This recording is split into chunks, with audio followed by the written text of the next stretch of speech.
and welcome to another book synopsis with UnJustified. My name is Kim and I will be your host. To clarify a few things before we get started, I do not read the books word for word. I do change the words to my own. However, if it is direct quotes or direct legal wording and verbiage, those things I will not change. Even after you finish listening to my synopsis of this book, I highly recommend and encourage you to go purchase the book itself.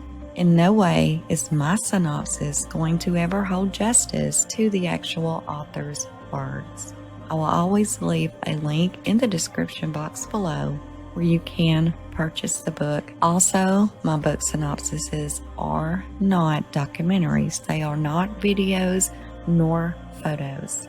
These are basically like a podcast or an audible. So without further ado, let's get into this book.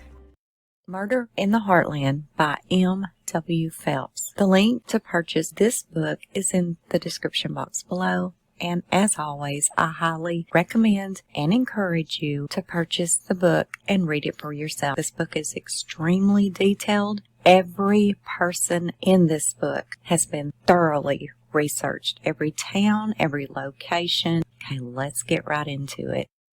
Part 1, The Ruse. Chapter 1, Thursday, December the 16th. 2004. This was an unusually warm day for the time of the year, with the temperature topping only at around 50 degrees. It felt more like the beginning of fall than 9 days before Christmas. Residents of Skidmore were even using the day to open their windows to allow the small breeze to flow throughout their homes. Skidmore, Missouri is a small farming town with a population of only 342 people. It's the sort of small town where everyone knows everyone. It's kind of like the town of Mayberry that we all watched on the Andy Griffith Show, all the way down to the old town look and feel. It's a place where a handshake still sealed deals and promises. Outsiders visiting Skidmore would think that they have stepped back in time decades ago as far as technology, politics, and even the personalities and dress styles of the people that reside there. Back to a time when life was simpler, and you would always receive a nod or a wave when driving through the town. Almost 200 miles away, south of Skidmore, Lisa Montgomery had gotten up early to go shopping. She was wanting to get something special for her 14-year-old daughter, Kayla, that was staying in Georgia with a friend and fellow rat terrier dog trainer and breeder. Kayla had formed a rather tight bond with this lady she referred to as her Auntie Mary. Lisa was also planning to pick up some things for the new baby. She had told everyone she would be having the baby any day now, as she was already a week past the due date. By 5 a.m., Lisa had gotten dressed in baggy clothing, threw her hair up in a ponytail, and sat down at the kitchen table, poured herself a glass of Pepsi, as she was not a coffee drinker. Also, taking advantage of her kids still being in their rooms and asleep and her husband being at work, she lit herself a cigarette. Her family knew nothing about her being a smoker. This was another one of the many things that Lisa kept to herself. When she finished her cigarette, she walked upstairs to her oldest daughter's bedroom, which was nothing unusual. As Lisa went to, and we will refer to her as Rebecca, almost every morning before she left for work. Lisa and 17-year-old Rebecca were more like sisters or even best friends. Rebecca knew many things about her mom. She would tell her things that she would not tell anyone else, not even her other children, not even her husband. Rebecca was Lisa's keeper of secrets. Rebecca just assumed that her mom was wanting her to go shopping with her again today, as they had done several times in the last week, shopping and preparing for the new baby's arrival. Lisa wanted Rebecca to be a part of everything leading up to the arrival of the new baby, telling her, "You will have children of your own one day." Rebecca knew her mom was off work this day and asked her, "What's up, Mom? Why are you up so early?" Lisa just stared into Rebecca's eyes for a few seconds before finally saying, "I'm going shopping in Topeka today for things for the baby." Everyone was aware that her due date was December the 13th, but it had come and gone by now. Rebecca did not even respond to her mother's reason for being up so early and going shopping again for the baby. Lisa broke the awkward silence, saying, I need to get Kayla something for Christmas anyway. 14-year-old Kayla being her and Carl's youngest child. She has been gone for so long now, and would you happen to have an idea of what she might want? Lisa said. No, Mom, Rebecca answered. Okay, then, Lisa said as she walked towards the door. Go back to sleep, and I will call you later. She walked out and closed the door. Kayla was the most independent thinker in her family. She was very mature for her age, and nothing like any of the peers of her own age. She wasn't into the newest trends or dressing into the gothic style like the majority of kids her age were. Kayla had goals and plans for her future, and those goals were to be an expert on rat terrier breed dogs and to be a judge at the dog shows someday. Just a couple of days after her 14th birthday on August the 25th, she happily took her friend Mary up on her offer to let her come and stay a few months with her, and that way she could learn the training techniques for the breed rat terrier. Mary was a friend of their family, and Kayla referred to her as Auntie M. To begin with, Lisa was hesitant to let Kayla go stay months in Georgia with Mary. When Kayla asked her mom for permission to go, Lisa only said, I'll think about it. Rebecca took Kayla aside, telling their mom what a great experience this would be for Kayla. Rebecca continued helping her little sister by talking their mother into allowing her to go. Finally, Lisa said, Okay, you can go. Kayla's dad, Carl, was shocked that Lisa had agreed to allow Kayla to go so far for so long to live with someone that Carl said was basically a stranger. As Lisa had only met Mary a few times at the dog shows, Carl was mad as hell that Lisa had allowed this long a visit for so far away from any of her family. But there was really not a lot Carl could do, as Lisa had full custody of their children. Mary saw something special in Kayla, though. Kayla was driven. She was determined to be an expert one day in the dog shows and raising, breeding, and showing her own rat terrier dogs in the shows. And Mary wanted to help Kayla turn her future dreams into realities, something her own mother Lisa was not interested in doing for her at all. So during their time together, Kayla and Mary created a very tight bond, a friendship almost like one you would see with a real mother and daughter. Kayla loved being with her Auntie M. She felt she actually had structure and stability when she was with her. These was things that she never had with her own parents. There was always turmoil and anxiety in her family homes. Her mom was always yelling and screaming about something. Then her siblings would get into these screaming matches each other, defending mom or dad to each other. Home was always chaotic and dysfunctional, and lately it was even worse because her mom had some sort of extreme obsession with having another baby. But with Mary, it was peace and quiet, and she was being heard, and she felt love.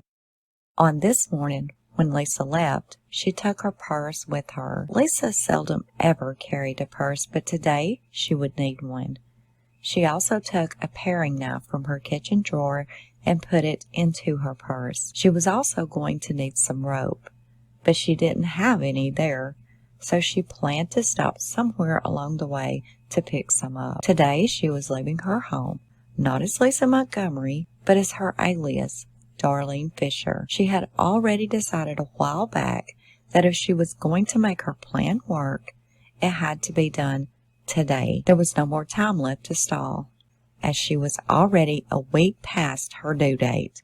Well, the one she had told everyone she had anyway. Also, there was the fact that her husband had taken off of work the next day, Friday, so he could go with her to her doctor's appointment to find out what was going on with the baby and why she was a week overdue. Her husband, children, and all of their friends and family knew this pregnancy had been very different from the prior 4 pregnancies, all of which she had miscarried. This time, she had carried the baby past her due date, so today was the day. As she drove through the town of Linden at 5:15 a.m., she made a stop at Casey's General Store, where she worked part-time. Even though she was off today, she wanted to stop in and tell her coworker Nancy, her real name has been changed, of course, that she was in labor and she was headed to the hospital. She figured that her co-worker would spread the news to everyone else and the word would soon be passed around throughout the town. Once inside the store, Lisa stood at the counter across from her co-worker with her hands holding the underneath part of her belly. "My water's going to break today. I can just feel it," Lisa said, as she pushed her stomach out, making it appear that it was larger than it was. "I'm also having contractions." Nancy looked at Lisa. She didn't believe her.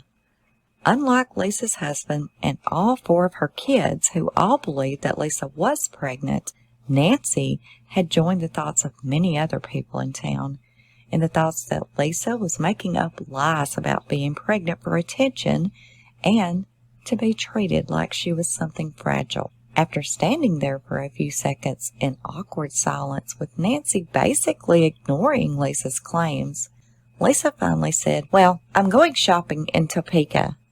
And with that, Lisa walked out the door. During her drive, she called Rebecca, who was up and getting ready for school now. "My water's going to break today. I can feel it. I will call you later."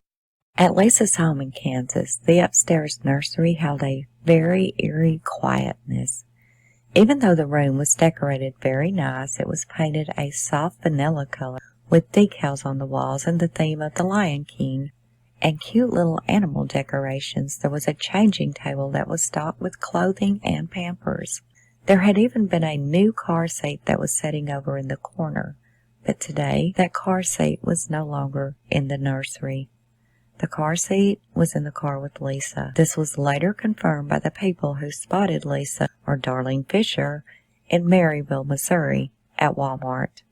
The nursery was decorated in the colors of yellow and green, colors that can be used for either a boy or a girl, which was a bit strange because she had shown her husband and her kids an ultrasound photo of a baby girl, though unbeknownst to anyone, Lisa had saved that photo from a Google search online. As Lisa, known on this day as her alias Darlene Fisher, traveled west in her red Toyota Corolla, getting off on the exit for Skidmore, Darlene had printed the directions to her destination from her computer at home, and she had them laid out neatly beside her in the passenger seat. Her destination being 410 West Elm Street in the small town of Skidmore, to a location she had been planning to go to for several months now, the home of Bobby Joe Stinnett. As Darlene pulled into the driveway at 3:15 p.m., she noticed that the home appeared cozy. It was small, just as Bobby Joe had told her during one of their phone conversations together.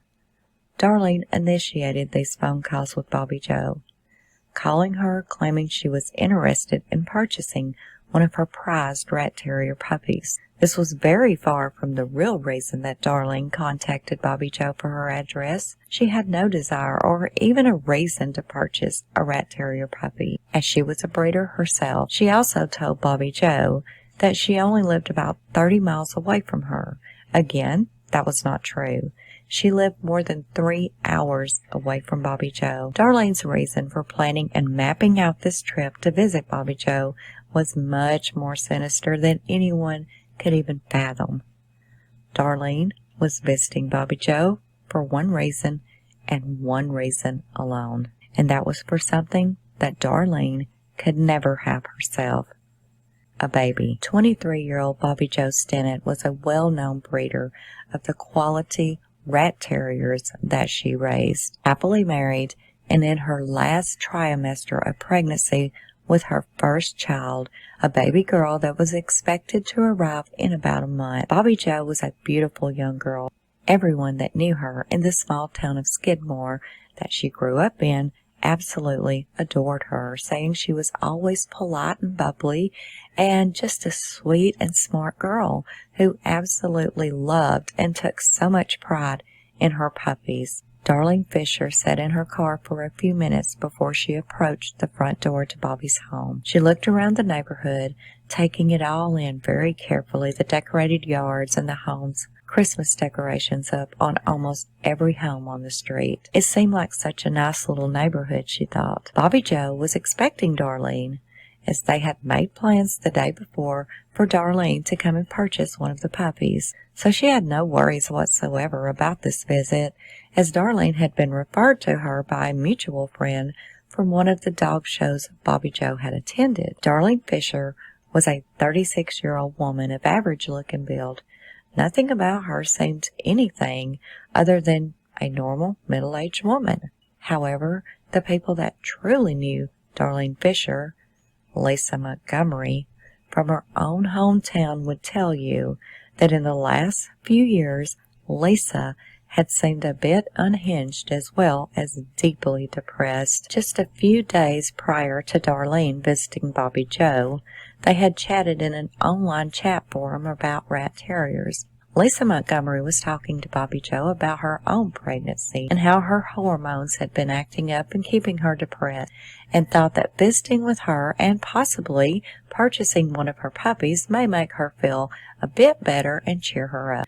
Later that day, when Lisa went back to the chat forum and looked up Bobby Joe's profile and wrote down her email address, she then went on to send Bobby Joe an email using her alias as Darlene Fisher. She wrote in the email that she was referred to by her friend, and she was very interested in purchasing one of the puppies, and asked Bobby Joe to contact her ASAP as she had a few questions about them. A few hours later, Darlene received a reply email from Bobby Joe. She included directions to her home in the email so Darlene could come and see the puppies. Zeb Stinnett, Bobby Joe's husband of almost 2 years, always supported her and her love of rat terriers and her business of breeding these quality show dogs. He, however, did not really get involved much in her business, as he worked full-time at the local manufacturing plant in Skidmore. They both loved their terriers, though, and considered them a part of their family. They were also very strict on who they would sell one of them to.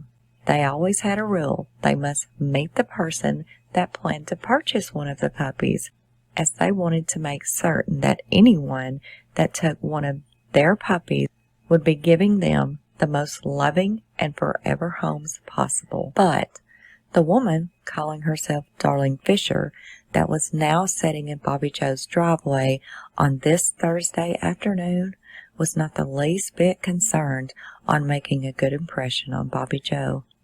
Nor was she planning to leave that driveway with the puppy. But she would not leave that driveway alone either.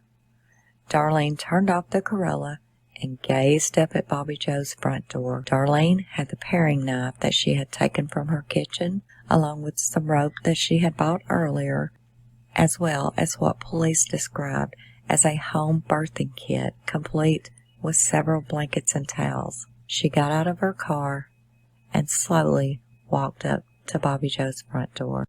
A friend and former co-worker of Lisa Montgomery's, we will call her Brenda, had been getting her kids ready for bed the night before on December the 15th. She received a call from Lisa Montgomery, and with it being so late, this call really surprised Brenda. When Brenda answered the phone, Lisa sounded very upbeat. When Brenda asked her why she was calling so late, Lisa said in a very excited voice, "I had the baby, and everyone is doing fine." Brenda was sort of taken back by this information. "Wow, are you already home from the hospital?" "Yeah," Lisa said. "You know how they are nowadays. They ship you out of there so quick." Brenda was almost speechless. The hospital had released her in less than 24 hours after giving birth. "And you and the baby are doing fine?" asked Brenda. "Oh yeah, it went fine," Lisa replied. "So what did you have?" "A girl," Lisa said enthusiastically. Brenda had talked to Lisa almost every day over the last few months about her pregnancy, and she totally believed that Lisa was indeed expecting.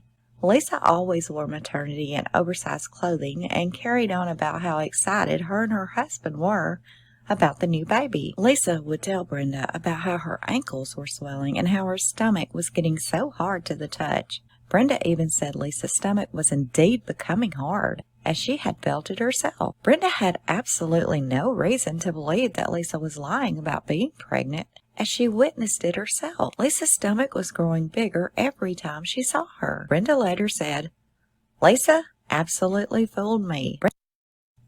Chapter 6. Bobby Joe had no idea that she had met Darlene Fisher in April of 2004 at a dog show in Abilene, Kansas. They had even talked online several times since then, yet she had no idea that the lady she met and chatted with, named Lisa Montgomery, was Darlene Fisher. Some people close to Lisa believed that she had developed a split personality during the last 6 months before she made the trip to Bobby Joe's home, with Darlene Fisher being her evil personality. One of her family members said Lisa lied so much, and that is why she believes that she had the split personality, and sometimes her other self, named Darlene Fisher, would just completely take over her body and mind. Bobby Joe had become good friends with Lisa's daughter, Kayla, after they had met at a dog show in Abilene. Kayla and Bobby Joe chatted quite a lot online as well. Kayla later said that she loved Bobby Joe, saying that Bobby Joe was so excited about having the baby and had picked out her name for the baby already. She had planned for the baby to sleep in the room with her until they saved up enough money to buy a bigger home. Kayla later said that Bobby Joe would have been such an awesome mother to that baby, seeing as how Bobby Joe had met Lisa before and was such close friends with her daughter Kayla. It seems that she would have recognized Lisa for who she really was the minute she opened her front door. Unfortunately, it will never be known whether she recognized Lisa or not. Chapter 7. As Darlene walked to Bobby's front door, Bobby was talking to her mom on the phone, Becky Harper. Bobby told her mom that she had to get off the phone because a lady had just gotten to her house to look at the puppies, telling her that she would call her back when the lady left. That call never came. Becky never spoke to her daughter again. The book goes into detail about Bobby Joe's high school years and how she was very popular at school. She was an honor student and she was involved in many activities, including being a cheerleader as well as part of the high school newspaper. Bobby had met her husband, Zeb Stinnett, when they were both at the same high school. They went from being high school sweethearts to happily married husband and wife after they graduated. Bobby's first job after graduation was working with animals. She adored animals and loved working with them. Bobby loved her job there and everyone she worked with. But after a while, she did leave her job there to acquire employment where she could earn more money since she and Zeb were getting married soon. She got a job at the largest manufacturing plant in Maryville, the Kawasaki plant. Here, she would be making more money as well as working with Zeb, who had taken a job there directly after graduation, as most everybody there does. Bobby was active on many online chats, forums, and groups that pertain to rat terrier canines, wanting to learn anything and everything that she could to help turn her dreams into reality. Bobby took much pride in her puppies and her breeding business, making sure that her pups were the best pedigree bloodlines of the breed, and no one that purchased puppies from Bobby ever had a complaint about the one that they purchased. Lisa Montgomery was also a breeder of rat terrier dogs. However, she did not have near the pristine reputation that Bobby had with her former purchasers. April the 26th, 2003, Bobby Joe and Zeb were married. Their wedding was complete with the church full of family and friends. Bobby's grandfather proudly walked her down the aisle to her waiting groom. The Reverend later said of their wedding, "It was a simple ceremony, with almost everyone in Skidmore present for it. Zeb and Bobby made the perfect couple, both reserved and private people. Bobby was a beautiful bride, and everyone was so happy for the couple." Bobby Joe and Zeb moved into a rental home not far from the church that they were married at, a small, cozy cottage-style house on West Elm Street. Their home was not new. It had flaking paint and it needed repairs and some cosmetic work. But it was their home, their first home together. and they were proud to have it. They planned to save money and buy their own home in a few years. The following year, in April of 2004, at a UKC dog show in Abilene, Bobby met a fellow rat terrier breeder and her daughter Kayla, the breeder's name being Lisa Montgomery. Chapter 8. The morning of December the 16th, 2004 was like any other morning at their home. Zeb grabbed his lunch that Bobby had made up for him. He kissed her goodbye, and out the door he went to work at the Kawasaki plant that was about 20 minutes away. In early April, Bobby Joe had announced that she and Zeb were expecting a baby. A few months later, they announced that the baby was a girl by the name of Victoria Joe. Bobby chose the name, and although Zeb was not really that fond of the name, he agreed with Bobby's decision. Bobby had already picked out a nickname for Victoria. She would be called Tori Joe. Bobby had not worked in the past 2 weeks, being off on maternity leave, anxiously awaiting her due date of January the 5th, 2005. Bobby was taking this time off to get their home ready for their first baby, as well as keeping up with the pups and the sales of the pups to potential customers. In the fall of 2004, a new litter of pups had been born, and there was much interest in their pups as she was very well known as being a respectable breeder with her top-of-the-line pups. Chapter 9. Becky Harper, Bobby Joe's mother, became concerned that something was wrong.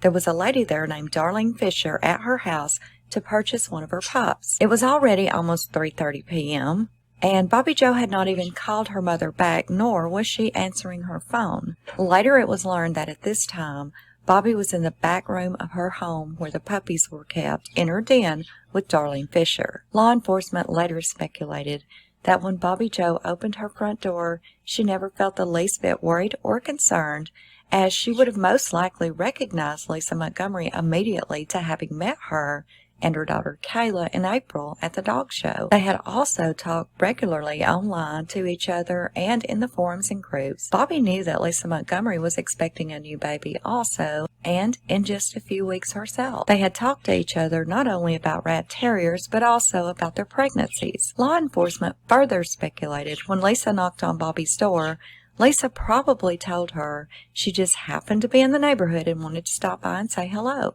which Bobby Joe, being the trusting person that she is, would have been happy to see Lisa. She would have opened her door and invited her inside to see the new pups and her progress so far with getting things ready for the arrival of her first baby. Chapter 10. Before walking out her front door that morning, Lisa had vowed to herself that she would not leave Bobby Joe's house without a baby, and nothing or no one was going to get in her way or her plan. Bobby Joe's home had a small but cozy living room that was just across from her bedroom, and the kitchen had a small den attached to the left side. And the den is where Bobby Joe kept her dogs. And this is the room Bobby leads Lisa into to see the rat terriers. Bobby Joe had communicated with Lisa online several times, and she felt comfortable allowing Lisa into her home. After all, Bobby and Lisa were both expecting, and both were very near the ends of their pregnancies, as she and Lisa had talked about their pregnancies to each other online several times. Lisa had even told Bobby Joe that she was expecting twins, but what was a bit strange to Bobby is Lisa did not even appear to be showing at all, especially with her carrying twins and being so late into her pregnancy. Lisa had not even tried to change her appearance at all for her trip to Bobby Joe's. She made no attempt to make herself appear pregnant and had no care that Bobby Joe may notice this when they finally met face to face. The photos of the crime scene proves the attack on Bobby Joe was vicious and brutal, with the bloody hand and footprints of Bobby Joe's throughout the den into the living room. This proves that Bobby Joe fought for her and her baby's life and tried to get away from Lisa after her abdomen had been sliced open. Bobby Joe did not immediately die after being cut open. The crime scene investigators later said this. The scene shows there was a lengthy struggle. Investigators theorized that Bobby Joe bent down to pick up one of the puppies while Lisa was standing behind her, and while her back was turned to Lisa, and she was bent over. This is when Lisa put the rope around Bobby's neck and choked her out with it. While Bobby was unconscious, Lisa used the 4-inch paring knife that she had brought with her to perform this barbaric cesarean section. Choking someone to the point of death takes a while. However, within seconds of being choked, a person will lose consciousness and pass out. And if the one doing the choking does not continue to choke even after the person goes limp and passes out, the victim will regain consciousness after a short while. And this is what happened to Bobby Joe. Lisa thought she was dead when she stopped moving and lost consciousness. But soon afterwards, when Bobby Joe regained consciousness, she had been cut open and her baby was being removed from her wound. She fought hard, the very best she could, being slashed open for her and her baby's life. The blood clots that were spread throughout the room proves this.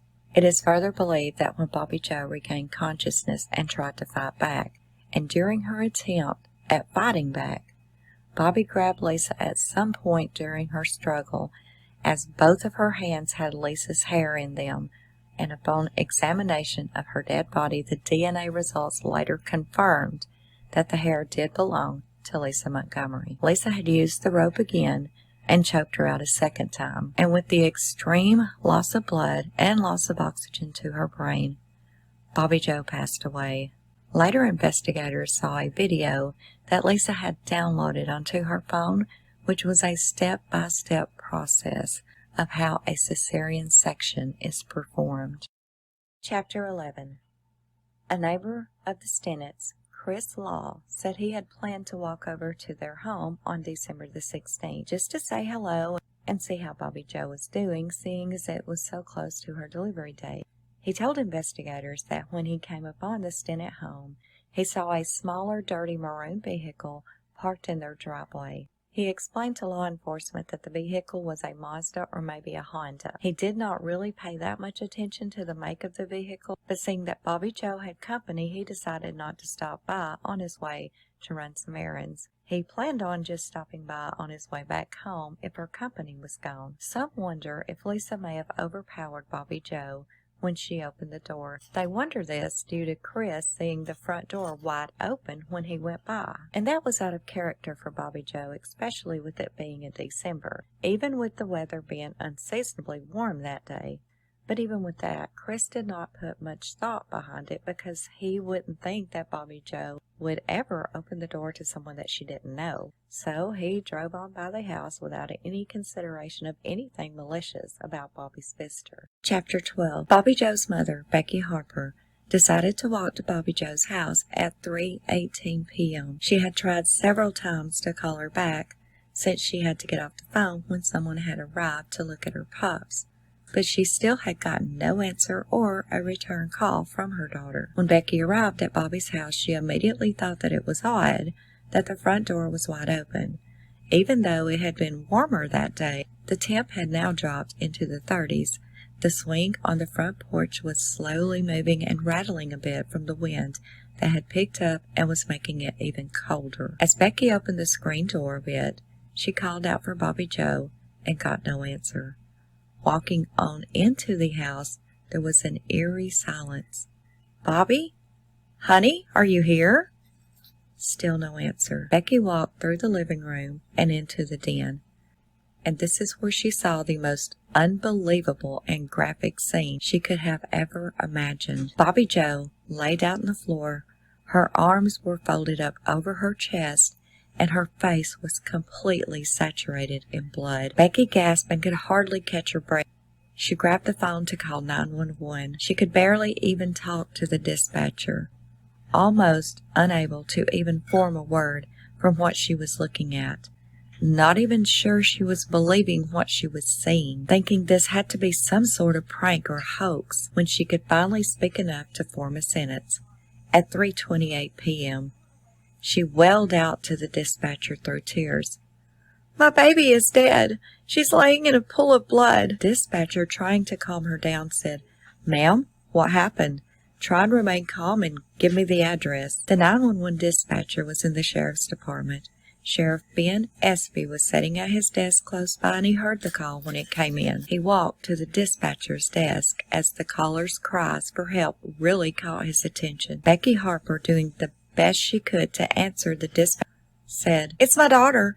It looks like her stomach is exposed." Sheriff Espy looked at the dispatcher with a furrowed brow, as if confused by what the caller was meaning by exposed stomach. As the dispatcher typed, the sheriff stood behind her and read what was being typed. Sheriff Espy yelled out over his shoulder and told a deputy to call the lieutenant investigator now and tell him to meet me in Skidmore ASAP. Telling the dispatcher to give them the address as he headed for the door, Becky Harper was absolutely frantic, crying and screaming out to the dispatcher, "It looks like her stomach has exploded." Chapter 13. On his ride to Skidmore, Sheriff Espy kept thinking about Becky Harper's words. It looked like her stomach exploded. What exactly could that mean? Sheriff Espy had been Maryville County Sheriff for 12 years and had worked a total of 6 murders during those 12 years. All of the murders were solved within 24 hours. Within 11 minutes of the 911 call, Sheriff Espy arrived at the Stinnett home, and within minutes, the chief investigator was also on scene. Upon arrival to the Stinnett home, Espy ran into the house, immediately hearing the cries and wails of Becky Harper still on the phone with 911. Becky was being asked if Bobby Joe had a pulse, or was she still breathing. Becky only said, "I don't know." He observed Becky was attempting to save her daughter's life by performing CPR, as the dispatcher was instructing her how to perform it correctly. Espy immediately knew that Bobby was dead as soon as he looked at her, but he ran straight to her and checked for a pulse nonetheless, and there was none. Espy reached for the cell phone that Becky was talking to the dispatcher on. The phone was totally saturated and dripping with blood. Espy told the dispatcher that he was on scene and he would take over from this point.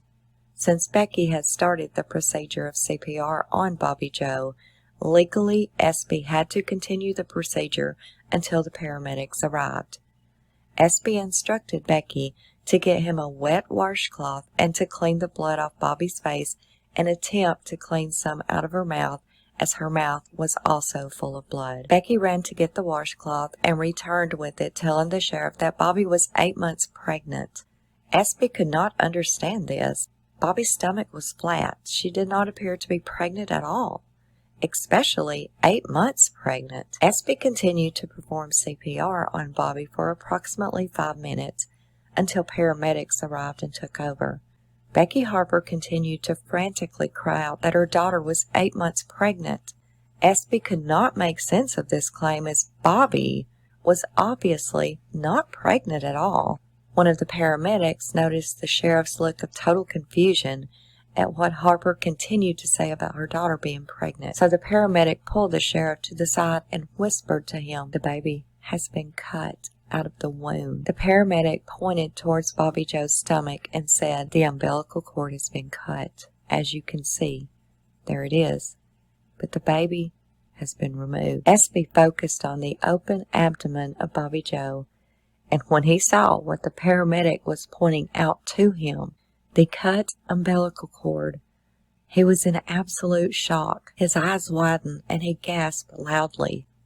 The paramedic went on to tell him that the baby is gone and they cannot find it. Sheriff Espy ordered the deputies that had since arrived on the scene to tape off the house and not allow anyone inside, adding that there was a baby missing and they had to find the baby. Photos were taken of Bobby Joe. Her body was placed on a stretcher and taken outside to an awaiting ambulance, while neighbors were already standing outside their homes looking over at the Stinnett home, wondering what could have happened. Chapter 14. Espy stood in the middle of the room, with many thoughts running through his mind as he stood there observing this unfathomable sight. Who could do something like this? Was it some sort of sick and twisted ritual?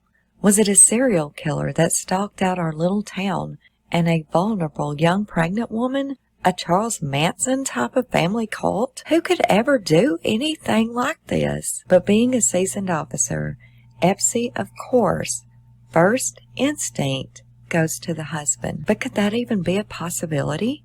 He knew from statistics and facts that most common cause of death in pregnant women is homicide by the husband or boyfriend. Maternal homicide was one of the main topics of true crime at that time, with the murders of Lacey and Connor Peterson and Lori Hacken. SB ordered one of the deputies on scene to check into the husband, find him, and talk to him ASAP. Neighbors and random people from the community were now lined up and down both sides of the street, watching over at the Stinnett home. SB stood on the front porch, numb, wondering if it was possible that her own husband could not only murder her, but go as far as cut the baby out of his wife's stomach and leave her dying in a pool of her own blood. He just could not wrap his mind around any such act by her own husband. Nevertheless, he had to follow protocol and investigate the husband first and foremost, and hopefully clear him. As he walked back into the home, a horrific thought crossed his mind. Could Bobby Jo have done this to herself? Attempted to give herself a home abortion to get rid of the baby herself? Sadly, it is a fact that some women had delivered their babies at home and disposed of the infant to cover up an unwanted pregnancy. This possibility was almost impossible to even contemplate. However, when investigating a case, all possibilities must be considered, and getting backstories and information on both the victim and the perpetrator is key to knowing what to look for and what to investigate in any case. Literally, nothing nor no one could be ruled out until they are thoroughly investigated and cleared. So, no possibility must be overlooked, and emotions must never cloud evidence. Being in law enforcement for over 20 years, he knew the golden rule to every investigation, and that is never assume anything. SB and his deputies checked all of the trash cans in and outside the home, and they studied the blood splatters and smudges left behind by Bobby Jo, trying to wrap their minds around what happened. As Becky Harper was being escorted out of her daughter's home by deputies, she told them that she had talked to Bobby earlier, just a little over an hour ago, but she had to get off the phone because a woman was there to see her puppies. The woman's name was Darlene Fisher. SB's top priority was to find that baby, and now they also had a name to investigate as well. CSI was sent to the house to investigate the home as well. One of the jobs of the team was to check out all of the electronic devices, the cell phones, computers, etc., to see if there may be any sort of messages, calls, photos, things like that, that could give them some leads. As full investigations were underway in the home, SB walked to the neighbor's house to ask questions to see if any of them possibly saw anything or anyone suspicious at the Stinnett home or in the neighborhood, period. The closest neighbor to the west of the home informed SB that there was a red car there earlier that had a large H on the hood. After speaking with a few neighbors, SB came upon Chris Law's house. Chris confirmed that there was indeed a red car in the driveway earlier, and within an hour of arriving on scene, SB already had several leads. A small red car, a missing newborn that was hopefully still alive, and even a name, Darlene Fisher. Then SB's first line of action was to do everything he possibly could to find the baby. Seeing Becky Harper begging, pleading, and shaking frantically about her daughter, and her continuous pleas for us to understand that Bobby Jo was pregnant, this hit SB right in the heart, making this case very personal to him, as he was a grandparent himself and knew that there's no feeling in this world like holding that grandbaby in your arms for the first time. He must find this baby, and he prays that it is still alive. Chapter 15. Investigators believe that Lisa Montgomery left Skidmore via a back road headed west, while the officers were looking for the red car on the main roads headed east. This was missing Lisa by maybe 30 minutes. Learning this, SB turned around and went back to the Stinnett home to see what the investigations had found if anything. When he arrived, CSI had already gone into Bobby Joe's computer and was able to confirm that the last person she had spoke to via emails and messages was indeed a woman named Darlene Fisher concerning a puppy. One of the emails, Darlene had told Bobby Joe that she lived in Fairfax, Missouri, which was only 1 county over from Skidmore. So SB grabbed one of his deputies and without saying a word, the two ran out to his patrol vehicle, got in, turned on the car's lights and sirens, and took off for Fairfax in hopes of locating Darlene Fisher. Chapter 16. At some point while Lisa was on her way back to Topeka, Kansas, she pulled over somewhere to wash the baby and sealed her belly button with surgical clips on the side of the road. She tucked the blood-soaked towels and blankets that she had the baby wrapped in and threw them into the trunk of her car with the rope and paring knife that she used on Bobby Joe. Later she confessed that it was then and there on the side of the road as she watched the baby that she began putting together a story to tell everyone back home about her giving birth to her new baby girl. As she got back on the road with Bobby Joe's baby strapped in a car seat in the passenger seat beside her, she called the preacher from the church that her children had attended for the last 4 years. When Preacher Wheatley answered, "Hello," Lisa excitedly said, "I have just given birth." Caught totally off guard, the preacher replied, saying, "Congratulations, Lisa." Chapter 17. Back at St. Francis Hospital in Maryville, where Bobby Joe Stinnett was rushed to from her home, and while authorities worked to contact her family, Bobby Joe was pronounced dead upon arrival. News crews and satellite trucks were beginning to make their arrivals into the small town of Skidmore. Every major news broadcasting channel was coming into the small town. Even the British news network BBC was there. All of the biggest mainstream newspapers and tabloid websites were already posting about the story on their websites. By sunset, the world had heard about the horror story that happened in the small, cozy home in Skidmore, Missouri, on West Elm Street, and the brutal murder of young, first-time expecting mother, Bobby Joe Stinnett. By sunrise the next morning, December the 17th, reporters were seen walking with their camera people, talking to people in the community and neighbors of Zeb and Bobby Joe. Residents of Skidmore were on edge, knowing that whoever done this to Bobby Joe was still out there somewhere. And until they were caught, everyone should be on high alert. Sheriff Espy was at the hospital. He spoke with doctors that attended to Bobby Joe when she came in. The doctors that checked her over declared that there was a high likelihood that the baby may still be alive. Hearing this from the doctors gave him even more determination to find that baby ASAP. And at that point, Espy started working on getting an Amber Alert issued for that baby immediately. But little did he know when he made this request for an Amber Alert that he was going to be in for some big issues and rejections from other law enforcement agencies. Back at the Maryville Police Department, Espy began his quest in getting an Amber Alert issued, knowing if he could find the baby, he could find the killer. He talked with Zeb Stinnett. He had to inform him that his wife, Bobby Joe, was dead, and she had been murdered, and her child had been removed from her body and kidnapped by the killer. Upon hearing this from the sheriff, Zeb's reaction was apparent to the sheriff that he was not involved at all in the brutal murder of his wife. He was totally cleared. Sheriff Espy told Zeb Stinnett that he promised him that he would find his baby girl for him. Espy was already getting backlash from agencies about having the Amber Alert issued. The reason being, as some of the agencies were saying, an Amber Alert cannot be issued for a fetus. But Ben Espy was known for his persistence and determination to make things happen, and he was not afraid to go toe-to-toe with the higher-ups to voice his arguments and not back down. And this time he believed that an Amber Alert was needed, and he would not stop until he had it issued, and no one would stop him come hell or high water. Chapter 18.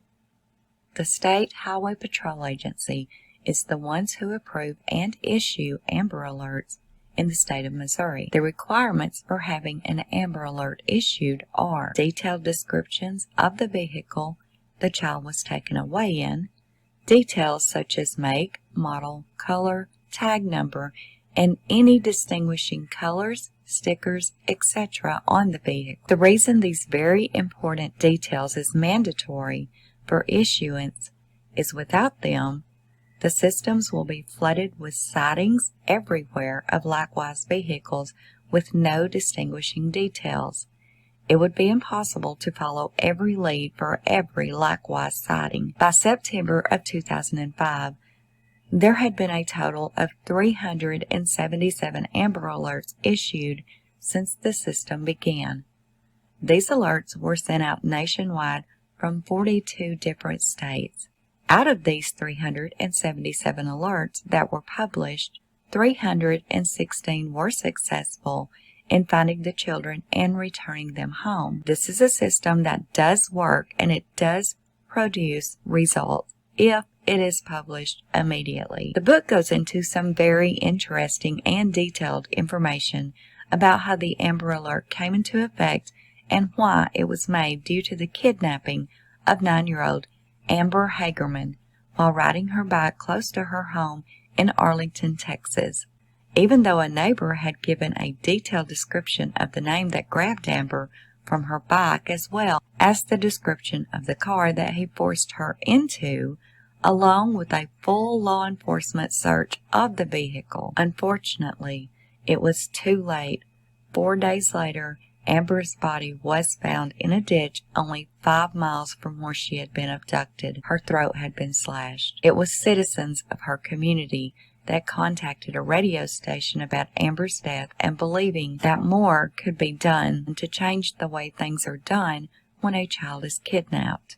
One of the citizens that called into the radio station suggested making emergency announcements over the radio every so often about details of the kidnapping, kind of the way that radio stations do when they're doing weather warnings. Radio stations and law enforcement met for discussion on how they could work together to get word out about kidnapped children immediately to as many people as possible. All parties were in agreement that it would be an amazing idea, because time is an abducted child's worst enemy after being kidnapped. Action to find them must be started immediately. And with this meeting, 18 months after Amber's death in July of 1997, the Amber Alert Plan was born.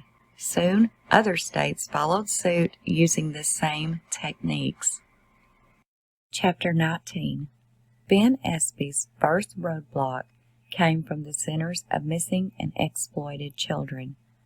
This agency had 3 mandatory criteria that must be met before activation of an alert is even considered, and those are: law enforcement must confirm that a child has been abducted, law enforcement believes the child is in danger of serious bodily harm or death, and there must be enough detailed description of the child's appearance with photos of the child. There is some detailed description of the abductor's appearance, and there is enough detailed description of the vehicle the child saw being put into that a public emergency alert would help to locate the vehicle. Espy was not able to give the mandatory information, so his request for an Amber Alert was denied immediately by the agency. He was told that an Amber Alert would not be of any help in his situation. They apologized for not being able to help him before ending their call. Refusing to take no for an answer, Espy was getting desperate. It was getting later, and the killer was getting farther and farther away. So he started calling agency after agency, hoping that just one would give him a chance. But he continued to hear, "An Amber Alert cannot be issued for a fetus." He honestly could not even answer the question. Did the fetus even survive the barbaric delivery at the hands of some insane person? Even though the doctors had told him that it was very likely the baby did survive the delivery, due to Bobby Joe being 8 months pregnant and having a very good pregnancy all throughout according to her prenatal reports, still, SB could not say that the baby was even alive when it was abducted. He had also saw the crime scene and how brutal and graphic the murder and home-given cesarean birth had been, which did put doubt into his mind also that the baby may not have survived. But he would not give up hope until he found that baby girl for her father and grandmother. The book goes into great detail explaining what happens to a baby when the mother dies and how long the baby lives after the mother's death. Now, this is all explained in detail by a neonatal professional that was not involved in the case, however, gives information about birth after the mother's death. Due to the fact that the baby would have been born prematurely, it is very important for her to be looked over by a doctor as soon after birth as possible to make sure everything has developed properly and the baby doesn't need extra oxygen to help their weakened lungs. This newborn, being born under such unsanitary and violent means, could be at very high risk for many things. Things like hypothermia, due to the baby not being able to hold its body temperature. Respiratory issues and even infections could set up if the baby was harmed during the horrific home cesarean birth. The doctors did tell SB that with the baby being only 1 month early, her survival rate would be almost 100%, providing the infant was kept warm and dry. The lungs of the baby should be fully developed or very close to it in this trimester. The baby's airway was cleared out properly after delivery and being fed and cared for consistently. And, of course, the umbilical cord was clamped off at the time of birth. The doctors said that if all of these things were done and still being done to the baby, that it should be fine. But no one knew if all of these things had been done or were still being done for the baby, assuming that whoever killed Bobby Joe and took her baby would be in a state of paranoid panic. So there was the possibility that none of these steps were taken by the killer. Meanwhile, authorities, along with CSI, were deep into their investigations. They had all concluded that this was a well-planned out, premeditated crime. Several things that they had uncovered had led them to this conclusion, some being knowing that a baby born at 36 weeks has a great survival rate with very few, if any, complications. Also, the day and timing, knowing Bobby Joe would be at home alone and her husband would be at work. With this information, SB held out hope that whoever done this had taken the time to plan this murder and kidnapping. So surely they all studied up on how to keep a newborn baby alive without a medical team or a hospital. He refused to give up hope of finding this baby alive and well and bringing her home to her family. Chapter 20. Lisa's trip back to Melbourne, Kansas was in the least 3.5 hours long. And that was only if there was no traffic problems and she drove straight. But Lisa was not going back home immediately. She was headed to Topeka, Kansas first. And that was only a 2.5 hour drive from Skidmore. See, the thing is, Lisa couldn't just show up at home with a newborn baby and say, "I just had a baby." Kevin, her husband, would obviously be shocked and wonder why she had not called him from the hospital when she went into labor. So her plan involved Kevin and her daughter. But they had no idea they were part of the plan. Chapter 21. Not only was Sheriff SB grappling with the other agencies trying to convince them to issue an Amber Alert for Bobby Joe's baby, he was also walking the neighborhood of West Elm Street, knocking on doors of neighbors of the Stennetts and asking direct questions, hoping someone could give him more information to use to get this Amber Alert published ASAP.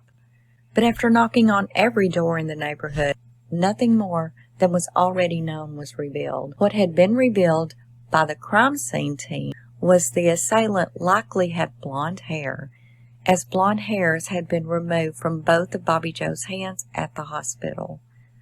Back at the police department in the investigation room, a call came in with a seemingly very promising lead. But after going to the caller and spending hours questioning him, it turned out not to be related at all. So after that lead fizzled out, SB had to hold a brief press conference for the public and news crew that was surrounding the police department, blowing up the phone lines, asking for any information or update. During this press conference, he said, "Someone was wanting a baby awfully bad. Bobby Jo Stinnett was found by her mother less than an hour after she succumbed to her horrific injuries. We believe she struggled with her killer, as blonde hair was found in both of her hands." After SB finished his briefing, reporters started asking multiple questions. With the investigation still being very active and new, there was limited information that he could release. But some of the questions that he could answer, he said, there were no visible signs of forced entry into the home. Also clearing all thoughts or speculations that Zev Stinnett was involved and assuring everyone that he had an airtight alibi that had been checked out. He had been at work at the Kawasaki Motors when the murder occurred. He added that this was absolutely a federal crime. So yes, FBI was involved as well. Anytime a murder is committed during a kidnapping, it is a federal offense. There is also a possibility the suspect did cross the state lines as well. When a reporter asked if the baby may still be alive, SB answered by saying that the doctors gave good indications that the baby could very well be alive, but we just have to find her. Chapter 22. Law enforcement in Topeka, Kansas had the Bolo alert that SB had sent out, and they too were combing the communities and highways for a dirty red car with an H on the hood. And with the news medias and newspapers reporting online, everyone that owned a television, a radio, or even had access to the internet knew what had happened in Skidmore, Missouri. But somehow, Lisa was able to make her way through the busy highways of Topeka unnoticed by moving in and out of the traffic. Lisa was not even yet aware that news outlets all over the country and even other countries were reporting on her crime already. Honestly, Lisa was not even thinking about any of that. She was hyper-focused on how she was going to explain to her husband and daughters how she had given birth without even letting them know she had gone into labor. While she was driving through a busy part of town, she drove by the Birthing and Women's Center. It caught her eye and her attention, so she slowed her car down. And directly across the road from the Women's Center, there was a Long John Silver's restaurant, and it wasn't busy at all. So Lisa thought it would just be a great idea just to pull up into the restaurant's parking lot and call home. So that's what she did. Chapter 23. Sheriff SB was still pushing the agencies to issue an Amber Alert, and he continued to get the same answer over and over again. No, an Amber Alert cannot be issued for a fetus, but he kept trying anyway. He was also being informed more about Bobby Jo's murder. The ligature marks on her neck proved that she was indeed attacked from behind, and this was significant because when you combine that with the fact that there was no obvious signs of forceful entry into the home, then this meant that Bobby Jo had trusted her killer enough to allow her into her home and turn her back to her. Even if she did not know this person on a personal basis, she must have talked to the person more than once to be trusting as to allow them inside her home when she was there alone.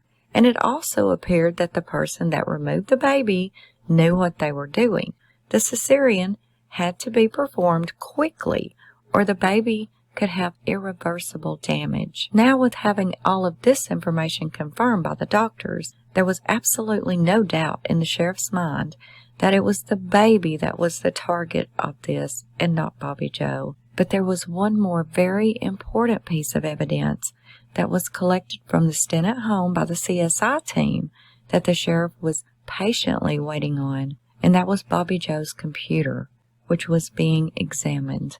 Chapter 24. At 5:15 p.m., Kevin Montgomery pulled up to his house after working all day. He had already talked to his boss about being off work the next day, which was a Friday. He had told him that he needed off that day so he could go to the hospital with his wife, Lisa, because Lisa had told Kevin that she was going to be induced and have the baby on either Thursday or Friday. So he arranged to have that Friday off so he could be with his wife. Kevin had taken off work several times during Lisa's pregnancy to go to her doctor's appointments with her. But before getting to the doctor's office, Lisa would always find some excuse because she did not want him to go with her, and she would take him back home and go by herself. So Kevin had never been to any of her doctor appointments throughout her entire pregnancy. But he was determined that he would be there for the birth of his child, and he told Lisa that she would not stop him from being there. Kevin and Lisa's house was a rather large farm-type house. Kevin and Lisa both enjoyed the lifestyle of the 1800s era. They were both big fans of the TV show Little House on the Prairie. Kevin was well known in the community of Melbourne, and he was very close to his family. Most everyone that knew him referred to him as being a mama's boy, because up until he was married, he lived with his mother, and she never stopped laying out his clothes for him every night for the next day. He had also been a member of the same church in the community his entire life. Everyone in the small town of Melbourne, which only has a population of about 450 people, knew Kevin, and no one had a cross word to say about him. When Kevin got home from work on December the 16th, it came as no surprise to him when Lisa wasn't home. Even though Lisa rarely ever went anywhere unless it was to work, she had informed him that she had to get up early that morning and go into Topeka and buy some baby items, and also to pick up a Christmas gift for Kayla while she was out. Kevin was glad to hear that Lisa was going to get out of the house for a little while, to be honest, because she never went anywhere outside of work. After Kevin got inside the house and set down his things, Lisa called him, letting him know that she was at Long John Silver's in Topeka, and she was there because she had just left the birthing center that was across the road from the restaurant. "My water broke. I had the baby," Lisa said. Kevin was shocked. "What?" he said. Lisa was rushing her words to Kevin, saying, "My water broke and I delivered the baby. I'm on my way home right now." Kevin told her to sit right there, not to go anywhere. She did not need to be driving after just delivering a baby. He told her that he and the kids was going to come and get her. "No, I'll drive home. I'm okay," Lisa said. Lisa's 15-year-old son, and we're going to refer to him as Brian, was home with Kevin when she called. And then shortly afterwards, Rebecca came in. When Kevin hung up the phone with Lisa, he blurted out, "Damn it." Kevin told the kids to get in the truck, and they all headed out towards Topeka to meet with Lisa. His emotions were all over the place, worried about his wife trying to drive after just giving birth, as well as being so excited to meet his new baby daughter. After all of the many, many miscarriages that they had gone through since they were married 4 years ago, this time he was actually going to be able to hold his new baby, and the baby's big sister and brother was actually going to be able to meet her this time. But Kevin was still very confused. Why was she at Long John Silver's? Chapter 25. Topeka was around a 40-minute drive from their house. Kevin had planned for Rebecca and Brian to drive Lisa's car back home, and he and Lisa and the baby would follow behind them in Kevin's truck, as he did not want Lisa to have to drive that 40 minutes home alone with the baby by herself. He was sure she was still fragile from giving birth an hour or so ago, as well as she could possibly still be medicated. Kevin was confused at why Lisa and the baby would have been dismissed from the hospital just a few hours after delivering the baby, but he was also overjoyed and excited.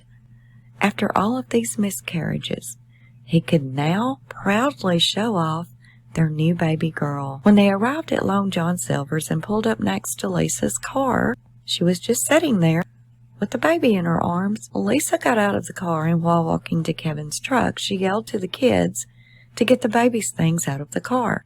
Kevin jumped out of the truck to assist Lisa. "Are you okay?" Kevin said. Lisa let out a little moan and put her hands on her stomach and said, "I'll be all right," holding her stomach and walking slowly in a bent-down position. "Shouldn't you be in the hospital?" Rebecca asked. See, Rebecca was educated on the birthing process as well as the recovery time after giving birth. She had taken parenting classes in high school.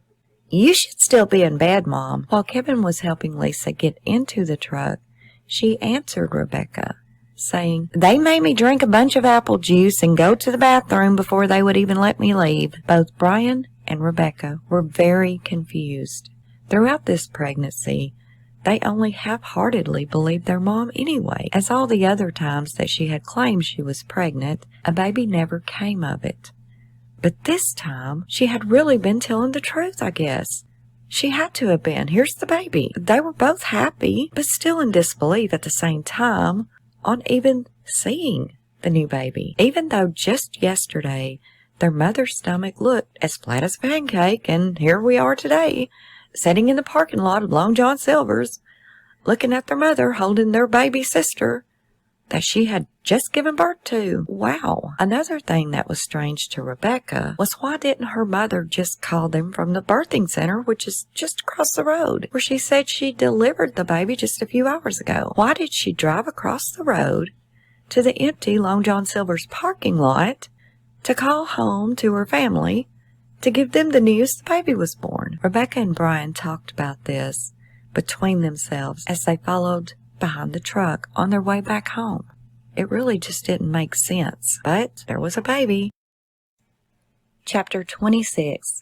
Lisa's second to the oldest daughter, and we're going to refer to her as Felicia, was not home when they all returned home with the new baby, so one of Lisa's other kids called her at her work to let her know that their mother had delivered the baby. Felicia was very excited to hear the news, and she wanted to leave work right then and rush home and hold her new baby sister. Lisa changed the baby's clothes and dressed her up in a really cute little pink onesie that said, "I'm the little sister." While Lisa and the kids awed over the baby and took turns gently holding her, Kevin was excitedly calling all of his family up, absolutely overjoyed, telling them all that the baby was a beautiful, perfect, healthy little baby girl, and Mama and the baby are both doing great.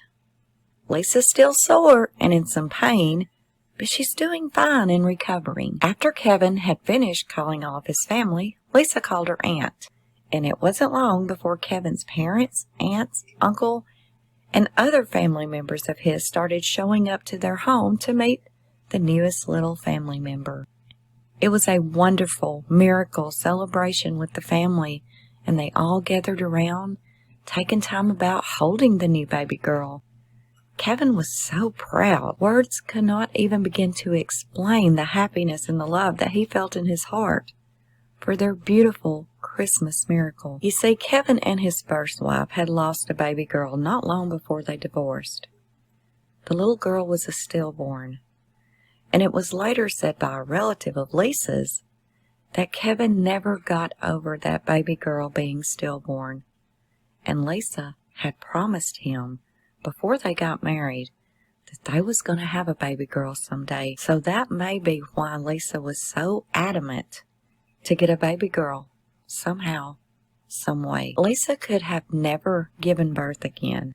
She had had a complete tubal ligation years before, after the birth of her and Carl's last child, but she never told Kevin that. Brian called his sister Kayla, who lived in Georgia, to let her know that their mother had given birth to their new baby sister. Kayla was shocked. "What?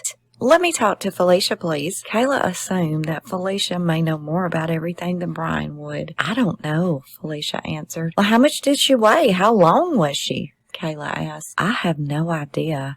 Mother hasn't said anything about any of that," Felicia replied. Kayla later said what really stood out to her and gave her a bad gut feeling was when she asked Felicia where the baby was born, and Felicia answered saying, "I have no idea." And Kayla said that she knew right then something was not right at all. Kevin would really worry about Lisa when she would let out small little moans of pain. he would rush to her side. "Are you okay, honey?" "Yes, I'll be fine, don't worry." That night, the baby slept downstairs with Lisa. Rebecca later said that the baby cried only one time. Lisa and the baby both slept peacefully throughout the entire night. Chapter 27. Sheriff Espy was getting irritated with the PR guy that was trying to come in and take over the investigation of Bobby Joe Stennett's murder and the kidnapping of her newborn baby. His obligation to keep the public updated on the case via the press was starting to become a burden, overwhelming, when he was trying to focus all of his attention on the investigation, as well as continue to plead that an Amber Alert be issued, and continuing to get the same answers every time. "We can't issue an Amber Alert on a fetus." Fed up with hearing this answer over and over at every angle he turned, he told one of his deputies, "If they refuse to issue an Amber Alert, I will use the press instead," knowing that that would not be hard to do at all, as news medias were camped out all up and down the main street, just waiting for any word they could get about the case to air it live with their breaking news. At this point, it seemed like he was having to send out news releases every hour on the hour. From his office window, he saw a man dressed in a suit, wearing sunglasses, black gloves, walk into the main area of the sheriff's office. When the secretary pushed the intercom button and asked the man if she could do something to help him, he took off his shades and gloves and said, "I'm from the FBI, and I am here to take over the Stennett case." When the man was buzzed through into the department, he made his way straight to Espy's office and started laying out new ground rules into the investigation, telling him who was in charge of what from that point on. Espy was not interested at all what this FBI guy had to say. His top priority and main emphasis into this case, first and foremost, was finding the baby, and until that was done, nothing else mattered to him. After a few minutes of listening to this guy bark out rules and directions to the sheriff, he finally screamed at him, "Get the hell out of my office!" And with that, he slammed the door as the man walked out of his office. Espy yelled out to one of his deputies, "Get rid of that little PR guy, or I will have him ran out of our county." Espy was not refusing the help from the feds. He appreciated all the help he could get. However, the well-being of the baby should be top priority to everyone during these initial crucial hours. Espy went on to say that he has always gotten along great with the FBI and always appreciated their help. But the problem that day was this little PR guy coming in and trying to tell everyone else what to do and how to do it. That was the problem. Even though he was probably following his own orders from Washington to do what he did, it didn't go over well here, because I did not want it, and I was not going to have it here, not in my town. But that incident with that PR guy was just the start of Espy's problems with the FBI. Chapter 28. At this point, Espy had managed to wrangle in help from several other law enforcement and CSI units to help in the investigation, with his focus still being on finding the baby.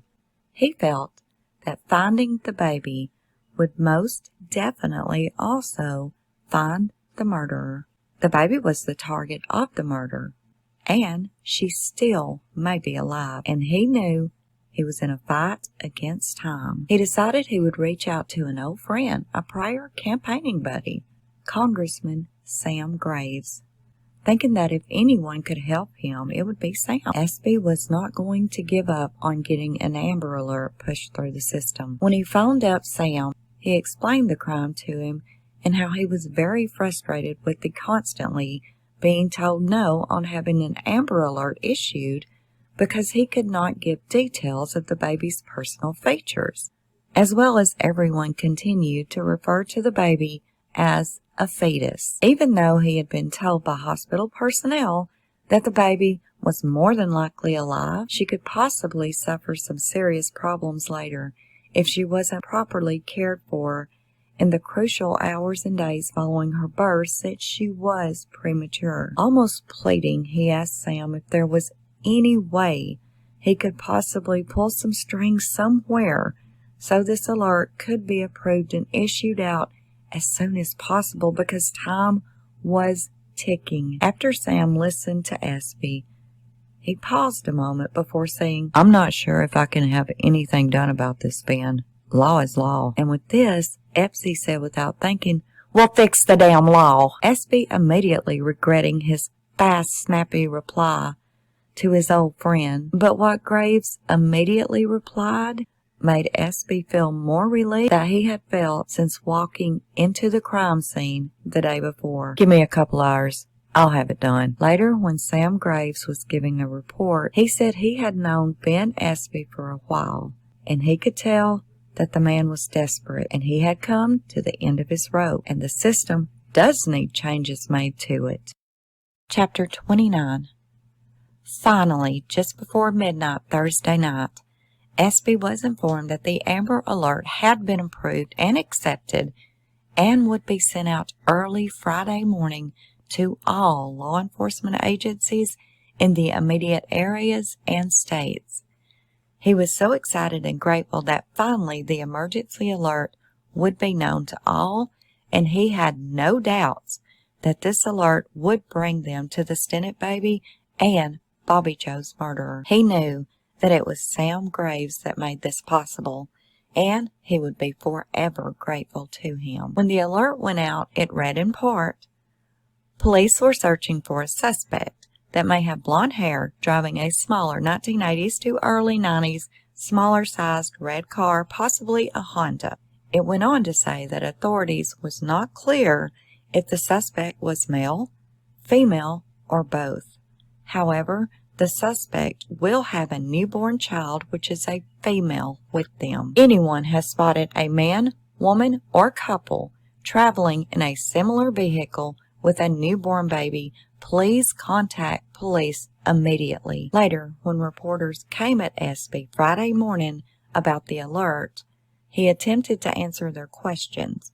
He was in an obvious state of fatigue with lack of sleep. His skin was pasty in color, and he had large bags under his bloodshot eyes.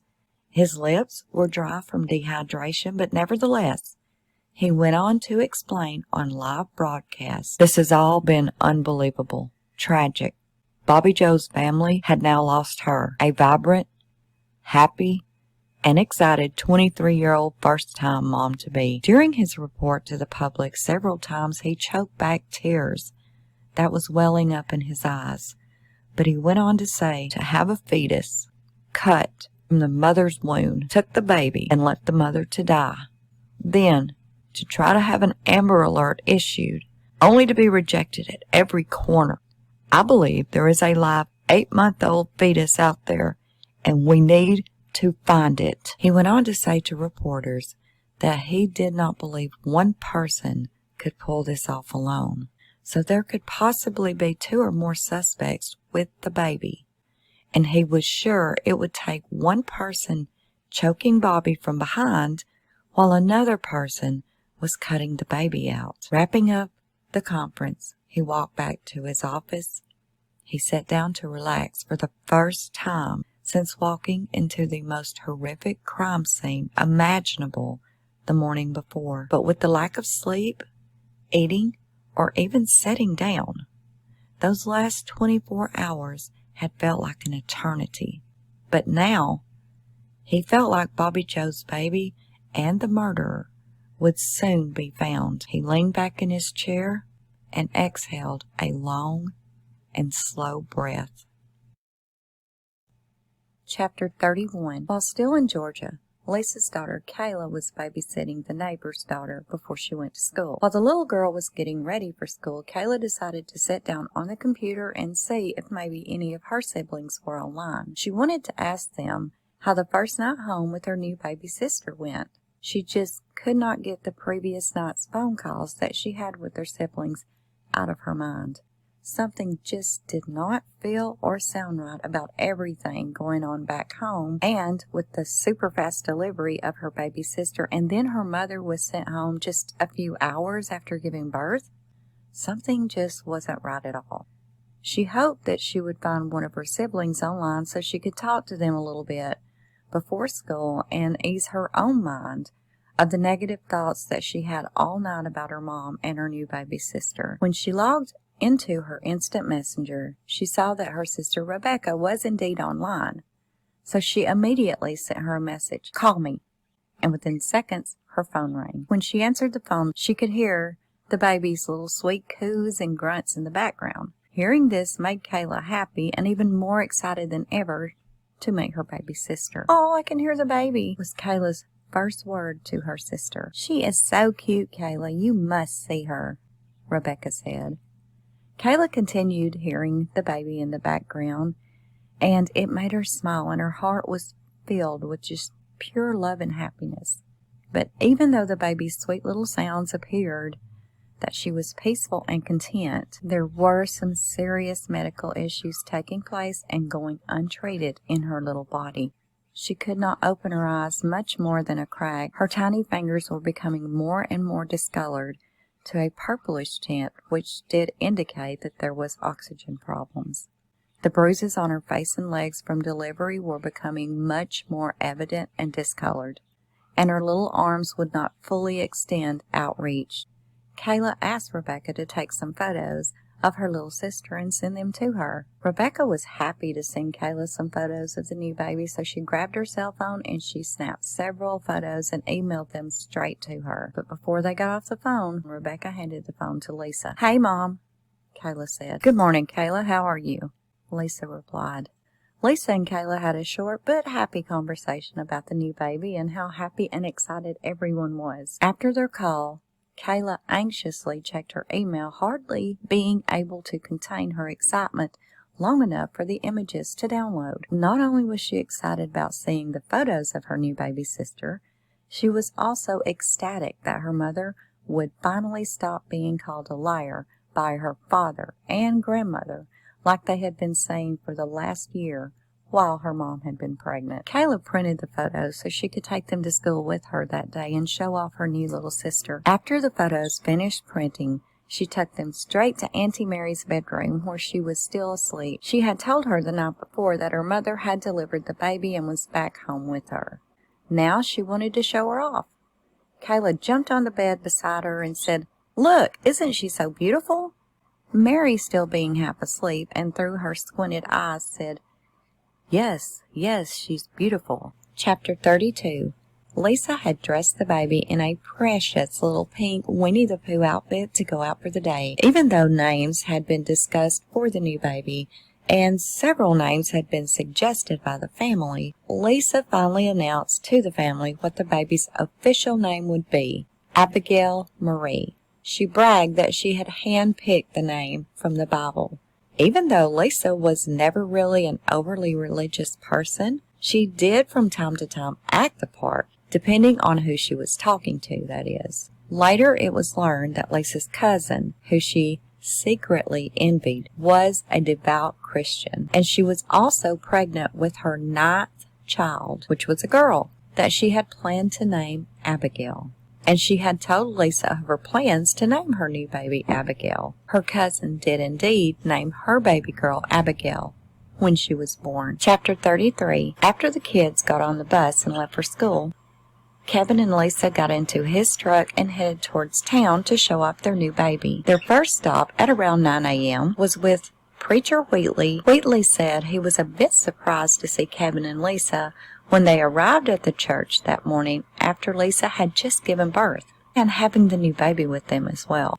He knew Lisa had delivered the baby just the day before because she had called him to let him know. Adding to that, Lisa seemed to be in good health and spirits, and Kevin was so proud to show off baby Abigail, saying Kevin was grinning from ear to ear and just beaming with pride. Kevin handed Abigail to him, and Wheatley said he held the baby for about 15 minutes and then handed the baby to his wife. Kathy Wheatley. She coddled and loved on the baby for the next 45 minutes of their visit with Kevin and Lisa. Mr. and Miss Wheatley were aware of the misfortunes the Montgomerys had had over the past several years, suffering through multiple miscarriages. But now, here they were, proud parents of a brand new, beautiful, and seemingly happy, healthy baby girl. They were very honored to be included into the family celebration and gift from God. During the visit, Kathy asked Lisa how was her delivery.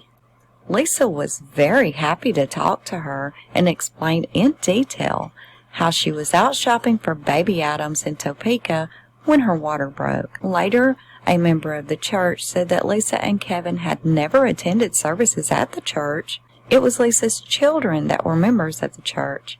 However, Kevin's parents and much of his family were dedicated and loyal members of the church for decades. The Montgomery family name was well known and respected in the small town of Melbourne, and it appeared to many people that Lisa seemed to work overtime to live up to the last name that she inherited when she married Kevin Montgomery. Later, while doing a television interview, Pastor Wheatley described Lisa as being a quiet person that enjoyed talking about herself and her children when she did talk, adding that she seemed to be a very caring and devoted mother to her children. Lisa would be further described as being sort of a pioneer-type woman and very capable of raising her family and being able to survive easily without all the conveniences that we have today.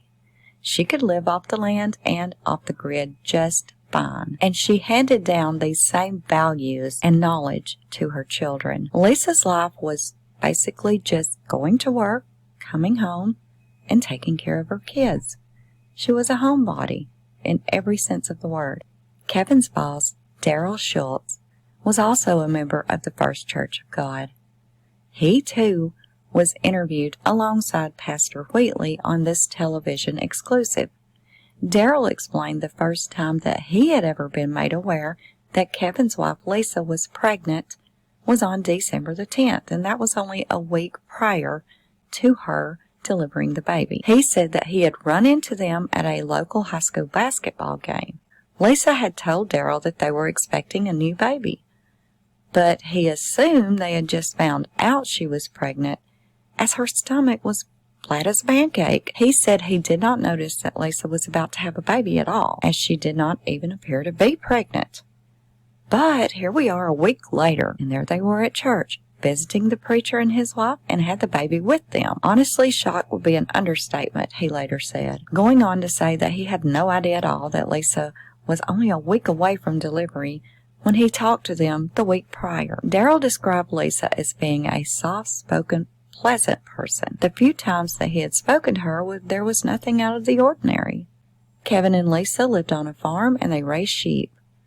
Lisa had talked about how they would use the sheep's wool to make blankets, sweaters, and jackets for the winter. Lisa had even taught the kids how to make everything also, even how to spin the yarn. By all accounts, it appeared that Lisa and Kevin enjoyed a loving life together with their children, also while instilling the same wholesome values into them. Chapter 35. Later, the town of Melbourne showed an uncomfortable sort of sympathy for Lisa Montgomery, many saying they found it hard to believe that they had been fooled by her and who she was. Sheriff Espy did not share the sympathy with the people of Melbourne. He was disgusted with some of the people and their later comments about the case, using Pastor Wheatley as an example, saying, "Please ask Wheatley how he was able to hold that baby, look at that baby, and not even take into consideration that every law enforcement agency within a 200-mile radius was searching for a kidnapped newborn baby, possibly traveling with a man, woman, or couple." But in Wheatley's defense, even though breaking news about the case was swarming the airways and radio stations, Wheatley did not entertain such things on mainstream media nor the radio.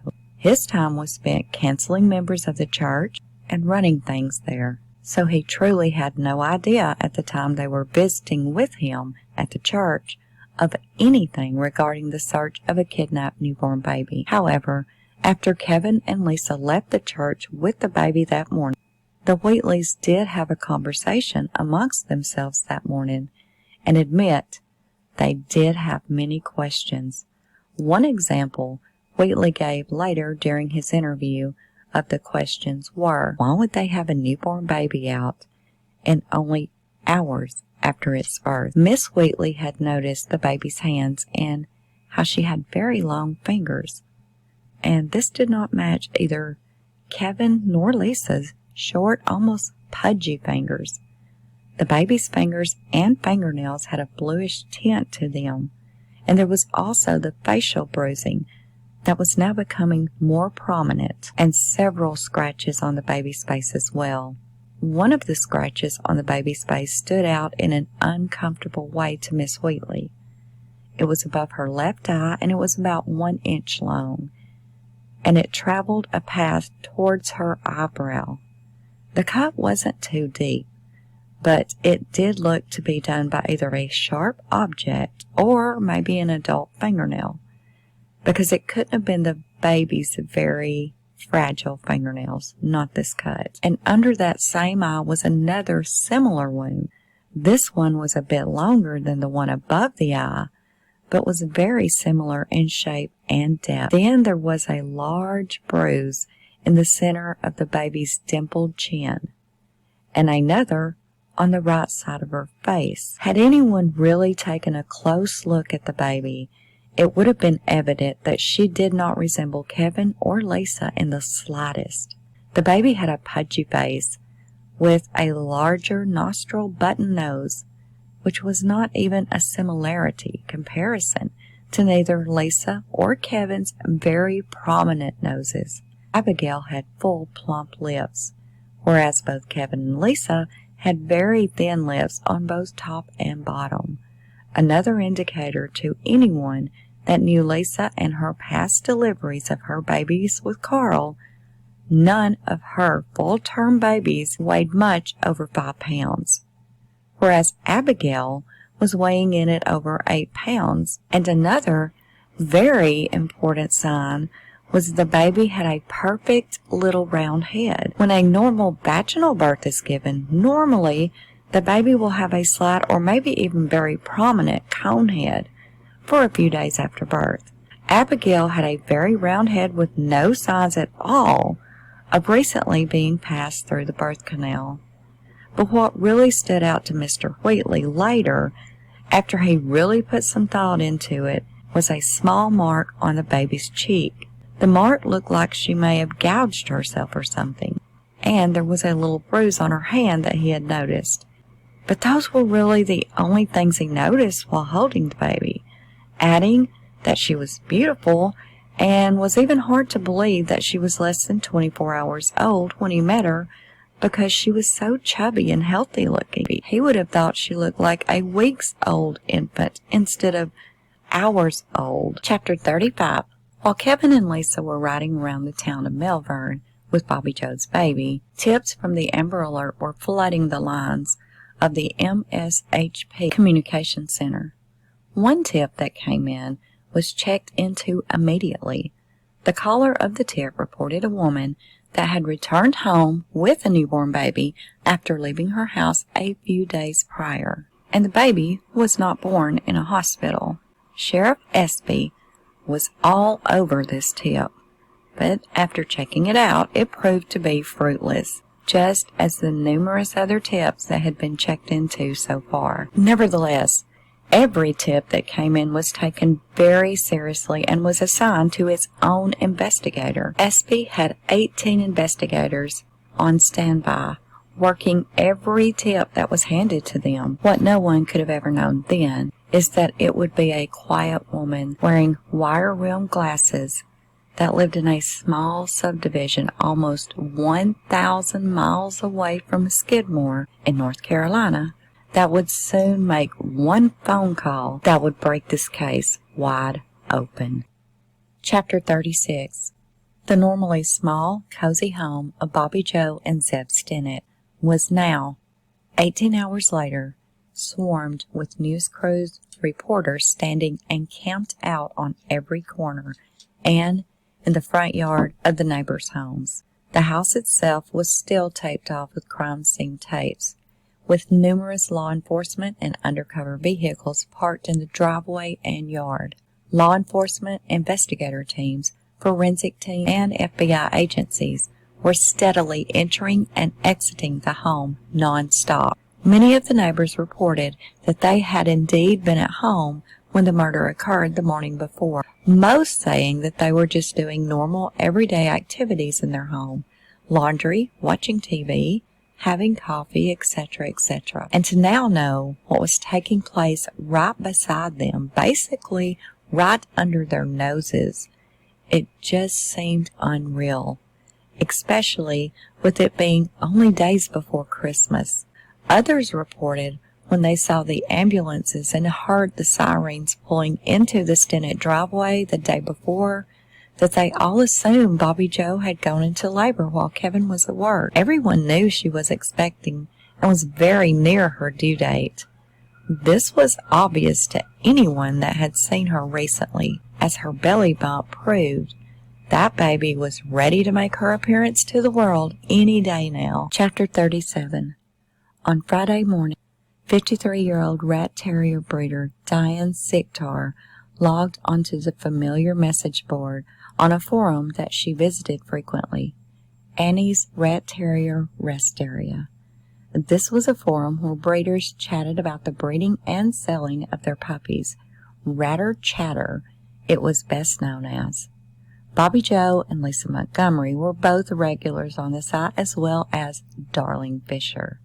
Diane later said everyone on the forum knew Bobby Joe. She was the sweetest, most caring, and polite breeder on the whole site, and that she lived in Missouri. She went on to say that she had not logged onto the forum in the last week and did not visit it as much as she used to. But that morning she had some time to kill and she decided to log in. But as soon as she logged on and was in the Ratter Chatter chat room, the only thing that was being discussed was Bobby Joe Stinnett's murder. She could hardly believe what she was reading, and she had heard nothing about this before that very minute. Some was even trying to put the puzzle together, becoming web sleuths. Who could have done this to such a sweet young girl? Many in the chat were focusing on Darling Fisher. Then, as others started joining in and putting their heads together from when the last times that they had saw Bobby Joe in the Ratter Chatter group, many remembered seeing her and Lisa Montgomery talking back and forth. They were talking about their pregnancies and how they were both expecting to deliver their babies at around the same time.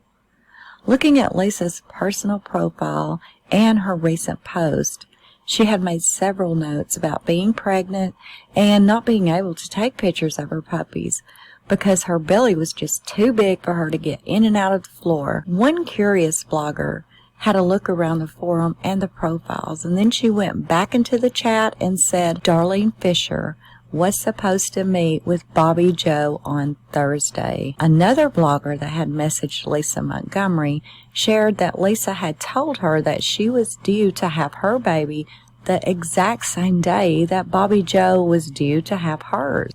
She started thinking that there may well be a connection between Darling Fisher, Lisa Montgomery, and Bobby Joe Stinnett. She decided to do a little sleuthing of her own and started searching to see when was the last time Bobby Joe had posted.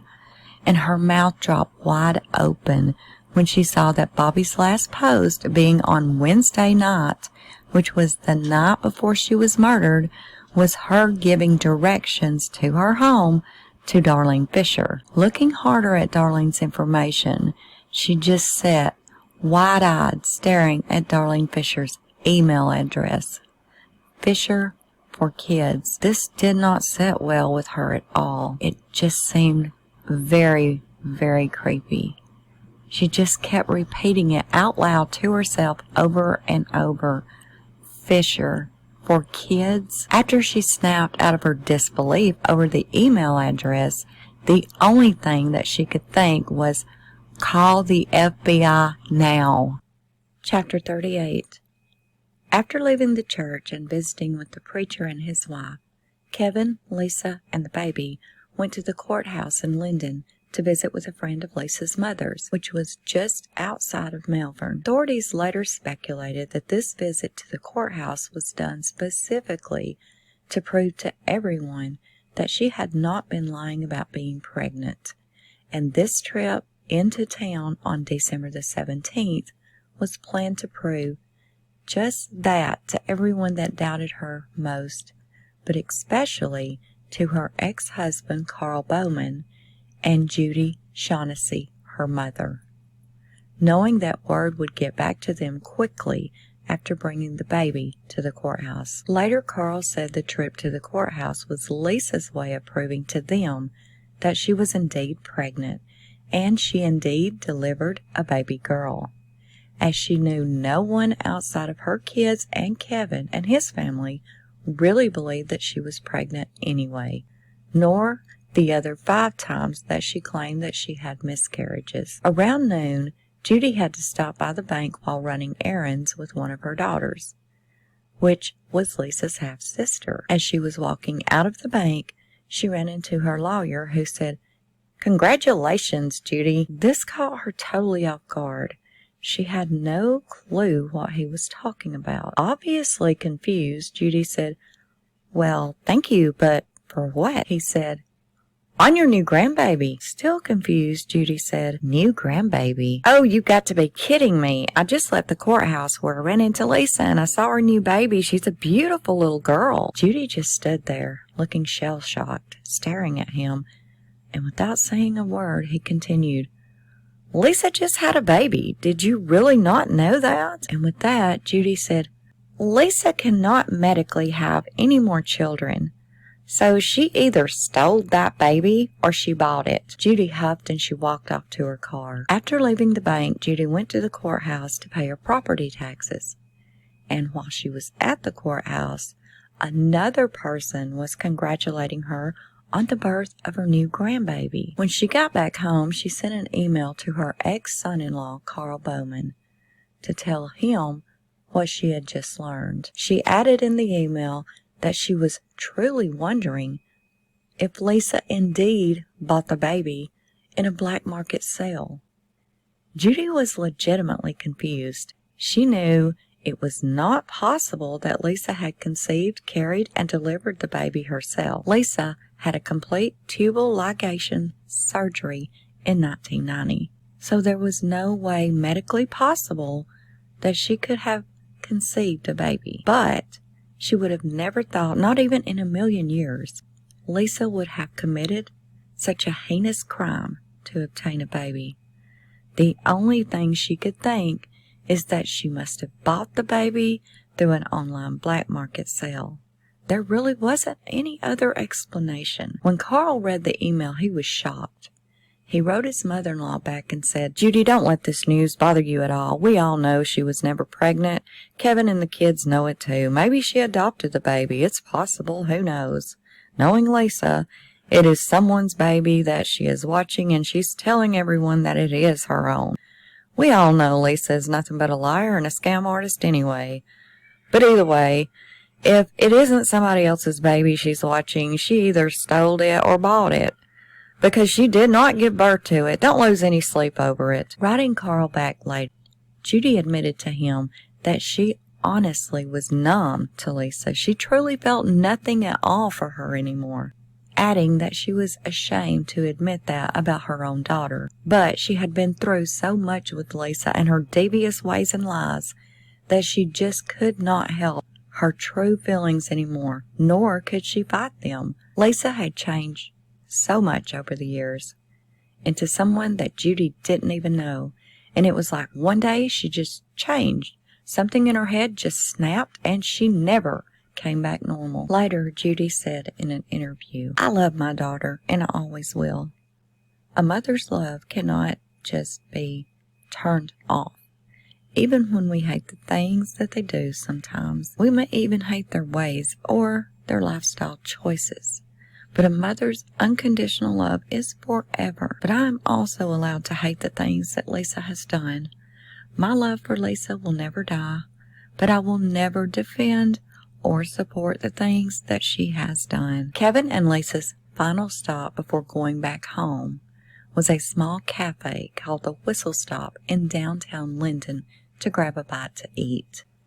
Chapter 39. On the evening of December the 17th, Sheriff Espy was sending investigators out left and right, following leads that had been called in, all of which, so far, were dead ends. Then, within 120 seconds, the case had a complete turnaround, a full 360, all because of 2 phone calls. One being a woman named Diane Siktar, who lived over 1,000 miles away in North Carolina. When Diane's call was patched through to the correct line, she wasted no time at all in reporting her information to the FBI. "Hello, I think I know who was in contact with the victim of the murder case in Skidmore, Missouri." Diane went on to explain how she was a member of the Ratter Cheddar chat room, and with what she had found, she had made a solid connection between Darlene Fisher and Bobby Joe Stinnett on the same morning as the murder. The agent asked her if she had any more information at all about the website, maybe an IP address. If they could get an IP address from the emails and the chat messages, or even the posts made by Darlene Fisher, the FBI could easily get an address from where the computer is located that the emails and messages were sent from. Diane gave him all of the information that she had and ended the call with the agent assuring her that he would call her back later. At around the same time the agent was speaking to Diane on one line, another tip came in from a woman from Georgia, which is thought to be Auntie Mary. This woman had heard about the Amber Alert on TV and wanted to give them information on a woman named Lisa Montgomery that lived in Melbourne, Kansas. She explained to the dispatch that she was showing off a newborn baby earlier today, claiming it as being her own. However, everyone that really knew Lisa suspected that she was lying about ever being pregnant in the first. These calls literally came in on top of each other. But the problem was, Diane had called her tip into the FBI, and the woman from Georgia, who asked to remain anonymous, came in through an Amber Alert hotline. Now, these 2 calls needed to be put together as soon as possible. Sheriff Espy had kept in constant contact with Zev Stinnett since the beginning. He kept his conversations polite, hopeful, and short. He did not want to keep Zev in the dark, nor did he want to give him any false hopes on the leads that they had been following all through the night. But now, with these 2 new and very promising leads, Ben felt in his heart that he was going to be able to find this baby girl. Victoria Joe was going to be brought home to her father, and Bobby Joe's killer was going to be brought to justice. Chapter 40. Meanwhile, in the small hometown cafe in Melbourne, the Whistle Stop Cafe, owner Kathy Sage was busy taking lunch orders of the locals that were regulars at the small cafe most days at lunchtime. The little cafe was in full operation just as any other day during lunchtime. The small television up in the corner of the diner showing the local news. Customers were conversing about the local and abroad happenings. Today's topics seemed to be focused on the murder in Skidmore, a bit of political chatter, and Christmas being exactly 1 week away. The familiar creaking sound of another customer coming into the diner came from the door as Kevin and Lisa walked in, with Lisa toting a car seat that held a newborn baby. The baby appeared to be asleep. Kevin and Lisa took a seat in one of the booths and ordered eggs, bacon, and hash browns. Lisa had placed the car seat holding the baby in the floor beside her. Few customers walking by stopped to look at the baby, saying how precious and sweet she was. Lisa smiled and said, "Thank you. You can hold her if you want. Go ahead. Take her out. Pick her up." "Okay," one of the customers said. She reached down and took the baby out of the car seat and walked her around the diner, showing her to other people in the restaurant while Lisa and Kevin ate. While the baby was being passed around to the customers in the diner, owner, Kathy Sage, walked over to Kevin and Lisa's booth and asked how old the baby was because she thought the baby looked too newly born to be out and about already, and especially being passed around to so many people, and the parents being seemingly just fine with it, even encouraging it. "She's only 1 day old," Lisa replied, sounding excited. Hearing this upset Kathy, as it was unheard of to bring a newborn out in public and pass her around to numerous people, let alone a 1 day old baby. How in the world was she even dismissed from the hospital yet? Chapter 42. Based on the messages and emails between Bobby Joe and Darlene Fisher the night before the murder, law enforcement was certain that Darlene Fisher was the last person to have seen Bobby Joe Stinnett alive. Even Bobby's mother, Becky Harper, had told law enforcement the day of the murders that a woman named Darlene Fisher had shown up at Bobby's house to see the puppies, and that was the last time she talked to her daughter. Officials knew it was highly likely that Darlene Fisher was not involved in the crimes at all, but she may be able to give them something else to go on so they can make more moves in the right directions, and, in the least, help them to build a more solid timeline by knowing what time Darlene arrived and departed the Stinnett home. Now, Darlene Fisher had to be located. The messages recovered from Bobby Joe's computer between Darlene and Bobby showed almost immediately that Darlene had been lying to Bobby about living in Fairfax, Missouri, because the computer Darlene Fisher was using had an IP address that connected in Kansas, not Missouri. By this point, it was almost clear that the name Darlene Fisher was a made-up fake name, along with the address Fisher for Kids that was being used in conjunction with the name. Bobby's computer cache files also showed that she had been online shopping for baby items and Christmas gifts, while also surfing around on eBay almost all morning the day she was murdered. But there was a period where there was a break in her computer activity and she never came back. Checking deeper into the timeline of the online activity, Bobby had stopped her activity shortly before her mother, Becky Harper, placed the 911 call from Bobby's house. Feeling certain that is when the suspect came into Bobby's house and committed the crimes. The server company maintaining the IP address of Darlene Fisher was Quest Communications, and this was out of Virginia. Now, all that had to be done was call Quest Communications, give them the IP address of their customer, and they can then give the exact address to the location of Darlene Fisher. Chapter 43. Working as fast as possible through telephone communications between CSI, FBI, Quest Communication officials with the IP address attached to Darlene Fisher's emails, messages, and posts to the Ratter Chatter forum. It only took minutes to learn that the IP was attached to the email kellymont@earthlink.net, provider being out of Topeka, Kansas. Access to the internet was through a dial-up connection, making the physical address attached to the IP address easy to trace. Further learning the telephone line attached to the dial-up connection was billed to a man named Kevin Montgomery, who lives on Adams Road in Melbourne, Kansas. With this solid lead and knowing for a fact that Kevin Montgomery or someone in his home was the last person that had communication with Bobby Joe, Kevin Montgomery's name and location was immediately put into several databases which provided information. Kevin Montgomery had 3 biological children.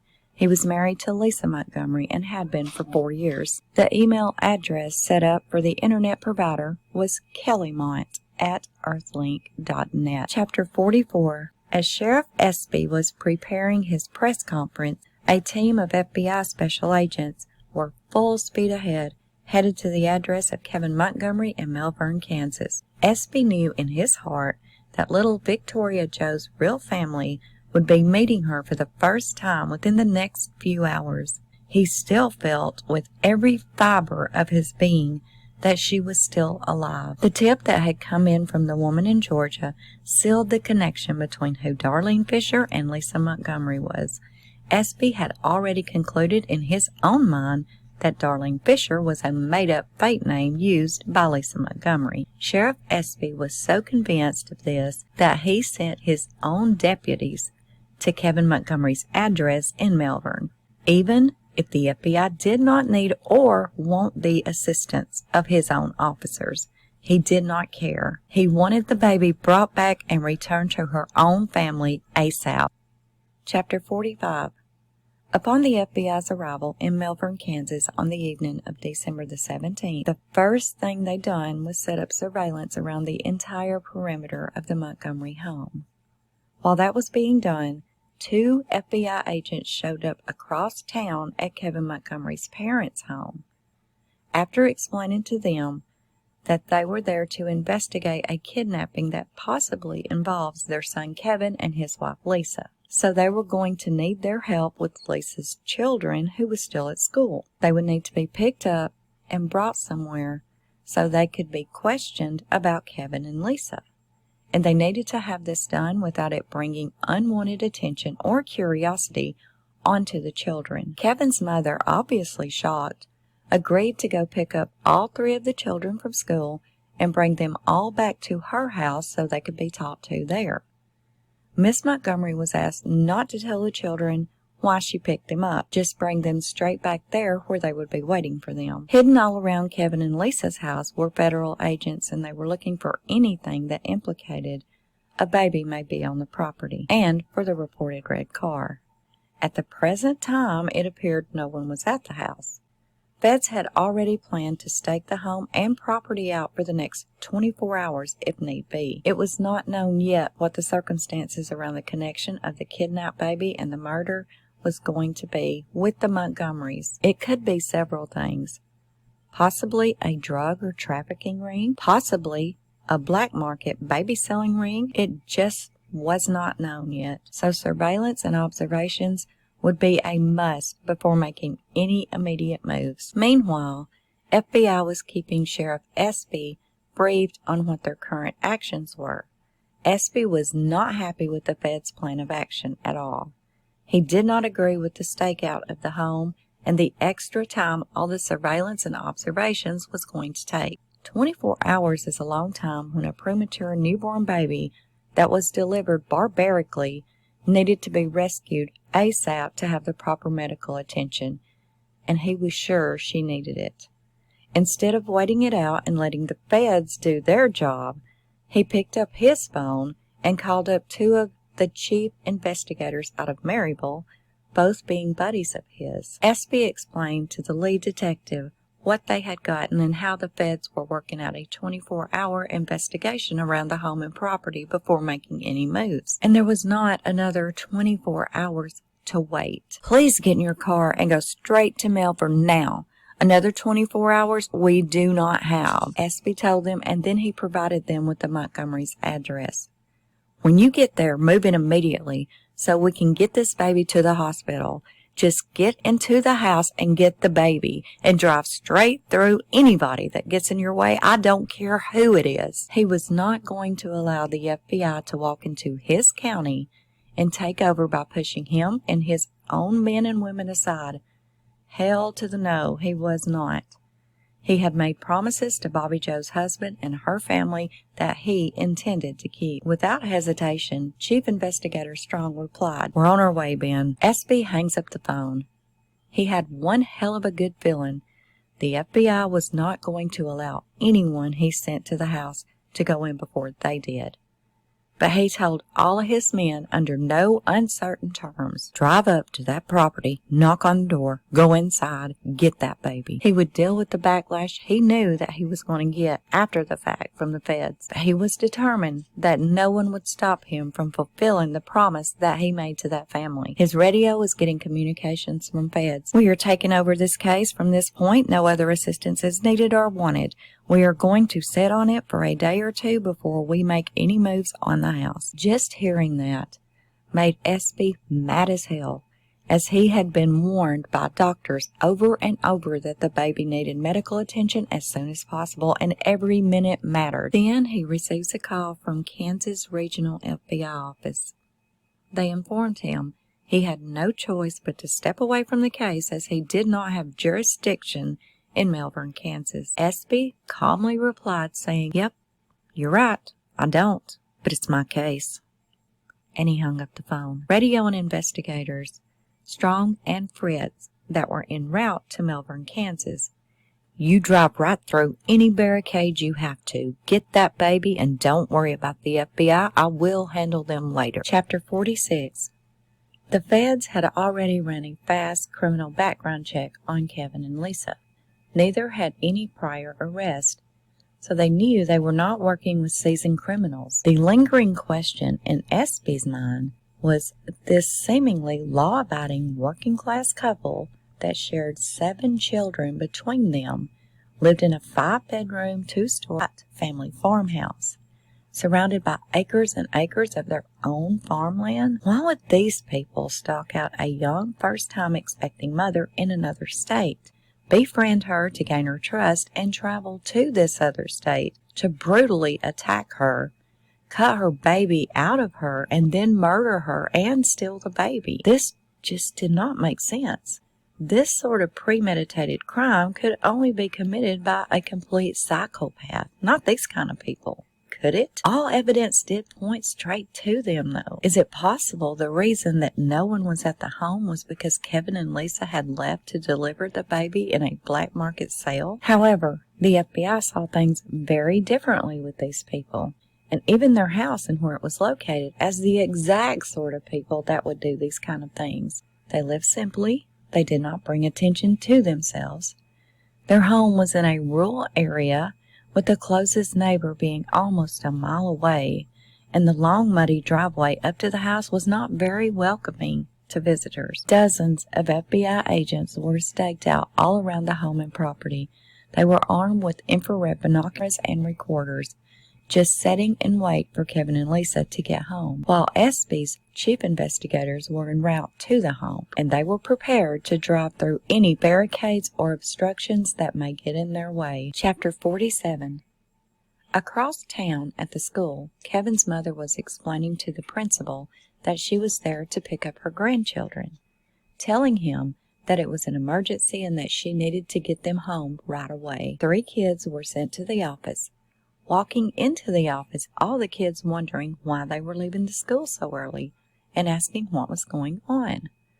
Miss Montgomery would only tell them that they needed to get their things so she could bring them to her house. Rebecca told her that she had driven her own car today and she would help Felicia and Brian get their things together and drive them all to her house. Within 10 minutes of Miss Montgomery returning to her home, Rebecca, Brian, and Felicia walked in the front door also. A waiting FBI agent separated the kids into separate rooms in the house to talk to them individually. The kids were all drilled by multiple questions by the FBI agents, yet they were never told who it was that was asking them all these questions or why they were asking them questions. Later, one of the kids said, "We had no clue who these men were, wearing fancy suits and ties. We thought they were some lawyers or something." The agent that talked to Rebecca told her, after he had finished drilling her with questions mostly about what Kevin had been doing for the last 24 hours, "Do not tell anyone about seeing or talking to us today. No one." And with that, the men left without telling her why they were there or why they had so many. After the men left, the kids talked together about the questions they were asked by the mysterious men in the fancy suits. Why did Kevin take off work today? Where is he now? Do you think your mom and Kevin are happy together? Amongst numerous other questions about their stepdad. None of the kids said anything bad about Kevin because they had nothing negative to say. Kevin had always been good to them. Sometimes he got upset with their mom when she was yelling at him, but he had never raised his voice to any of them, and he had never put his hands on any of them. He had always supported them in everything they did, going to all of the games Rebecca cheered in, unlike their mom. She was always too busy to be bothered. She spent a lot of time on her computer, and if you disturbed her, she got very mad and she would yell. telling them to leave her the hell alone while she was busy. Kevin was a really nice guy and a really amazing stepfather, and they all liked him very much. Then it was questions about Lisa. What has your mom been like in the past month? Was everything okay last night at your house? Then they went into, tell me about the new baby. Does the baby have any scratches on her? Do you have any photos of her on your phone? Does your mom and Kevin argue much? Brian said the man he talked to told him, your mom is one of 2 suspects in a kidnapping that we're working on. Brian did not know what to say, so he just said, okay, that's weird. The kids said the man wasn't being rude to them at all. They were very nice. They just had a lot of questions. A lot. Kayla later said that they had talked to her also by telephone, and she told them how much that she appreciated Kevin for what he had done for her family. He worked hard every day and provided for all of them. He always supported us. The thing about Kevin is he loves my mother and all of us with his whole heart and soul and would do anything in this world that he could to see us happy. He loves all of us as much as he loves his own kids, and he has shown and proved that to us all many times. Kayla also said that she did admit that at times during her mother's pregnancy, she had doubts that she was even pregnant. Chapter 48. While FBI agents were talking to Lisa's kids, agents that were staked out at Kevin and Lisa's house spotted a dirty red Toyota Corolla with a Kansas license plate pull up in front of the house. But this car did not have an H on the hood like the car that all agencies with hundreds of miles around had been searching aimlessly for. With their high-powered binoculars, they watched as Kevin and Lisa got out of the car. Lisa walked around the car and took a car seat out of the back seat. Agents did not make a move as they watched the couple with the car seat slowly make their way into the house, entering through the side door. Within minutes, another newer vehicle pulled up and parked behind the truck that had been sitting in the driveway since the agents began their surveillance. Sheriff Espy, sitting in his office, waiting impatiently for a call from his investigators, answered his phone before the first ring even finished. Yeah, Espy answered. We're here. As soon as we know something, we'll give you a call back. We're shutting down our cell phones now. Good. Let me know something as soon as you can, Espy said. All right, here we go. The phone hung up. Espy's phone rang again almost as soon as his call ended. It was one of his deputies. Somehow, the press has got a hold of the information about the Skidmore case and the lead at the Montgomery home. News helicopters are starting to circle around over the property filming it. This news absolutely floored Espy. We know these psychopaths has already murdered the baby's mother. If they hear those damn choppers and go outside and see them, there's a hell of a chance they will do something to that baby. Investigator Strong walked up to the door of the house and calmly knocked on it.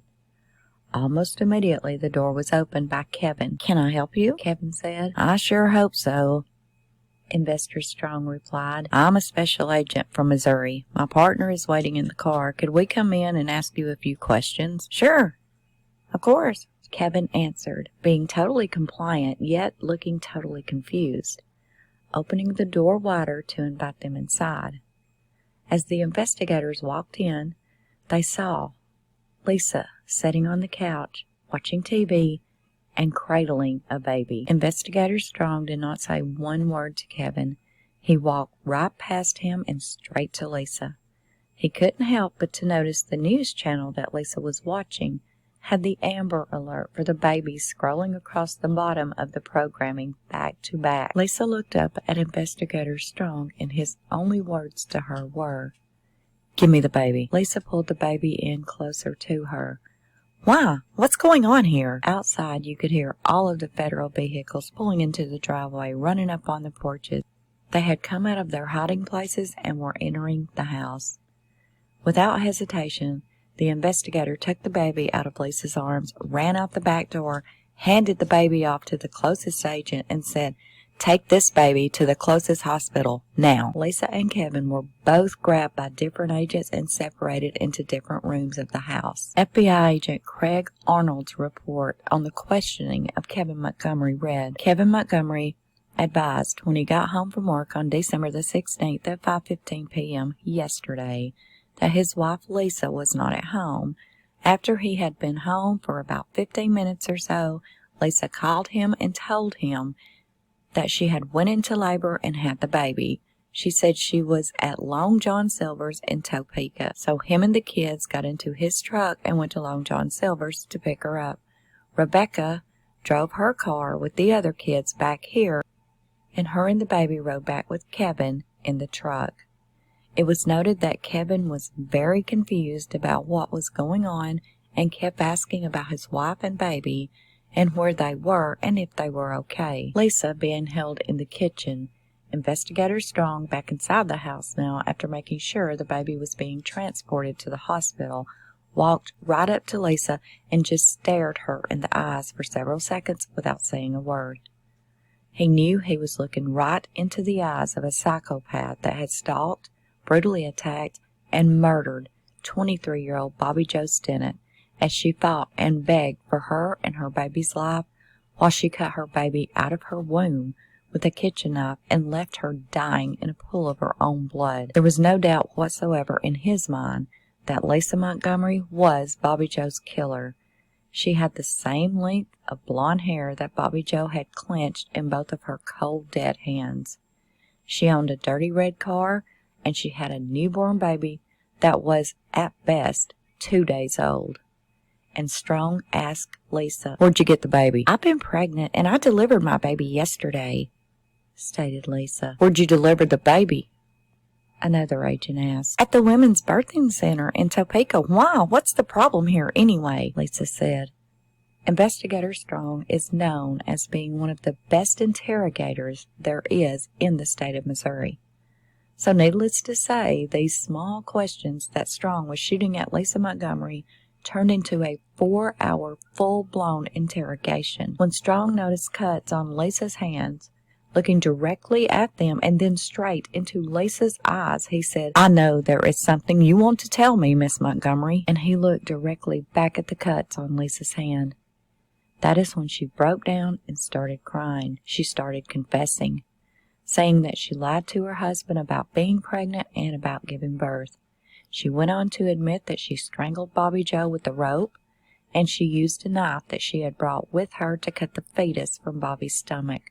And the baby that Strong had taken from her was indeed Bobby Jo Stinnett's. Even after her full confession to the murder and kidnapping, Strong continued to ask questions, to which Lisa seemed to be giving honest answers to, asking her about where she went after she left Bobby Jo's.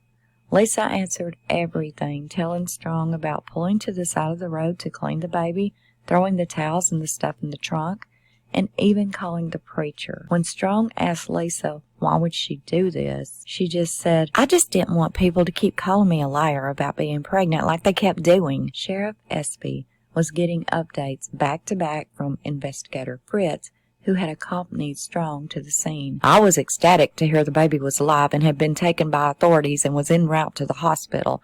I was praying that the baby's health and condition would be okay after being seen by medical professionals.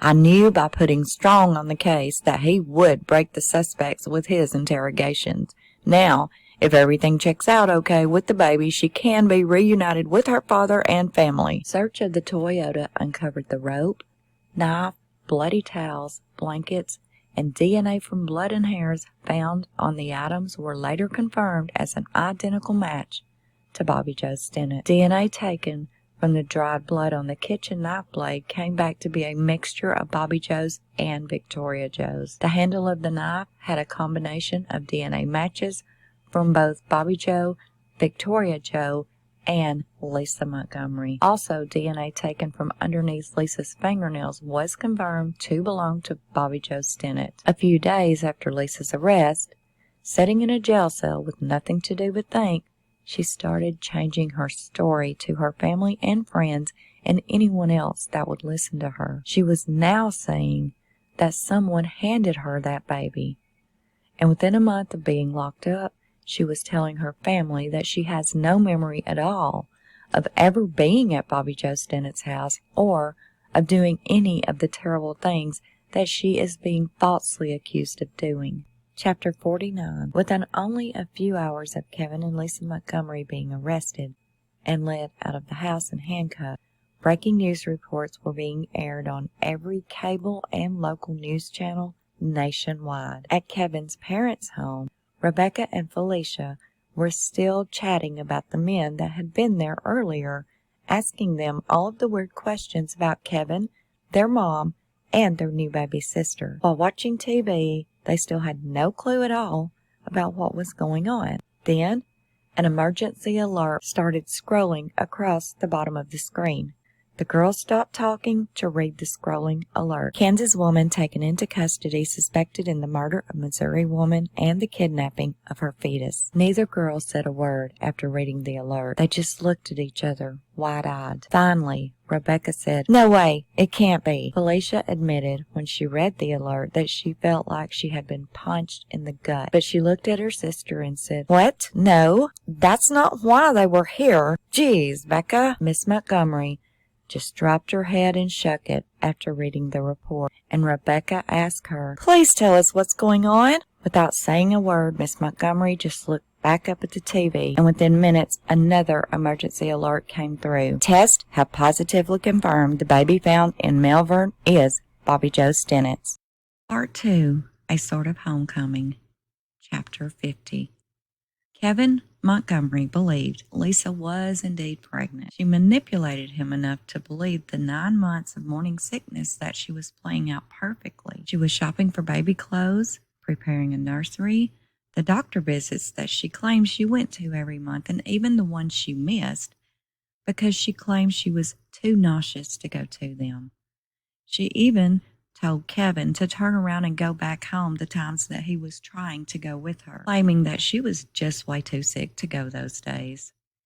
And when they would get back home, he would watch her pick up the phone and dial a number and act like she was talking to someone to reschedule the appointment. On one occasion, when he was driving her to one of the appointments, she started an argument, acting furious, screaming and demanding that he turn around and go back home now. But when they got there, she told him to get out of the damn car, that she was going by herself. Kevin could hardly get out of the car fast enough and shut the door behind him before she was punching the accelerator and taking off. Later, in a television interview, Pastor Wheatley said that the last time he had talked to Lisa before she called on December the 16th, she had showed up to talk to him saying that she needed some counseling. She had told him that when she was pregnant, and she was worried because her pregnancy had started out with her carrying twins. But she had recently lost one of them and was now only carrying one baby, which was due to be born around December the 13th. He added that she was very concerned and worried about the remaining twin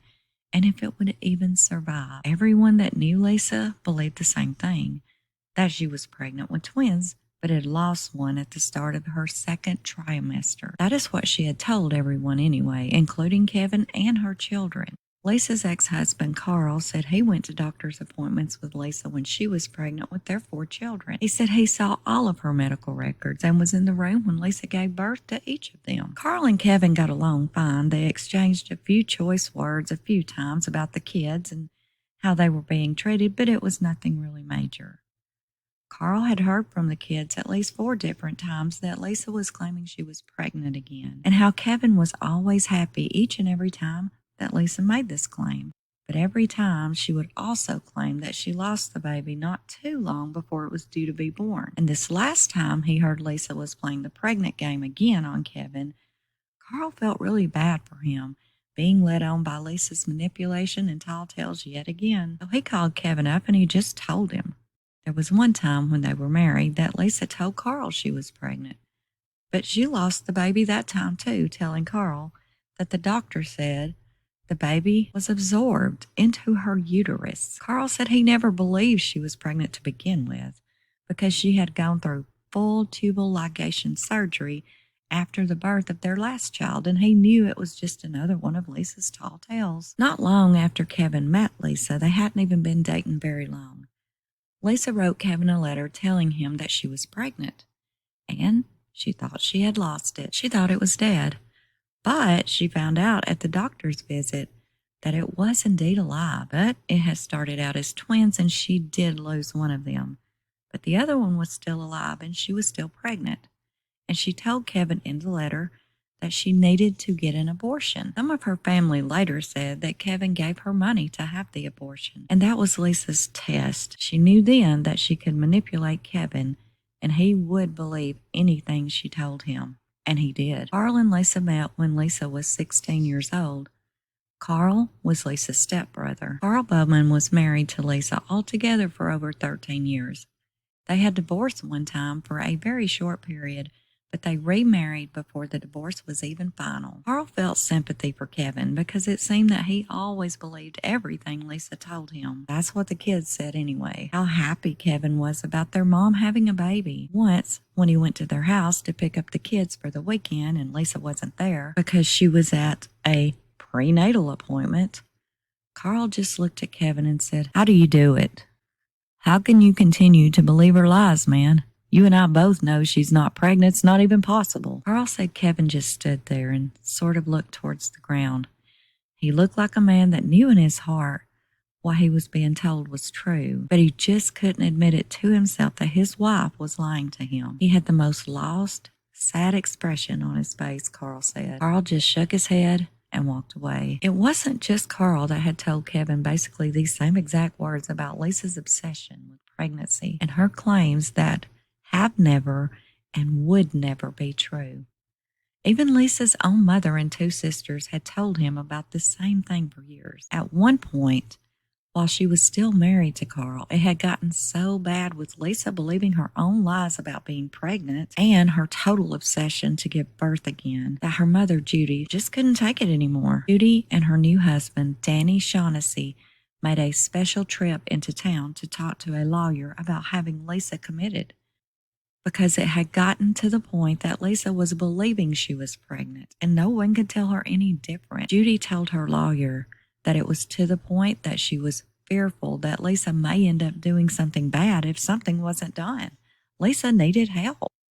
The lawyer said he understood the frustration and the worry she had, but unfortunately, her mother could not commit her unless she hurt herself or someone else. Chapter 51. While the feds were moving in on Lisa and Kevin, states away in Georgia, Lisa's daughter Kayla was at school showing off the photos that she had printed. Rebecca had sent her of her new baby sister, and she was so proud. Kayla loved her mother, but after getting away from the lifestyle that she was used to living in, with her mother being so unsupportive and uncaring of her and her siblings, she realized their lifestyle was anything but normal, and no child should ever have to live such a fend-for-your-own life while their mother was in the next room, completely ignoring them all. Since her mother had moved her and her siblings to Kansas after marrying Kevin, her mother started growing distant towards her and her siblings. There just was no connection between them at all. Not that there ever was a strong connection there anyway,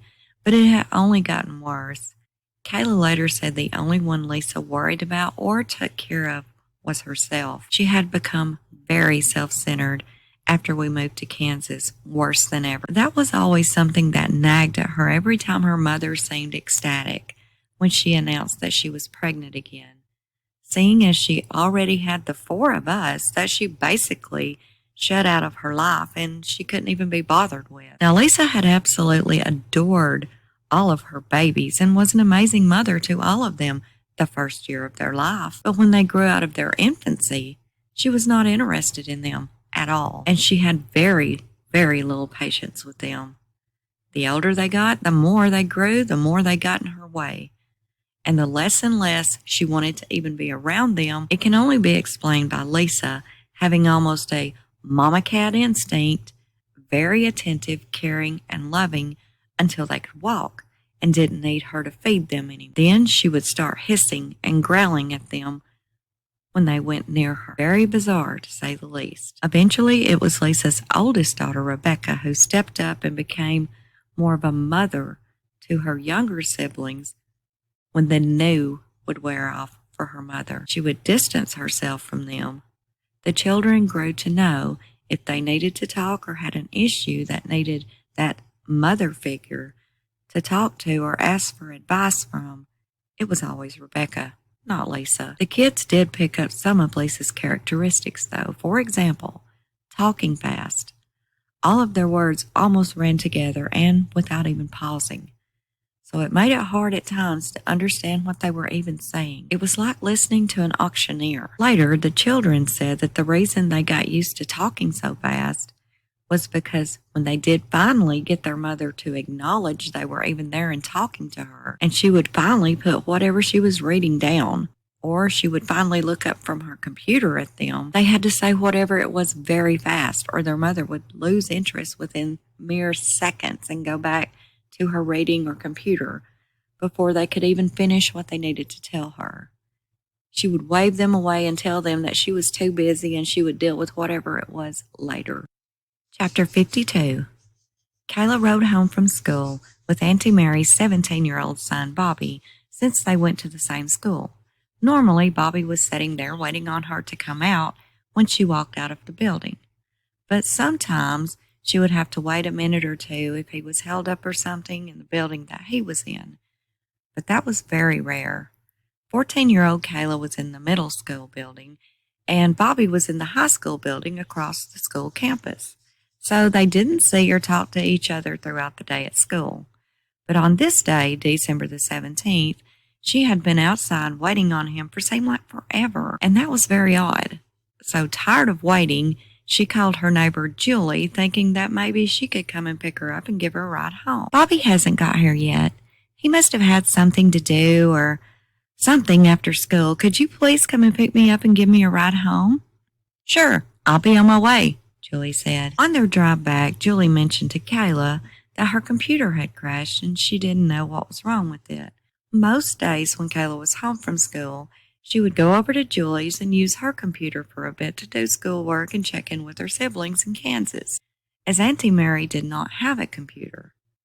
Kayla stayed back and forth between Julie's and Auntie Mary's anyway, and she even done her laundry at Judy's and had her own bedroom there too. That day when she got to Julie's, instead of using the computer like she normally would after school, she decided to go ahead and do her laundry while Julie was in the back room of the house doing chores. While Kayla was separating her laundry, she heard the front door open.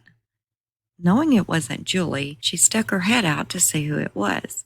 When she saw it was Auntie Mary, and she was still in her night clothes, kind of surprised her. But also, Auntie Mary had a look on her face of fright and exhaustion. But little did Kayla know then that within the next hour, her whole life and the way she knew it was going to be changed forever. Chapter 53. A slew of reporters had formed outside the sheriff's department, anxiously awaiting any update that Sheriff Espy would be delivering to them in the soon-to-start press conference. Espy was in his office looking over notes that he would be using for the conference. He knew, with the recent breaking news alerts going out nationwide and internationally, and over the internet, that a woman had been arrested for the brutal murder of newly married 23-year-old Bobby Joe Stinnett, and the baby was cut out of her, had been found alive, and people were wanting answers now. When Sheriff Espy walked out the back door of the department to address the hordes of reporters, a hush fell over the area as Sheriff Espy made his way to the already set-up microphones from the numerous news networks. We are confident that we have rescued Bobby Joe Stinnett's missing infant daughter. We are canceling the Amber Alert, Espy said, barely able to even get the words out of his mouth due to the lump that had formed in his throat. But it came of a place of pure happiness and thankfulness that very soon little Victoria Joe would soon be returned to her rightful family. Then Espy stepped aside for FBI agent Rick Thornton. Father of the baby will be reunited with her very soon, Thornton said. When news reporters started asking questions after the briefing, it was evident they were finding it hard to stay objective, as they are trained to do when reporting on any case or subject that they are covering. This case was very different, though. Most reporters reverted their updates to show positivity in such a horrible situation. Little Victoria Jo would be spending her first Christmas with her family. People that knew and associated with Kevin and Lisa Montgomery, however, was replaying their most recent encounters with the couple in their minds. Now, in hindsight, they started to see that everything they had done was suspicious. How did they not pick up on it all sooner? Hindsight really is 2020. Chapter 54. Kevin's boss, Daryl Schultz, called his preacher, Mr. Wheatley. He had just heard that Lisa had been arrested in the murder of Bobby Joe and the kidnapping of her baby. When Preacher Wheatley answered the phone, "Hello," Daryl skipped any small talk, and he got right to the point. "Did you know anything about all of this? Were you in the middle of it?" "Huh? Of course not," the preacher answered. The people that knew Kevin and Lisa were trying to make some sort of sense out of this, trying to put their own puzzle pieces together with their hindsight observations that they were blind to in the beginning. Not many people really saw Lisa that much, but when she did go out, she was a pleasure to run into. She always had a smile on her face and she was very friendly. For a while, she was even a well-respected and appreciated member of the community's 4-H club. People were also wondering if Kevin was involved, realizing that you may think you know someone, but you also may find out that you never really knew them at all, making you second-guess everything you thought you knew about the person. Do you ever really know anyone and what they could be capable of doing? Carl Bowman reflected on the Lisa he knew, saying that she was very smart, very talented in DIY things, arts and crafts and things like that. She was polite to everyone she met, but she was very manipulative as well. And she could look you straight in the eye and lie her ass off and make you totally believe anything she said. While living in New Mexico in 1998, Carl and Lisa divorced for the second and final. Lisa took custody of 2 of their children and moved back in with her mother in Topeka, Kansas. Carl took custody of the other 2 and moved to Oklahoma. Lisa started making up some terrible, far-fetched lies about me almost immediately after the divorce. Carl said, "People in Topeka hated me. They had never even met me. Wouldn't even know me if I passed them on the street." But Lisa was very believable when telling her stories. She was very influential. Carl confronted Lisa one day. "What the hell are you thinking telling people all these awful lies about me?" "Oh, please, Carl, I never said any of that." Lisa was always seeing other men when we were married. I know for sure of 6 of them. But there was probably a lot more than that. It wasn't long after she moved in with her mother that she met Kevin Montgomery. She started lying to him, claiming that she just got a divorce and was out of a very abusive marriage, always playing the victim to things that she made up so people would feel sorry for her. Carl said every time he learned that she was claiming she was pregnant again, he would confront her with that also, and she would just roll her eyes and say, "Whatever, Carl. I don't have time for this right now." The Ratter Chatter forum was also buzzing with talk from people who had met Lisa or purchased one of her thoroughbred rat terrier, saying after having the pup checked out fully, she had lied about the pedigrees and the history of her puppies. People that spoke of Carl Bowman had nothing much in the way of negativity to say about him at all, saying he was just a hard worker. He worked all week and attended church every Sunday. He stayed to himself, really, for the most part. Chapter 55. Kayla Bowman was trying to make herself appear busy with the laundry when Auntie Mary slowly walked into the laundry room. "Hey, Auntie," Kayla said. Mary just stood there with her head down without saying a word when Julie walked up behind Mary, after having the same look of sadness and despair on her face. "What's wrong?" Kayla said. "We need to talk to you, Kayla," Mary finally said. Kayla knew whatever they wanted to talk to her about was bad. She could tell that they had both been crying, as both of their eyes were red and puffy. She had a feeling what they wanted to tell her was that her baby sister had died. She had just been thinking about the photos of her baby sister, but in the photos, something just did not look right about the baby. She did not look okay. It was like something was wrong with her. "Okay, I'll be right there after I get this load into the washer." When Kayla walked into the bedroom, she sat down on her bed, already dreading what she was about to hear. Mary finally started talking. "Kayla, I'm not going to sugarcoat what we must tell you. Because there is no way to do that. Pausing for a few seconds before continuing. Your little sister isn't your little sister. Wait, what? What do you mean? Kayla said. Silence, while Mary tried to find the right words. Your friend from the dog show in Avalon, Bobby Joe. She's dead, Kayla. What? Kayla snapped back. How? Why? Kayla immediately started crying. Kayla, your mother murdered Bobby Joe, cut her open, and took her baby. Kayla screamed out, No, no, while burying her head in Julie's chest, crying uncontrollably. Kayla could not believe this.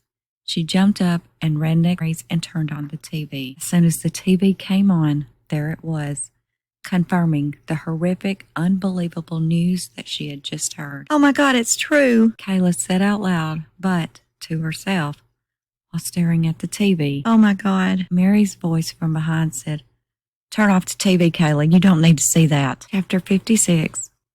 After Lisa's mother, Judy Shaughnessy, heard about Lisa's arrest and what she had done, she phoned Kevin's parents to offer her support if needed and see how her grandkids were taking the news of Lisa being arrested. Even though both Mr. and Mrs. Montgomery were at home along with all three of Lisa's children, but the phone only rang and rang until the answer machine came on. Judy left several messages following her failed attempts of being able to reach them, which was frustrating her and making her feel like no one cared about her concerns for her grandchildren. Media had already gotten their phone number, and with the phone continuously ringing, they just stopped answering it altogether. Judy never got a return call from the Montgomerys or from any of her grandchildren. No one ever called Carl Bowman about how his kids were doing either. Lisa and her mother's problems with each other stemmed from an incident that happened 2 years prior in 2003. Judy's son, which was Lisa's half-brother, had lost his son to CPS due to substance abuse and arrest. Judy was going through the steps of obtaining temporary custody of her grandson when Lisa intervened and put herself into the case to be considered by the court for temporary custody of her nephew. Judy and her husband Danny were very well able, both physically and financially, to take her grandson in and give him a good life and raising.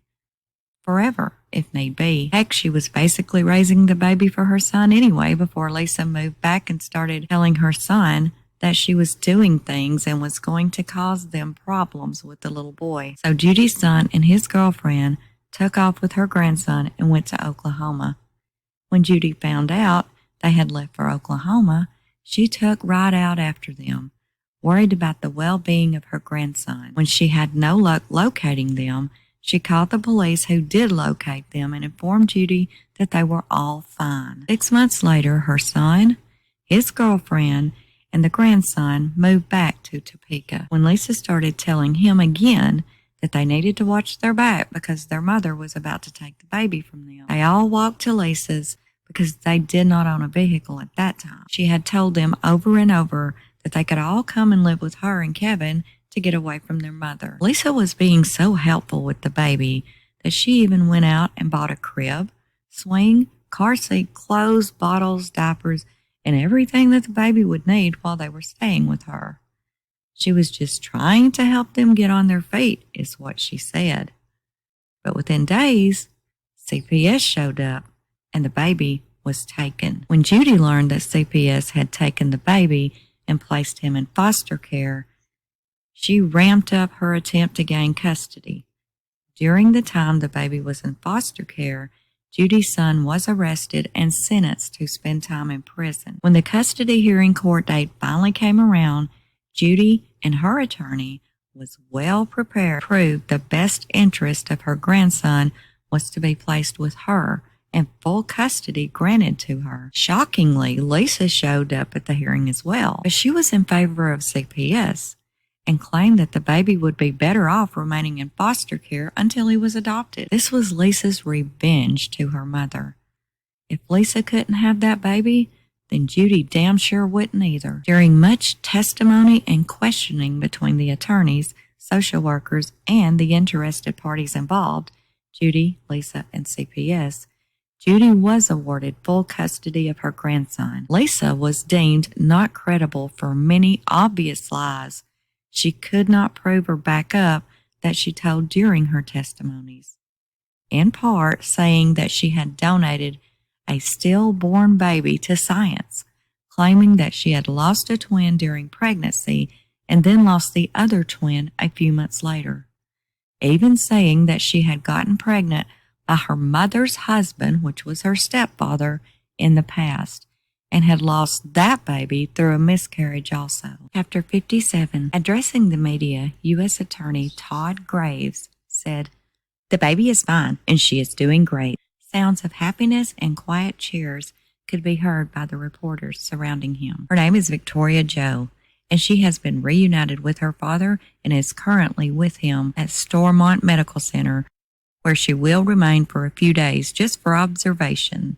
Then she will be going home for Christmas. Reporters started packing up right then and headed to Stormont with hopes of interviewing Zeb Stinnett or some member of the family, and hopefully even snapping that first public photo of the baby for the whole world to see. When SB took over the mic, he shared a bit of what they had learned about Lisa Montgomery. She suffered a miscarriage earlier this year and lost a twin when she was 6 months along. One reporter asked if there was any idea yet of a motive. SB answered by saying, "I think she planned to take this baby because she had lost one through the miscarriage." Is it known if there will be any long-term problems with the baby? Considering the awful way that she was brought into this world, we have no indications that the baby was hurt in any way. She is probably going to be okay, SB replied.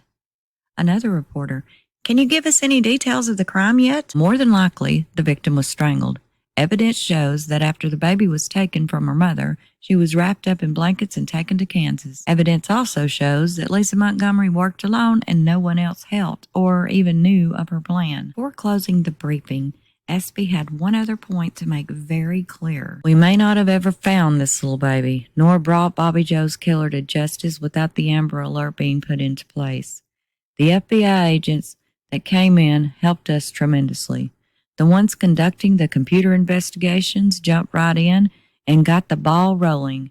Every agent, officer, and deputy you see standing here has not slept since this happened.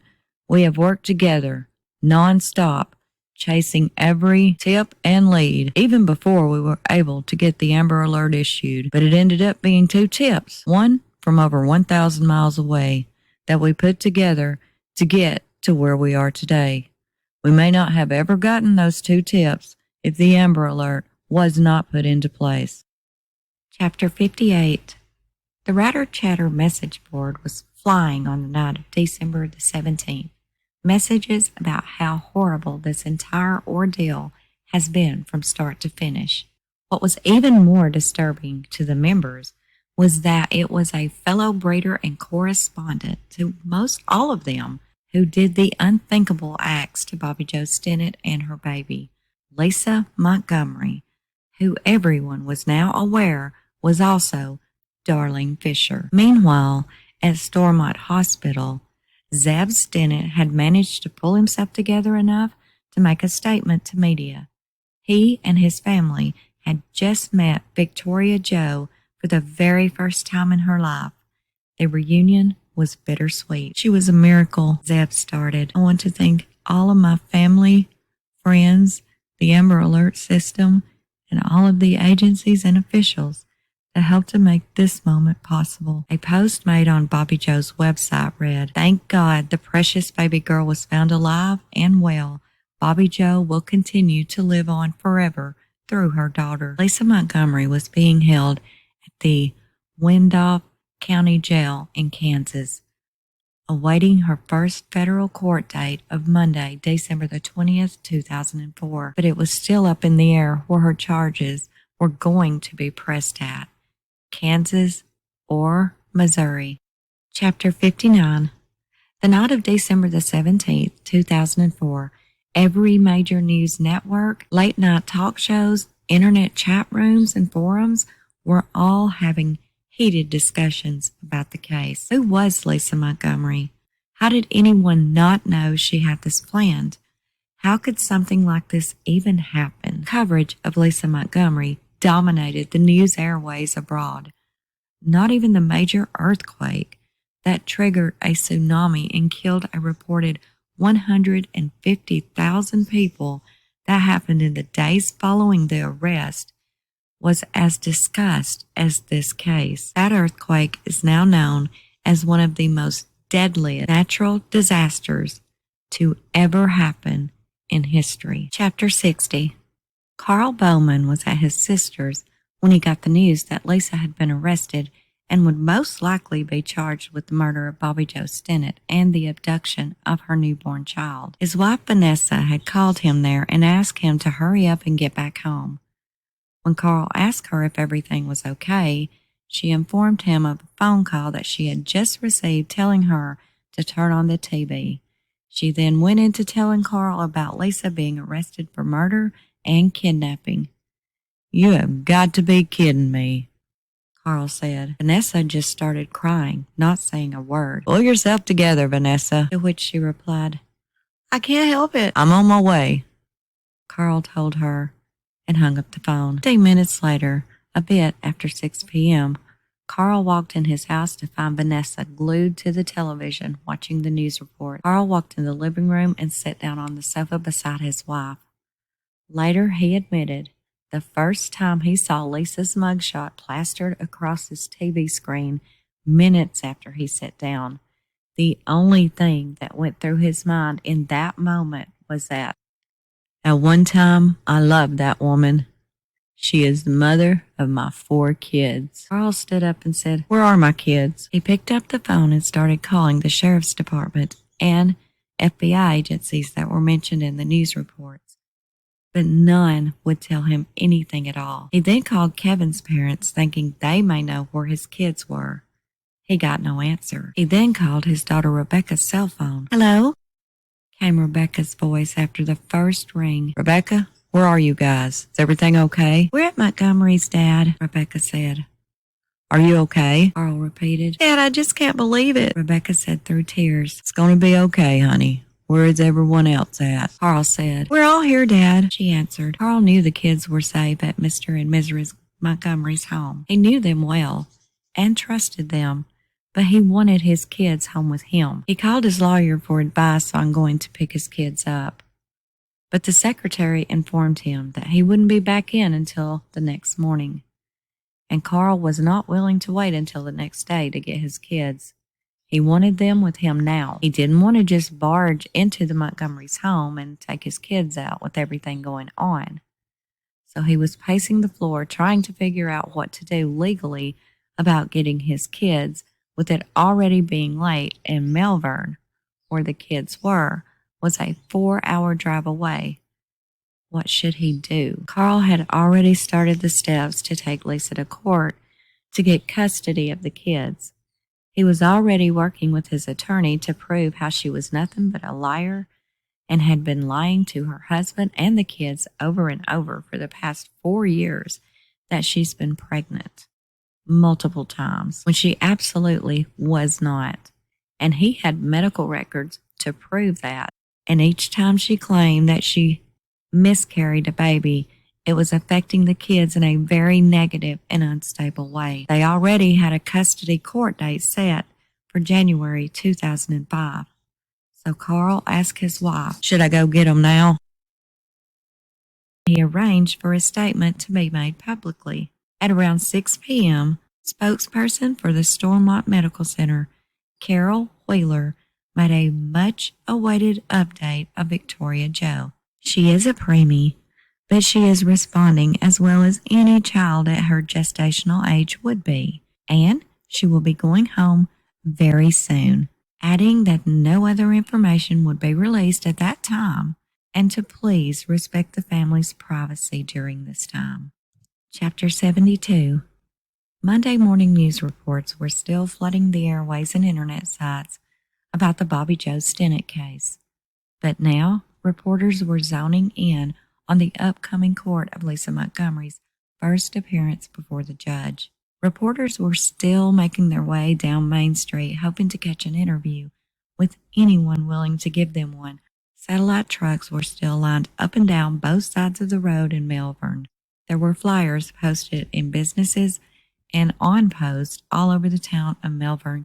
The Melbourne and Linden communities were collecting funds for the family of Bobby Joe Stinnett of Skidmore, Missouri, and donations could be made at the Linden Bank. In Georgia, Kayla had tried to talk to Felicia about the things with their mom, but they did not see things eye to eye on the matter, so they found it best not to talk to each other about it. Her and Brian were only 10 months apart, but she really couldn't talk to him either because Brian, in a way, was a mama's boy.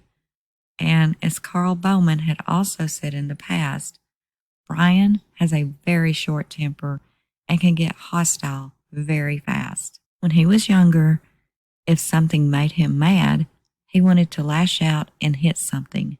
But as he's gotten older, he's gotten much better with that. And he had learned to control his temper and anger much better.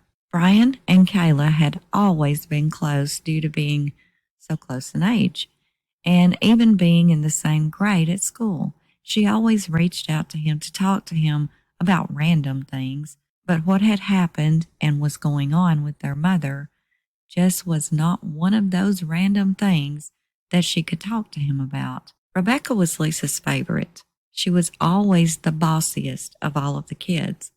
She was in several sports in school and even a cheerleader and a school mascot. Later, Rebecca would say, "My mom loved animals. We always had lots of animals.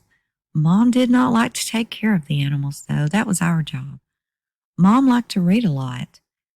But when she was into a book, there was no getting her attention away from it. There was no talking to her." Rebecca added that it was her job to take care of her younger siblings because she was the oldest. If they needed something or help with something like homework or anything, well, that was her job. Rebecca took on the role of second mother to her siblings when she was around 11 years old. And at that point, Lisa was working 2 jobs. Rebecca said so many nights their dad, Carl Bowman, never even came home. And there was once he even faked having cancer, adding that was when they lived in Kansas. Carl had told the kids that he had stomach cancer. So Lisa took time off work to drive all of the kids to Oklahoma, which was 150 miles away, just to see him. Carl also used to call and talk to the kids all the time. But when he met Vanessa, his calls to the kids stopped. And when they did talk to him, they had to call him. Later, Carl spoke about this claim, saying he was diagnosed with stomach cancer when he was having some stomach problems. But seeking a second opinion, the doctor said he did not have cancer. Either way, Lisa made a big deal out of it and even made a trip to the Social Security office to see how much money she would be getting off him if he died. Carl went on to say, "Vanessa and Lisa did not get along at all. Lisa made it very difficult for me to see the kids, and Vanessa and Lisa would not try to get along even for the kids. It was hard for me to call and talk to them all the time, but I did always call, at least once a week." When Carl did call, Lisa would make up some reason that the kids couldn't talk, and she never even told them that he called. And there was also the fact that they had a landline phone. Lisa also used their landline phone for her internet access via dial-up modem, and that made the line busy most all of the time. She would tell the kids that he just never called them. When he asked her if he could drive up and get the kids for the weekend, Lisa wouldn't allow it. Carl went on to insist Lisa did these things to make him look very bad to his kids. Chapter 73. Monday morning, Lisa Montgomery, dressed in her jail-issued orange jumpsuit and slippers, was transferred to the courthouse by a U.S. Marshal. She was taken in chains and shackles straight from the vehicle, through the back doors, in the elevator, and into a holding cell to await her first formal arraignment. As Lisa was being placed in the holding cell, Stormont Medical Center was releasing Victoria Jo Stinnett. She was released to her father being in very good health and weighing 5 pounds and 11 ounces. Kawasaki had granted Zeb an extended maternity leave. Leaving the hospital with Victoria Joe, he drove straight to his mother-in-law, Becky Harper's house, where he planned to stay with the baby for a bit. As Lisa was led into the courthouse to face the judge, she kept her head down. Kevin Montgomery was already seated on a bench near where Lisa would stand to face the judge. He watched as Lisa walked by him with a U.S. Marshal on each side of her. Chains around her waist, wrist, and ankles were clanking with each step she took. After the judge read off Lisa's charge, he added, "If convicted, Miss Montgomery, you could spend the rest of your life in prison or face the death penalty. This case involves an act of extreme violence, which resulted in the death of Bobby Joe Stinnett and the kidnapping of the victim's baby girl, Victoria Joe Stinnett. Further, the defendant is now charged with the crime of kidnapping resulting in death, which carries a maximum sentence of life without parole or death." Prosecution argued that Lisa was a flight risk as well as a danger to others and should be kept contained without bail pending trial. And without hesitation, the judge agreed and set a bond hearing for December the 30th. And with that, Lisa's appointed public defenders, they asked the judge to issue a gag order, as up until this point, the media had been getting leaks back to back and immediately airing any piece of information out publicly. Also, Sheriff Espy and a few other law enforcement involved had even made appearances on Larry King, Anderson Cooper, and many other major news shows recently. Stedman and Wirtz just wanted a fair shot at defending their client without potentially tainting a future jury. The judge declined this request. Media coverage of Lisa going into the courthouse and walking through the courtroom was all being aired on multiple news channels live. Lisa's kids sat in the Montgomery home in complete silence and disbelief at what they were seeing on TV. On the Ratter Chatter message board, there was a rumor that had started saying that Lisa had practiced the cesarean birth that she performed on Bobby Joe on some of her pregnant dogs. This rumor really annoyed Kayla, and she defended her mother by saying, "How anyone thinks my mother would do that to her champion dog is beyond me. Only one of our dogs were shown at dog shows, and it was me that showed him.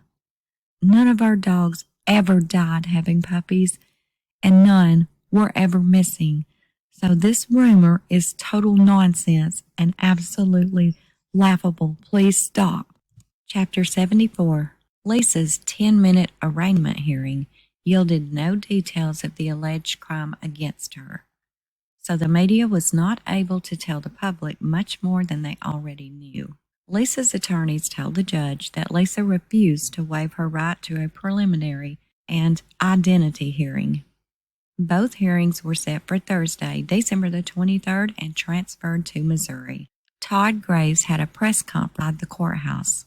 "I am not aware of any history of mental illness, but the investigation is still in its early stages and a lot of work still to do." Walking out of the courthouse, Kevin Montgomery was bombarded by reporters, with all of the many questions being fired at him about Lisa and himself and the kids. He would only say, "No comment." The only thing he would say is how sorry he was to Bobby Joe Stinnett's family and offering his condolences and prayers to them. Chapter 75. By Tuesday morning, most of the media had left Skidmore. Bobby Joe's funeral would be held later that afternoon, and the entire town of Skidmore had planned to attend the funeral. Also, people from all around the world planned to attend as Bobby Joe's story touched so many people around the world. Kayla Bowman was torn. Her heart was ripped in so many different directions, knowing that her mother was sitting in a cell in Kansas and facing a death sentence. And then there was one of her good friends that she truly cared for being buried today because of her mother. She would have made plans to attend Bobby Joe's funeral because they had become such good friends, but it would not have been right for her to go to the funeral, and she knew that. Even though she had nothing to do with the horrible thing that her mother did, she still could not attend. It was, after all, her mother that did it. Chapter 76. The private funeral of Bobby Joe Stinnett, bitter cold evening of Monday, December the 21st of 2004. Exactly 1 week after her brutal murder, was held at the Price Funeral Home in Maryville, Missouri. Bobby's visitation began early Monday morning, with the funeral services following in the afternoon, with her body being laid to rest at a family plot of Hillcrest Cemetery in Skidmore, Missouri. Reverend Hammond would be officiating the funeral, and while sitting in the back office of the funeral home, he watched as droves of people began arriving before noon to show their respects to Bobby Joe Stinnett. Reverend Hammond, thinking about just a year earlier, remembering Bobby Joe and Zeb, so happy, starting their future lives together, as he pronounced them husband and wife. And here he was now, officiating this beautiful, vivacious, 23-year-old young woman's funeral, and only 4 days before Christmas. Why? This should not be happening today, but it is. The family had asked the media to please respect their privacy on this day, but Hammond watched out the window as media lined up the street with reporters giving minute-by-minute updates of the funeral. Some reporters had even made their way into the parking lot of the funeral home for closer photographs and footage of visitors in and out of the Price Funeral Home. Sheriff Espy's office was next door to the funeral home. Reverend Hammond saw him walking towards the funeral home, and he went outside to greet him. Shaking hands, Hammond thanked Espy for his hard work and persistence in getting justice for Bobby Joe, and his determination and persistence in getting the Amber Alert issued against all odds. "You're welcome," Espy said sincerely. "I was addressing Christmas cards at the very moment it was happening. Can you believe it?" Reverend Hammond said, shaking his head in disbelief. "It's right around the corner from where it was all happening," explaining how Bobby Joe lived only feet away from the church. The Reverend had written the sermon that he would be using today, and he had prayed over his ability to be able to deliver this message of how good people can be subjected to such horrific tragedies. At 2 p.m., the Reverend walked up to the pulpit beside Bobby Joe's casket, and with the room full of people lined up and even standing out the door and in the cold, everyone fell silent as Reverend bowed his head for the Lord's Prayer to be delivered by a family member. After the prayer, Reverend Hammond began, his voice shaky and obviously doing his very best to hold back his own tears. "I don't know if I'm up for this or not. I have struggled to deliver the right words for this day, along with my own grief of Bobby Joe's passing. I don't know what to say. This is one of those times when you just can't figure it out at all." And words fail. After a pause, he began Psalm 23, "The Lord is my shepherd," reading the entire scripture and explaining the scripture's meaning. After the service, pallbearers carried Bobby Joe's casket to the awaiting hearse that would be carrying her body to her final resting place at the Hillcrest Cemetery. Ben Espy and his deputies led the funeral procession to the cemetery with their police cruiser lights flashing. Bobby Joe Stinnett's funeral service was, and still today, one of the largest funeral processions in Maryville, Kansas history. Chapter 77. The funeral procession to Hillcrest Cemetery was 1.5 miles long. At the cemetery, vehicles were lined up and parked along the highway by the church as far as the eye could see. Reverend Hammond delivered a 15-minute final sermon before the lowering of Bobby Joe's casket, saying in part, "We have assembled here not for an ending, but for a beginning. Bobby Joe is in a safer place now, and this is not a time for anger, but a time for healing." With the funeral of Bobby Joe past, townspeople talked about what had happened and how Bobby Joe, her baby, and family now deserved justice. Talks were also going around about how hard it was going to be for Victoria Joe's father and family to have to explain to her someday what happened to her mother and the circumstances of her birth. On the internet, the rumors were still running rampant. Rumors of Lisa practicing a cesarean birth on her dog, another saying that Lisa had tried to buy baby from a young expecting mother, another claiming Lisa had approached her also about her pregnancy, asking her questions about her due date and the gender of her unborn baby. Pastor Wheatley had accepted some of the television news interviews, and he also speculated that Lisa was desperate to have her own baby, while others were just curious about who Lisa Montgomery really was. What must have happened in her past to turn her into the monster that she came to be? She didn't even have a Kansas or Missouri accent. Where did she even come from? Who was Lisa Montgomery? Part 3. Motherhood. Chapter 78. Judy and Edgar Mathers welcomed their baby girl, 7 pound 4 ounce, Lisa Marie Mathers, into the world on February the 27th, 1968. Edgar was deployed in Korea when he received the news Judy, living in a military town in Port Louis, Washington, was in labor. Lisa would be the second child Judy had delivered, their first being 2 years earlier in 1966, a blue-eyed baby boy. But the baby boy was stillborn. She always felt the baby being stillborn was her punishment for not being married when he was born. While Lisa was being taken to the nursery to be checked over and cleaned up, and before Judy had even held her daughter yet, she proudly told her doctor and nurses that she named Lisa after Elvis Presley's daughter, who was born just a few weeks before her baby girl Lisa, adding that she really wasn't a big fan of Elvis Presley, but she thought the name Lisa Marie was very pretty. When Judy brought Lisa home, she turned the top drawer of her dresser into a baby crib. As she really didn't have the money to buy her an actual baby crib, Lisa slept in the top drawer of the dresser until she was 3 months old and she outgrew it. Judy and the 2 children, Edgar had his younger daughter as well from his first marriage, had no family in Port Louis that could help her except her mother and father-in-law. Edgar had received legal documents for adoption of a child that he had fathered in another country. He, of course, signed the papers without any problem, as he did not even remember who the child's mother may have been. With Edgar stationed overseas, Judy struggled to feed the kids and pay the bills. Even though she lived with the bare minimum, the home did not have running water.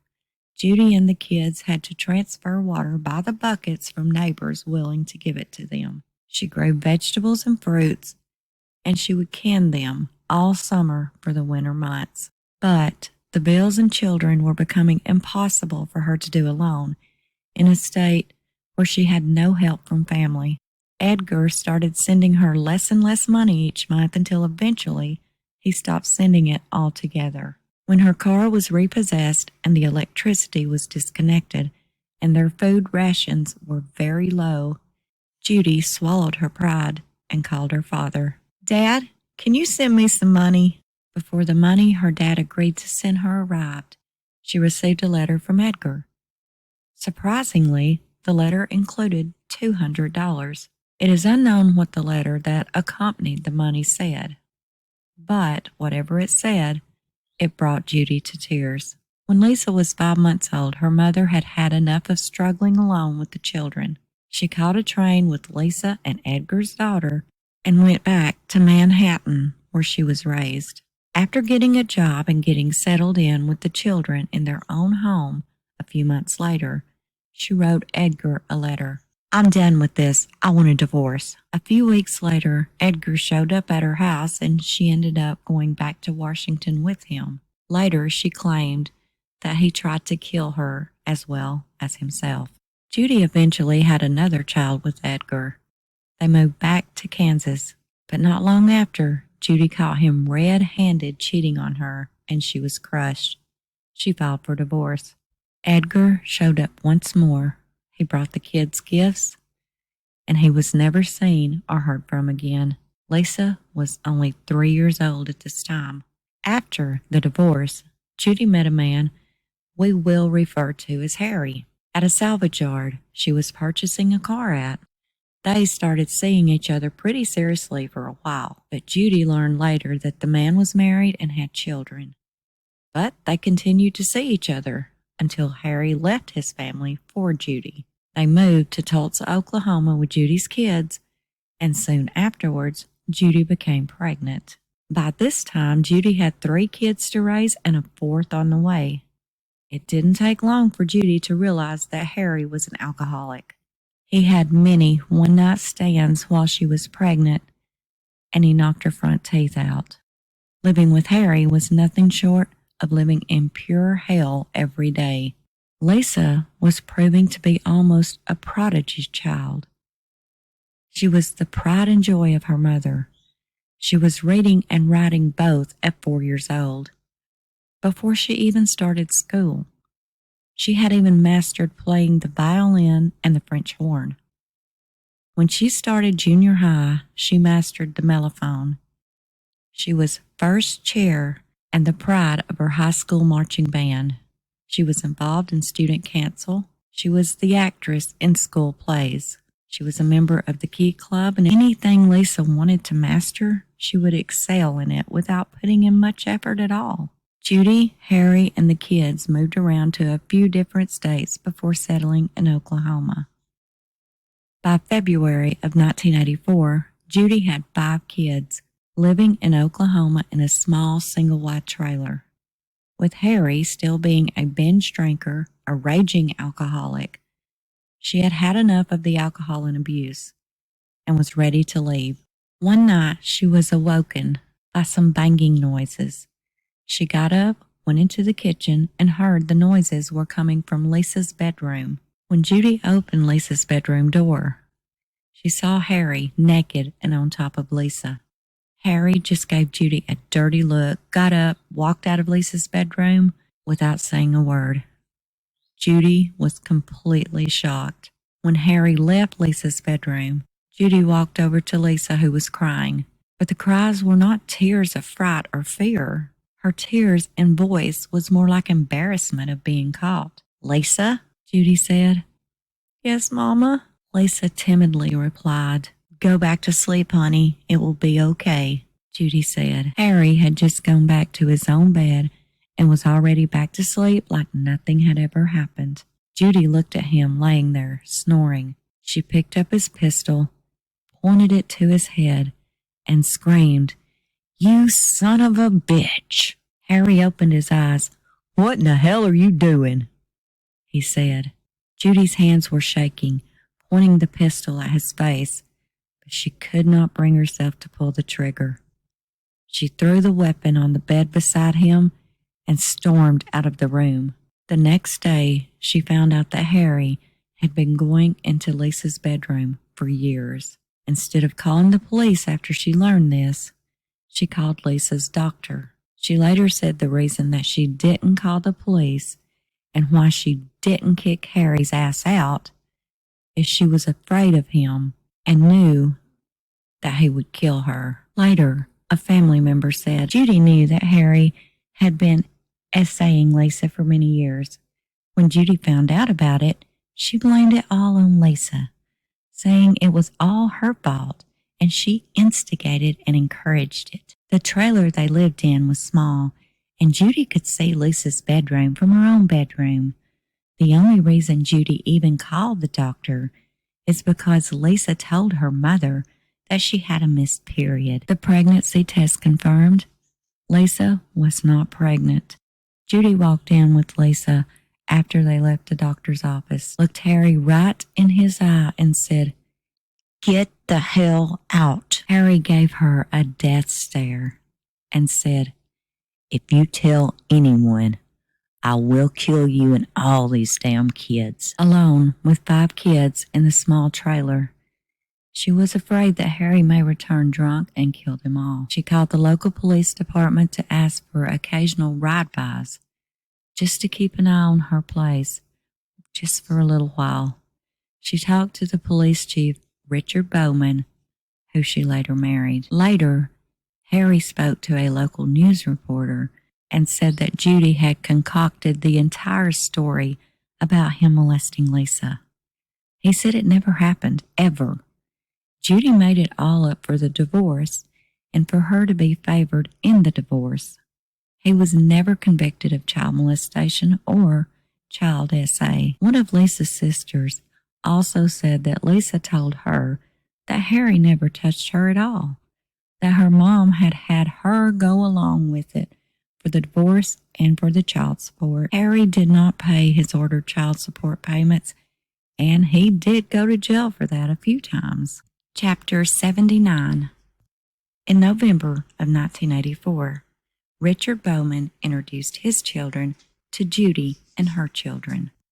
Lisa was a timid 16-year-old girl who would completely lose herself in the Stephen King books that she would totally consume herself in. She read all of his books and would totally get lost in them. 23-year-old Carl Bowman, Lisa's future stepbrother turned husband, was home for Thanksgiving from the Navy when he first met his father's new girlfriend and her kids. His mom and dad had been divorced for over 20 years by this time, and Carl was just happy to see his dad had met someone and was not pouring his whole life into his job as chief of police. Carl's mother, Lucy, had started seeing another man and took her kids and left one day in 1966 while Richard was in the Army stationed in Boston. But it wasn't until 1982, when Carl had come home on leave, that he and his father saw each other again for the very first time since 1966 and reunited. After that, they had a very close relationship. Richard Bowman and Judy married soon after meeting. They were married 5 years, and Judy left him for another man she was having an affair with that she went on to marry. She was married to that man for only 2 years, and then she left him and then married Danny Shaughnessy. Thanksgiving 1984, when Carl met Lisa, he barely gave her a second glance.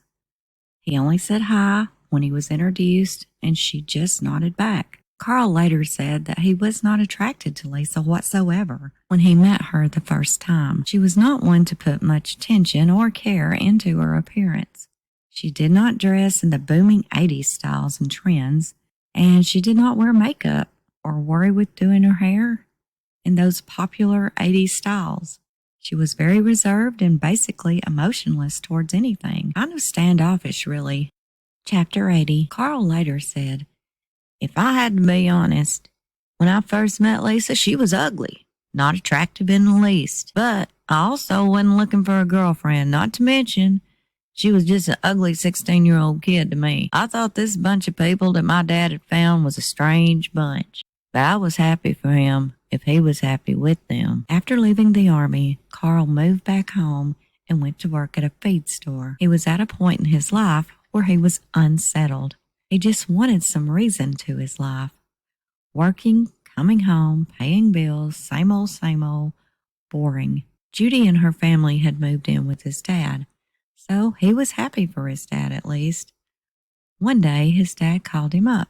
"Why don't you move on back home, son? Start up something around here. That way, you won't be sitting around by yourself all the time." "I don't know, Dad. I already have a job here." Richard had left the police department and had taken a job as a prison guard. "I can probably get you a job at the prison here doing something. And you could also help us out around here with things and all them kids. Judy and I would love for you to set some good examples for them." Carl thought about it a bit and called his dad back. "Hell, why not? This job here ain't never going to go anywhere. Let me get a few things squared away here, and I'll move on up there."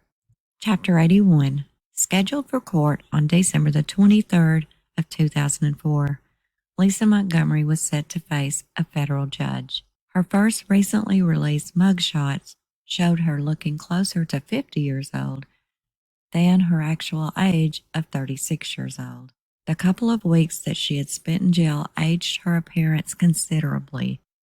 Some of the more popular tabloids were referring to her as the Womb Raider. While Carl Bowman was shopping at Walmart, standing in line, waiting to pay for his cart, he noticed Felicia was shaking, wide-eyed, and then tears started streaming down her face.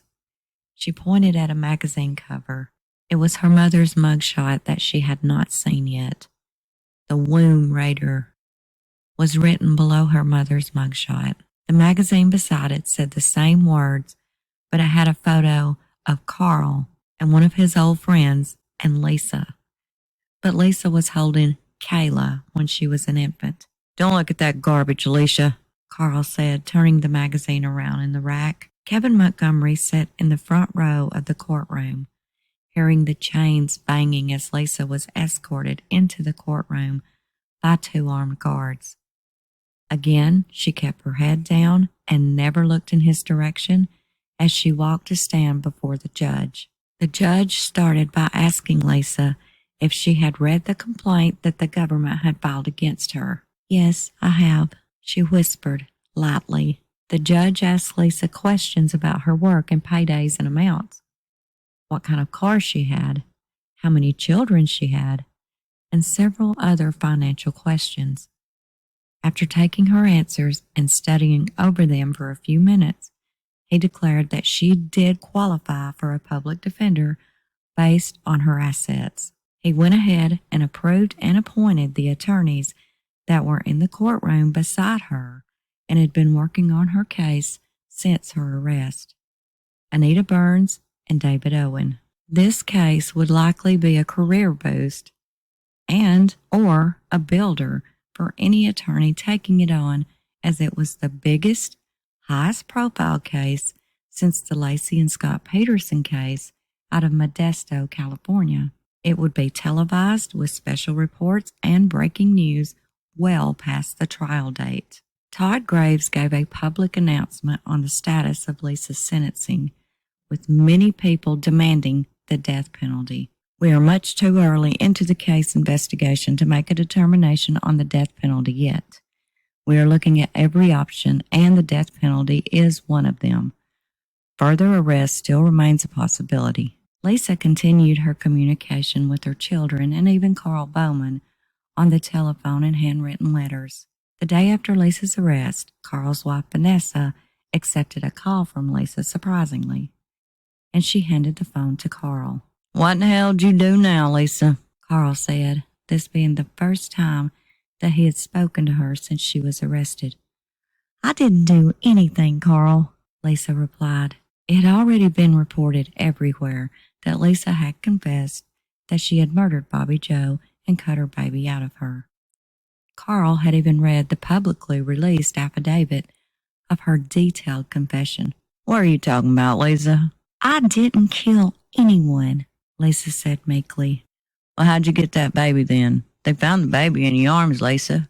What in the hell are you talking about?" Carl snapped back. Carl knew how Lisa had always been a blame shifter when she was caught doing anything wrong, and he had no doubt this was what she was attempting to do again. Lisa was quiet, not saying anything back to Carl. Carl broke the silence, saying, "Lisa, come on now. You're in jail. It's all over now. Why don't you admit what you did so we can deal with this?" "I don't want to be put to death. I can't spend the rest of my life in prison, Carl. I can't do it," Lisa said. "You know what, Lisa? I'm done with this phone call now." Carl later said that his heart broke for Lisa when he hung up that phone. He couldn't understand why Lisa couldn't come to terms with what she had done. "I can't understand it. Why won't she just come clean? She was caught red-handed and then she confessed. Who could she possibly think she's even fooling?" Chapter 82 and 83. After Lisa married Kevin, she presented herself to the people of her new community as a devoted wife and mother. She had even bought a spinning wheel, saying her and the children would spin the sheep's wool into yarn to make winter coats and sweaters. Later it was learned she never used the spinning wheel at all. She bought it to use as a prop for her Pioneer Woman facade. She even went as far as buy handmade arts and craft items, and then she would store them away until the annual Arts and Crafts Fair that was held in Melbourne each year. Lisa would set up a table with these items, quilts, handmade soaps, candles, things like that, and she would sit at her table and knit because she did know how to knit, and she would talk to the people that stopped by her table about her pioneer living lifestyle, when in reality, she done nothing of the sort. In reality, she only read Stephen King books and sat on the computer all day while the kids cleaned the house, cooked, took care of the animals and the farm, done the laundry, dishes, everything. Lisa was the definition of the word lazy. But since they never had visitors to their house and had very few friends outside the family, no one was none the wiser. They believed her and really thought her to be this amazing mother who led by example for her children. Carl later said that Lisa lived in a world of her own. Her little white lies eventually grew into a dangerous mixture of twisted schemes and faked pregnancies, forcing her to make up larger lies to cover up the smaller ones. Lisa was always lazy. When the kids were babies and would cry at night, it'd piss her off. She'd expect me to get up and tend to them, even though I had to be up early for work. She didn't work, but when people were around, her show would start. It bothered me to begin with, but I guess I just finally got used to her pretending to be the perfect mother and wife around everybody else. Most of the housework and the cooking was on me to do. She complained all the time about having 4 kids, and it was too much on her to deal with. Lisa's top priority's always been Lisa, no matter what or who. Chapter 84. In early January 2005, Lisa would explain what happened at Bobby Joe's home. Her explanation alluded to someone else being there with her that fateful day. When talking to family, her story was she had no memory of fighting with Bobby Joe or cutting the baby from her womb, claiming that someone else had handed her the baby. In 2002 and 2003, while married to Kevin Montgomery, Lisa made claims that Carl Bowman was not paying his child support payments and she was pregnant again. It was also during this time that Carl's wife, Vanessa, began working from home, stuffing envelopes. She later said she'd done this to pay Lisa a lump sum of money that she was demanding of Carl in back child support, as well as thinking this payoff to Lisa may open the doors for Carl to be able to see and spend more time with his kids that Lisa had custody of. Vanessa said she knew since her and Carl had been married that he had been making his child support payments every month because they were deducted straight from his paycheck every week, adding that she had asked Lisa to please not keep the kids away from Carl because he needed them and they needed their father. But Lisa refused and said Carl had not paid her a dime since he had married her. Vanessa told Lisa that she knew that was a lie, and she had proof it was a lie on Carl's check stubs. "I want my back child support," Lisa yelled at Vanessa. Vanessa assured Lisa that she would get some of her money in the next few months and she would try to pay off what he owes her. "How much?" Lisa snapped.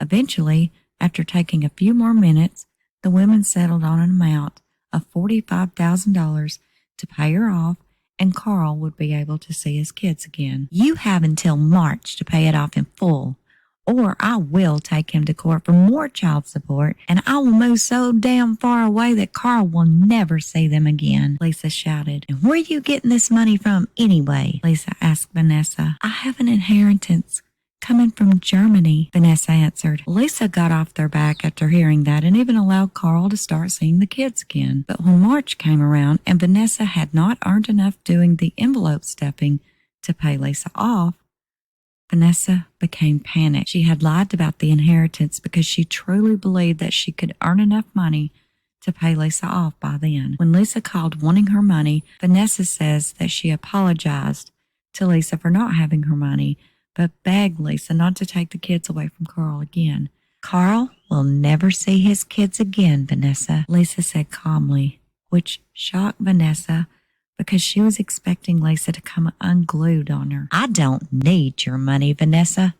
I will take him to court and destroy you both, Lisa went on to say. Later, Carl and Vanessa speculated the reason Lisa wanted the $45,000 by a certain timeline was because she had been telling people then also that she was pregnant, and she needed that money to either hire someone to do what she done to Bobby Joe, or she planned to buy a baby through the black market with the money. Carl said a couple of days later, she called him and said she needed that $45,000 to buy some property.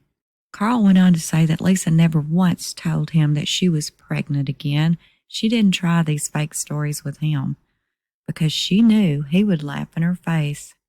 And lo and behold, when Lisa couldn't get that $45K from Vanessa, she claimed she lost the baby. I was told that Lisa found a lady in Alabama that arranged to sell her a baby in March when it was born for $45,000.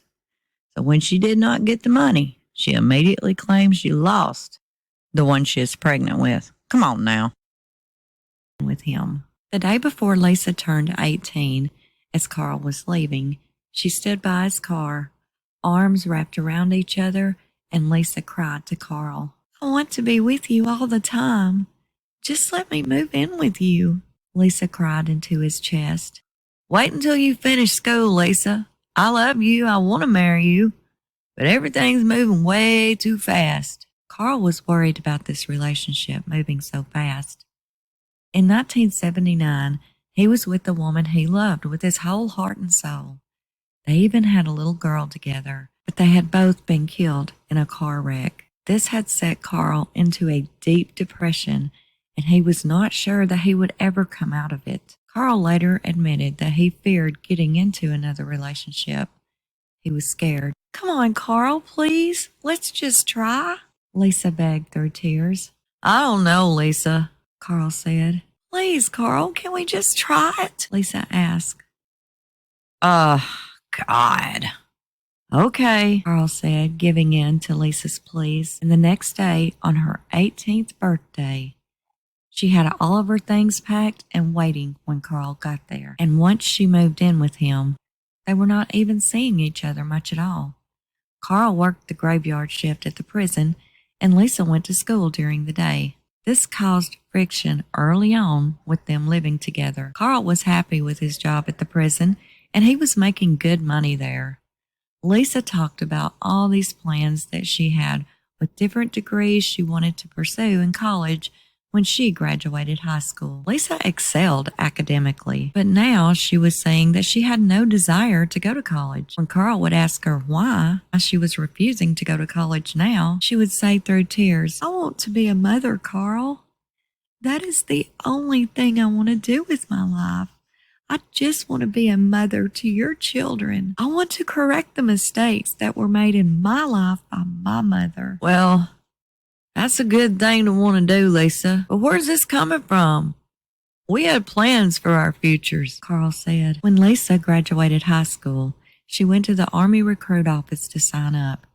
The very next day, they called her to come in for a physical, and she did. But after she completed the physical and all the tests, the recruiter told her, there is no way we can accept your enrollment at this time, ma'am. Why? Lisa asked, confused. Because you're pregnant, ma'am, the recruiting officer told her. Chapter 87. December the 22nd of 2004, MSNBC aired the first ever photograph of Victoria Jo Stinnett being held by her father, Zeb Stinnett. She looked to be very healthy and happy. She had blushing pink cheeks, and she showed no signs of her horrific birth. There was no bruises or scratches at all. A beautiful, heart-touching photo of a proud daddy with his new baby girl. When reporters asked Zeb how he was holding up, he said, it's been rough, but when I look at her face and pick her up, that usually does it, adding that he was keeping busy being Mr. Mom 24 hours a day. Chapter 88. Lisa could hardly wait to get back home after leaving the recruiting office to give Carl the news. Upon hearing she was pregnant, Carl was overjoyed and said, well, let's get married. I'm so happy, Carl, Lisa said. Carl and Lisa had a small formal wedding with family and friends in attendance. Worried that the small apartment would be too small now, Carl was able to purchase a 3-bedroom house from a guy he worked with, and within a few months, they were both moved to Hominy, Oklahoma, which was even closer to his job at the prison. Lisa kept Carl involved in every milestone, every kick, every movement of the baby throughout the entire pregnancy. She had no problems whatsoever, not even morning sickness. The closer it got to her due date, the more anxious she became. She had even told Carl that she was going to drink castor oil to put herself into labor. Rebecca Bowman was born on January the 11th, 1987. Even with her being rather small, she was very energetic. Carl and Lisa just beamed with pride and pure love meeting their new baby girl. Carl said when Rebecca was born, Lisa was an amazing mother. She went through a nesting stage and the house stayed spotless, and Rebecca grew and thrived in every way. She had the perfect family and the perfect life. Even though Carl was working double shifts at the prison now to make ends meet, he could not have been happier. When Rebecca was 9 months old, Lisa proudly broke the news to Carl that she was pregnant again and they were going to have another baby. Chapter 89. People that really knew Lisa knew how intelligent she was, and none of them could figure out at all how Lisa would have been so careless and would commit this crime that she confessed to. With all of the evidence that she left behind with the paper trails and the digital footprints, this really just did not fit the description of Lisa's very, very sharp mind. Leaving strands of her own hair in Bobby Joe's hands, not even cleaning up the cache or the history in her computer, making this fake email address, using the name Darlene, which was her favorite aunt's name, and one of her past work friends' last name was Fisher. And she made it from her own IP address, and Fisher for kids? Could that mean baiting an unknown pregnant woman to take her child?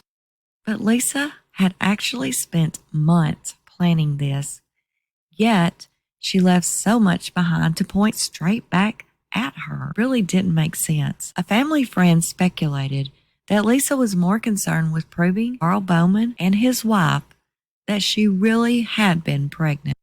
She knew that they would hear about her giving birth, and she wasn't even concerned or worried about the idea of getting caught. She was on a mission to prove them all wrong. She reverted to murder to prove her facade was actually reality. But this was all in her very unstable mind, and it was the only way she could think of to do it. On a mom-to-be message forum, a woman wrote that Lisa had communicated with her frequently, asked her numerous questions about her pregnancy and her due date, and she continued to send her messages up until the day of Bobby Joe's murder. After learning who murdered Bobby Joe, it terrified this woman to even think that Lisa was most likely stalking her and her baby out to be her victims. Later, Lisa's mother, Judy, said Lisa would befriend people she thought that she could get information from, and she would use them.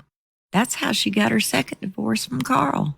She was in New Mexico, and she was having an affair with the lawyer that was involved in the divorce. She was here at my house when that lawyer faxed her the papers. I saw them, and she sent them back to him, and she made it look like she was not even in Kansas. I'm telling you, Lisa's good. She's a master manipulator. I told her that that was wrong, and it might even be illegal. She didn't care. Chapter 90. January the 12th, 2005, Todd Graves held a press conference announcing that he had handed down an incident of kidnapping resulting in the death to the grand jury. The incident explained in graphic details the crimes to Bobby Joe and Victoria Stinnett. Just the thought of Bobby Joe fighting for her life while watching an insane woman cut her baby from her womb was nothing short of a nightmare.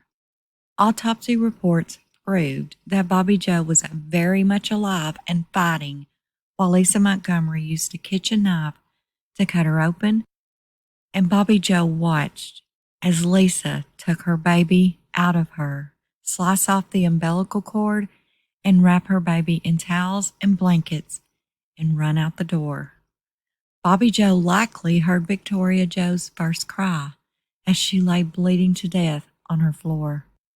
All these details were presented to the grand jury in the 4-page indictment. This was a premeditated murder and kidnapping. This press release was being aired live through breaking news all over the world on major news networks. We are here today to give you limited but important information regarding the Montgomery case. Moments ago, a grand jury in Kansas issued an indictment charging Lisa Montgomery with 1 count of kidnapping resulting in death. This is a capital offense, and we are fulfilling that obligation. He went on to explain that the evidence against Lisa were overwhelming and undeniable, and basically saying that if her defense team tried to claim mental insanity, they already had plenty of evidence to prove that claim is bogus, as a person cannot plan and carry out such a murder and kidnapping without knowledge of what they were doing. Lisa had gone to great measures to plan out and commit these crimes that were alleged against her in the indictment. When asked if there was a likelihood of the death penalty, he explained the steps he had to take in recommending the death penalty as punishment. The process of having the death penalty punishment approved takes several months. When asked if Lisa may have more charges pending, he answered saying he did not expect to see more charges being brought against her, but he will not rule out the possibility that others that's possibly involved will not be arrested and charged as well. Chapter 91. Carl said after Rebecca was born, Lisa was the best mother and wife anyone could ever hope. But within 6 or 7 months, she gradually started changing. She started being annoyed with having to take the time to breastfeed Rebecca. And instead of being happy to nourish the baby when the baby needed fed, she acted more like it was a job that she wanted to hurry up and just get over with. She just lost interest in everything with the kids as they got older. When they were infants, she loved to dress them up like little baby dolls and take them out and show them off like trophies. But once the new wore off, she was bored and didn't like dealing with them. Kayla Bowman later said the only time that she really knew her mom was paying attention to her was when she was mad at her, adding that she tried so many times to talk to her mom about random stuff when she was on the computer upstairs, and she wouldn't even acknowledge that she was standing there. And then it was only if she wanted something or if it was something about a dog. Kayla went on to admit the only reason she started working with dogs herself is because that was the only thing that she could do that Lisa would put any interest in at all. Anything at school or anything about her grades was not anything that Lisa cared to see or even hear about. Anything other than dogs she wanted to talk to her about just fell on deaf ears. July the 7th, 1988.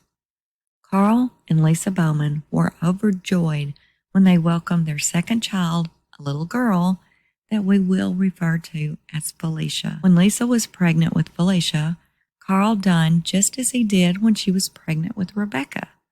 He attended every doctor appointment, and Lisa would also go to every work party or picnic that his company had. They were just a very happy family. Carl bragged that 2-year-old Rebecca was a daddy's girl. They were both so excited to meet their new baby, a perfect family. Carl had gotten promoted to sergeant at the prison, and by this time, he was making really good money. But the gradual change in Lisa's attendance to Rebecca started showing more and more over time. Carl just chalked it up as being pregnancy hormonal changes. Chapter 92.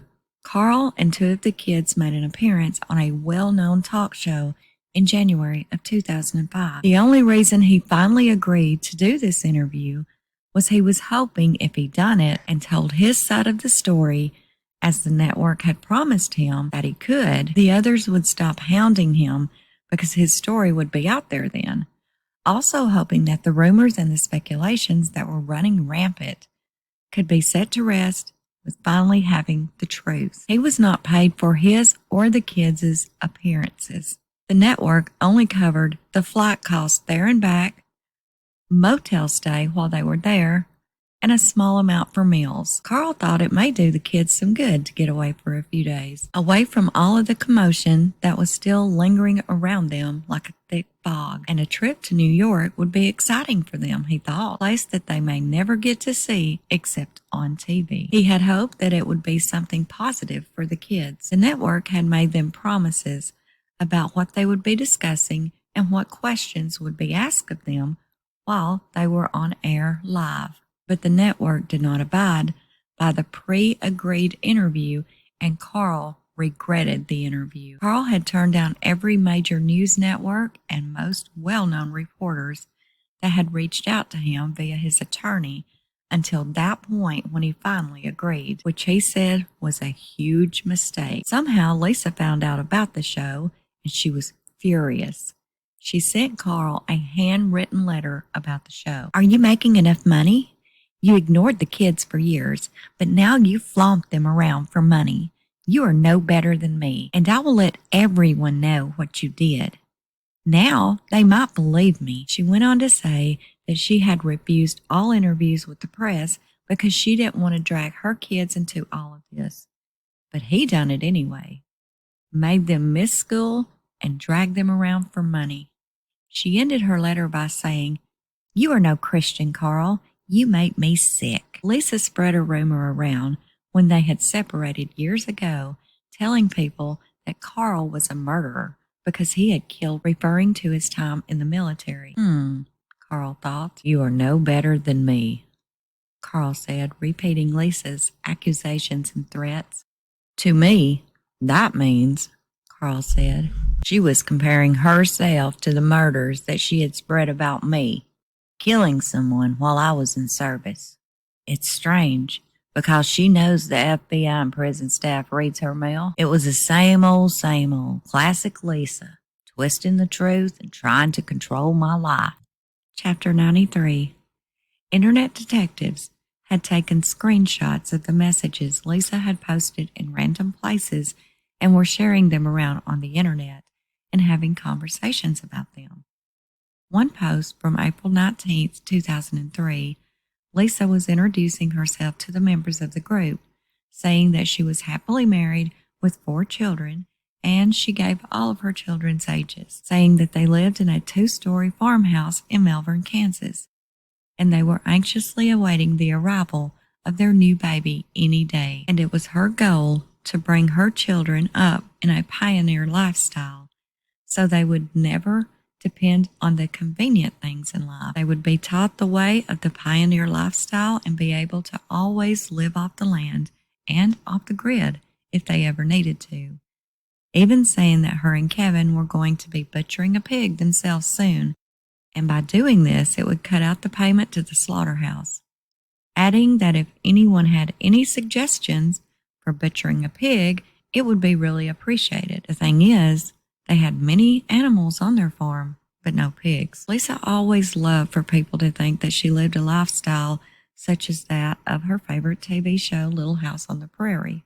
But in reality, Lisa lived no such way at all. Quite the contrary, actually. Kevin's kids could not stand Lisa, and they would not even visit him because she was there. And the year leading up to the murder, Lisa was working 3 jobs. She and Kevin saw each other only in passing. That's really about it.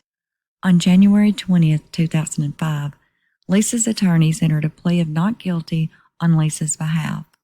Lisa did not speak one word at the hearing. When Todd Graves was asked about the possibility of the death penalty being handed down to Lisa, his answer this time was, "That is the direction we are going." After the hearing, media was reporting on almost every channel nationwide that Lisa had pled not guilty. Lisa's mother, Judy, sent Carl Bowman a few emails after hearing her plea on the news. Carl had been hesitant about Lisa's family associating with the kids during all this going on. The kids were still very confused and fragile, and he didn't want anyone telling them things that they did not need to hear yet. He was very concerned with their mental health, and he felt like Lisa's upbringing was partially to blame for many of the mental problems that she brought into her adulthood. One of Judy's emails read in part, "I remember so many times Lisa didn't want the kids. I feel so bad for Lisa for everything she lost. But I have no sympathy for her. I do love Lisa, but it is not the love that I should have for my daughter.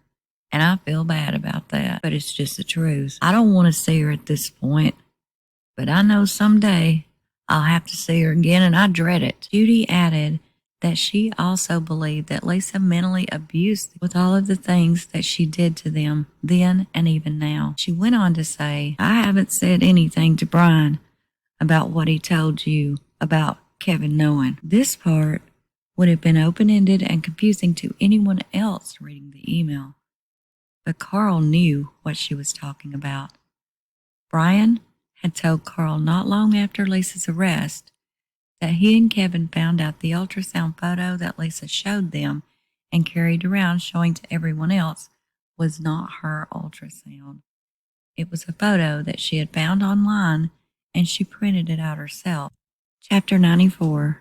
In late January of 2005, the U.S. Attorney's Office made it official when they announced that they would be seeking the death penalty against Lisa Montgomery. The decision result had been turned over to the Attorney General, and they were awaiting his ultimate decision. The trial date was set for March the 14th, 2005, in accordance with the rules and regulations for the defendant's right to a speedy trial. It was assumed that Lisa's defense team would ask for a continuance due to their investigation not being completed within the barely 3 months that they would have had to work on it. Chapter 95. Lisa wasn't the first woman to claim that she was pregnant when she knew she wasn't. There was a whole book written about such women who make these pregnancy claims. The term pseudocyesis was formed by a scientist that studied these false pregnancy claims. Upon research, it was learned that women had made this claim for thousands of years, dating all the way back to 300 BC. These women that make these claims truly make themselves believe that they are pregnant. The definition of the word pseudocyesis is a hallucination of pregnancy in women who are usually in the need or desire for pregnancy or motherhood.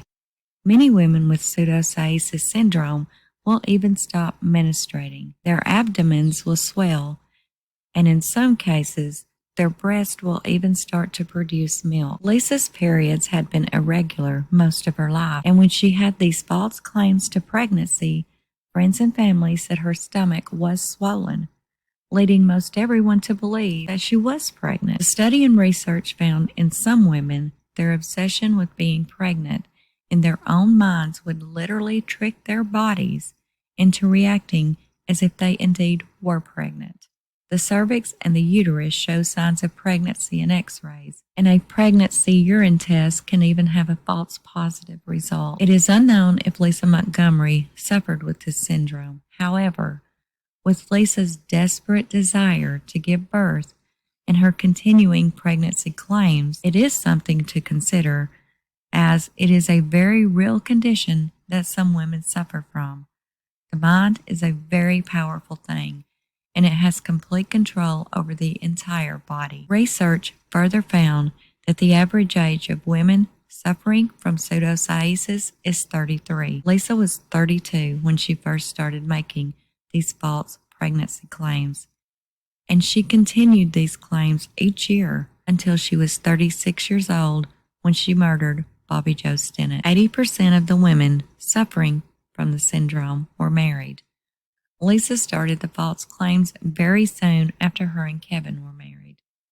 Most of the women also were in their second marriage and had given birth at least once. Kevin was Lisa's second husband, and she had given birth 4 times. Several weeks before Bobby Joe was murdered, Lisa called her friend Brenda and was asking her about a home birthing kit that she had bought online.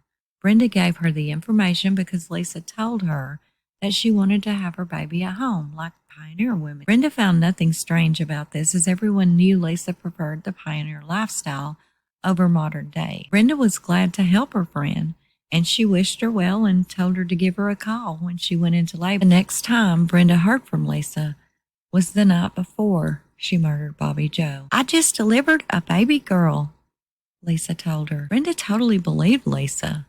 She had been friends with Kevin and Lisa since they were married. She had been friends with Kevin even longer, as they worked together in the past, before he even met Lisa. She said Kevin was such a nice guy, and he was totally suckered in by Lisa. Lisa had honestly given no warning signs to anyone that she was the manipulative, cold, and calculated person that she really was. Everyone in Melbourne was totally blindsided. Chapter 96. Carl and Lisa welcomed their third child on October the 20th, 1989. This time it was a boy who we refer to here as Brian. By then, Carl's job at the prison was taking a toll on him, both mentally and physically. He had worked there a decade by this time, and he had had some minor type of things happen to him. Cuts, bruises, stitches, black eyes. These small things had turned into dangerous and concerning things. He had been hit in the head unexpectedly by a board, which rendered him unconscious for a bit, and then he suffered a concussion. It had gotten to the point with the prison being short-staffed that each guard oversaw 130 inmates each and every day. Carl had made a vow to himself that if he ever feared for his life doing any job, it was time to throw in the towel and move on. Now, with a third child, Carl needed a job that would pay enough to provide for his wife and kids, as well as provide stability. Lisa's mother, Judy, and Carl's father, Richard, had moved to California by this time. They had moved out there for a fresh start as their marriage had started to go downhill, with Richard saying that Judy was cheating on him in Oklahoma. Carl thought about where their parents were living now, and he told Lisa, "How about it? Doesn't California sound perfect?" But the move and hope for a fresh start for their parents did not last long. Soon after moving there, Judy left Richard and moved back to Oklahoma and filed for divorce. She later said, "I left Richard in California and went back to Oklahoma. If you want to call it cheating, that's fine with me. But I had already filed for divorce. The man I was seeing was already divorced, and he helped me out a lot. While he was fixing my car, he let me use his. We knew some of the same people, and we went out to eat together, and we never hit a thing. So yeah, I had an affair, I guess. Thought my own marriage was over. We were separated." Chapter 97. January 1990. Carl, Rebecca, and Felicia packed the car and headed out to San Diego, California. Lisa stayed behind with the baby, Brian. Carl's plan was when he got there with the kids, they could stay with his dad until he could find a job and get them a place to live, and then he would send Lisa the money for her and the baby to join them after he had everything set up. After Carl and the girls got there, and he was working towards setting them up a home and a life so Lisa could join them, Lisa quickly started acting differently. When he called her, she seemed very distant. She never asked about joining him and the girls or when she may be able to. Carl had a gut feeling that Lisa was seeing someone else. It was just the way she was acting, not because she had ever cheated on him before, because she hadn't, but something about her was very different. Judy could tell that Carl was worried about what was going on back in Oklahoma with Lisa. She told Carl that her ex-husband, Lisa's stepfather, Harry, had gone and saw Lisa when he left to join them there in California. Carl could not even believe what he was hearing. "What? No way." Carl said. "I'm telling you, Carl, he was there," Judy said. After a few days of talking to Lisa on the phone and her taking these 360 turns around from the wife that he had left in Oklahoma just a few weeks prior, he was worried about her well-being and decided that he needed to go back and be with her and the baby. Judy needed to go back to their home in Oklahoma anyway to get a few things. Carl said the entire ride back, Judy continued to downgrade Lisa and talk bad about her. Carl said reading between the lines and the things that Judy was saying to him about his wife made him feel like Judy was trying to talk him into leaving Lisa without just coming out and telling him that he should. "Why do you even put up with that?" Judy said. "For the kids and because I love her," Carl answered. "Well, she's no good, Carl. You can't trust her," Judy went on. "Why do you say that, Judy? What do you mean by that anyway?"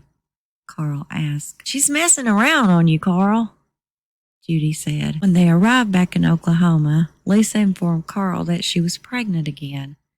She was a few months along, and it was not his, with the due date showing that she had gotten pregnant when Brian was around 2 months old.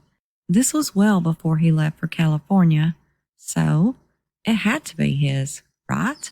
Carl did find out that Lisa was seeing someone else while he was in California for those few weeks, but he blamed himself, saying that he shouldn't have left her alone with the baby. She was in a fragile state and needed someone to be there for her. But nevertheless, he was heartbroken. He took Rebecca and Felicia and he went back to California. Chapter 98. The judge filed an official order in March of 2005 to postpone Lisa's trial date up a year and reset the trial date for April the 24th, 2006, stating that it would be unreasonable to expect defense counsel to be prepared for this trial by the date originally scheduled, adding that the death penalty was still being sought after in the case and no formal announcement about it could be said until September 2005 after obtaining approval from the DOJ. It was not clear yet what approach the defense was planning to take in the case. They could go with an insanity plea. However, it's very unlikely that any jury would agree, seeing as the crimes were premeditated and pre-planned months in advance. Meanwhile, Lisa was hurting her own case more and more with each letter she wrote and mailed out. A 4-page letter that she had written was very incriminating against herself. Her defense team wrote the judge asking him not to provide the prosecution with this letter and to return the letter to her client and not provide copies of the letter to the government. This letter was written to a member of Lisa Montgomery's defense team and to distribute it to anyone other than the person it is intended for is a violation of the Attorney-Client Confidentiality Act. On another instance in late March, Lisa was placed on suicide watch because one of her outgoing letters alluded to her taking her own life if she ever got half of a chance to do it. Her cell was also searched, and a handful of Thorazine pills were found hidden. This type of a contraband find was very serious, so her punishment for that was having 24/7 guard surveillance, and she lost visitation privileges for a month. Chapter 99. By the spring of 1990, with Lisa being 6 months pregnant, she was having a hard time providing for herself and 1-year-old Brian in Oklahoma. She packed up what her and Brian had and moved to Texas to live in her aunt's house. She wasn't there very long before Carl asked her to come back to California. He and Lisa had never stopped communicating with each other. They both still cared deeply for one another, but Carl was still hurt over the affair. Yet, he still wanted her and Brian close to him so he could be there for them and to help them, especially with Lisa being 6 months pregnant. He didn't want her to be trying to make ends meet for her and Brian alone. So Judy was traveling back and forth to Oklahoma, moving her things back there a little at a time.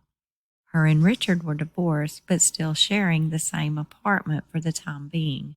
Carl was not yet ready to live with Lisa again. He needed a little more time to get over the infidelity.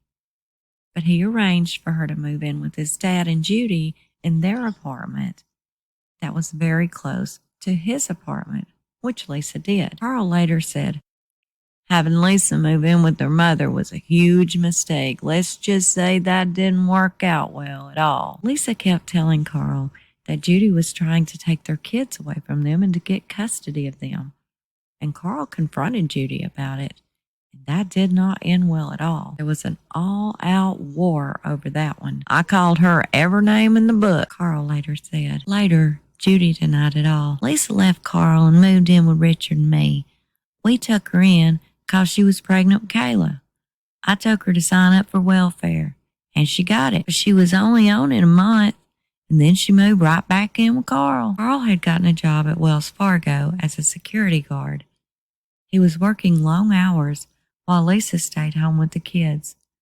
Lisa went into labor with Kayla and gave birth to her on August the 19th, 1990. Kayla was several months premature. After Kayla's birth, Carl and Lisa had many close calls with 4-year-old Rebecca as well. She was involved in a bad car wreck while riding with her aunt's boyfriend. She had to be life-flighted from the accident by helicopter.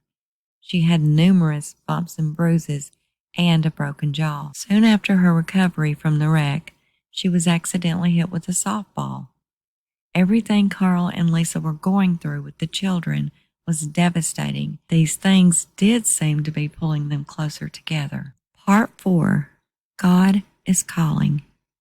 Chapter 100. By spring of 2005, Zeb Stinnett had made several public announcements keeping the public updated on little Victoria Jo's health, while also sharing a new photo of her with each update. In May, the update came with a photo of the smiling 5-month-old, healthy, happy, 15-pound, 11-ounce Victoria Jo Stinnett. Life, I always longed for my own family, and I love my children as much as any father would, ever. Chapter 112. This chapter talks about a book that was written in 1992 called Hush Little Baby by Jim Carrier about the crime of Darcy Pierce. The author explains the book in detail as well as the science behind the condition mother by proxy. Darcy Pierce's crime is very similar to Lisa Montgomery's. Is it possible that Lisa had read Darcy's story as an inspiration and used her crime as a guide through the steps and procedures to the crime she committed? Lisa was an avid reader. The two cases are almost mirror image. Also, Lisa must have read the book because she brought it up in conversations when the author was mentioned on TV while her and a friend was watching a crime documentary. Lisa read that book. She went into detail telling me all about that book, Hush Little Baby. She knew that book from front to back, cover to cover, her friend later said. Chapter 113. Carl and Lisa had some visitors from the Church of Jesus Christ of Latter-day Saints when they first got settled in Arkansas. They accepted their invitation to come to the church and become members there. When they first started attending the church, Carl and Lisa truly loved it. It felt like they had family in a place they came to where they knew no one. The members welcomed them with open arms, and they were very supportive. There was nice potluck dinners for each support group meeting, and they really liked the people there. But after they had attended several services, the Mormon religion was starting to take its toll on Carl. The members of the church came into Carl and Lisa's home and took their coffee pot out, informing them that caffeine of any sort, including tea, was not allowed. Carl and Lisa were both smokers as well at the time. The church said that their smoking cigarettes had to stop now. Tithing of 10% of every paycheck was absolutely mandatory, and if Carl had to miss work for any reason, the money had to be made up no later than the last Sunday of each month. The members of the church looked down on Carl and Lisa for living in the same house without being married. This is something that is zero tolerance in Mormon religion. Then it was how Carl was confused and questioned the religion, telling him God had a God, that had a God, that had a God, and so on and so forth, telling him that in order to get to the main heaven's gate, he had to graduate through different tiers in heaven to get to the main pearly gate. Carl and Lisa pretty much had the same thoughts on religion. One God, Jesus Christ, simple as that. Members of the church dropped by their house from time to time and check on them and make sure that they were not breaking any of the Mormon rules. Once coming in saying, "I smell coffee. Are you drinking coffee?" And they went looking through the house. even though becoming members of the Mormon Church was a bit uncomfortable for them at times. And unbeknownst to the disciples of the church, Lisa never gave up her cigarettes or her Pepsis. The church did bring Lisa and Carl back together, and they remarried in June of 1995. "We were baptized Mormons one day, and the next day we were married, boom," Carl recalled, snapping his fingers. Rebecca later said when they lived in Arkansas, it was one of the happiest times of her life. "We were happy as a family." The Mormon rules and home inspections were just too much for Carl and Lisa to continue with. So they packed up and they all moved back to Oklahoma at the end of 1995. Chapter 114. Wednesday, November the 16th, 2005, exactly 11 months after Bobby Joe Stennett's murder, Todd Graves held a press conference. He made the formal announcement to the public about seeking the death penalty against Lisa Montgomery, and the approval of the Attorney General had now been granted. "We filed notice with the court today of intent to seek the death penalty against Lisa Montgomery. In this case, a federal indictment alleges that murder was committed under circumstances that justify the death penalty. 36 prisoners are currently sentenced to death under the federal system. We intend to fully prosecute Lisa Montgomery and will not shy away from seeking the ultimate penalty for the ultimate crime. Our decision to seek the death penalty is made with careful deliberation so that justice is served," Graves said. When a reporter asked him how he felt about it all, he answered, "My name is on the document, and I wouldn't sign anything that I wasn't comfortable with," he said. When Carl heard the press conference, he was emotionally distraught. By this time, he had ended his relationship with Vanessa and was working on rebuilding his relationship with Rebecca. "There is a side of Lisa that no one knows but me. A side no one has ever seen. When we first got together, and years after, we spent many hours talking in private. And that was the real Lisa. She couldn't talk to her mama. There was no relationship there. She had no father. She never had to pretend with me. There was no secrets." Lisa's attorney's team had not offered a deal before the governor made its final decision. Now it was too late for any deals that they may ask for. Lisa's story continued to change through her time in jail. She went from seemingly admitting to her guilt to sometimes saying that she had never stepped foot in Bobby Joe's house. Sometimes she said everything happened because she was neglected by her mother and abused by her stepfather. And sometimes she said she had a mental break and was temporarily insane at the time. Sometimes she put all of the excuses together and made one big excuse. No one in Lisa's family wanted to see Lisa put to death for her crimes, including Carl. Yet, they all did agree that Lisa was truly sick, and she had needed help for a very long time. Lisa was convinced that she was going to be released when the jury saw the evidence. She had even told a family member that Darcy Pierce had recently been released also. But that wasn't true. Lisa heard about a book that was being written about her. And when she heard this, she stopped her own visitation privileges and became a recluse of her own accord. Chapter 115. Carl and Lisa moved back to Oklahoma from Arkansas and abandoned their Mormon religion. Same things did not go as planned back in Oklahoma, so they packed up once again and moved to New Mexico after they were offered a deal they both thought was amazing. A friend of Richard and Judy's asked them to move there to look over his land and his animals. They could live in the house that was on the land just for keeping it all up. The only thing they had to pay for was their utilities and food. Kids loved it in New Mexico. Carl was again working long hours, with Lisa being a stay-at-home mom. But Carl and Lisa wanted their marriage to work this time.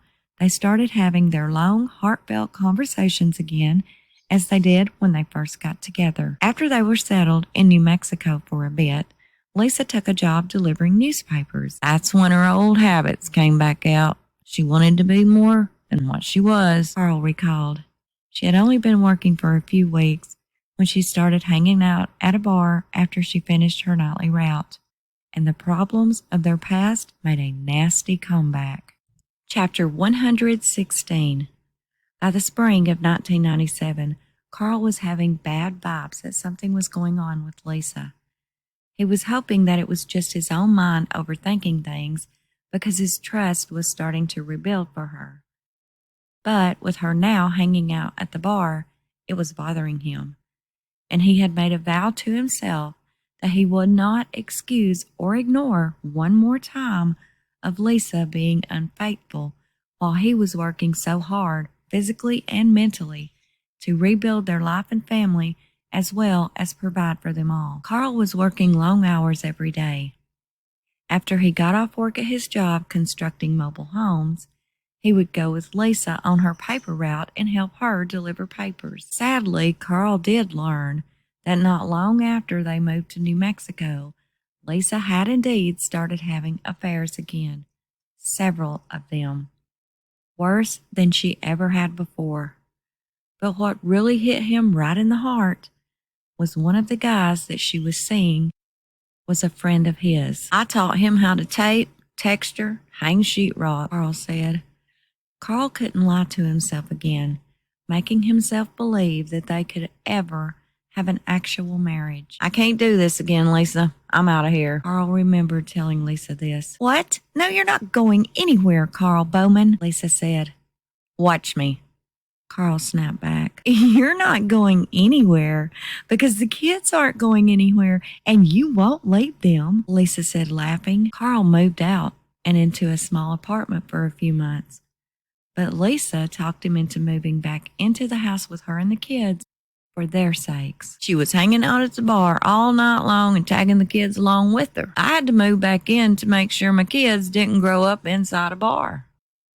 A few days after Carl and Lisa had had an argument, Lisa told Carl to run down to the pharmacy and pick her up a pregnancy test. "What?" Carl said, confused. Lisa just looked at him and grinned. "Come on, Lisa, I'm not wasting my money on that," Carl said, shaking his head in disbelief. "I haven't had a period in weeks. It's very late." "No, Lisa, I'm not going to buy you that." "Carl, go on and get it." "Your tubes were burned. You can't be pregnant," Carl said. "Sometimes it doesn't work. Sometimes it doesn't always stay that way," Lisa said.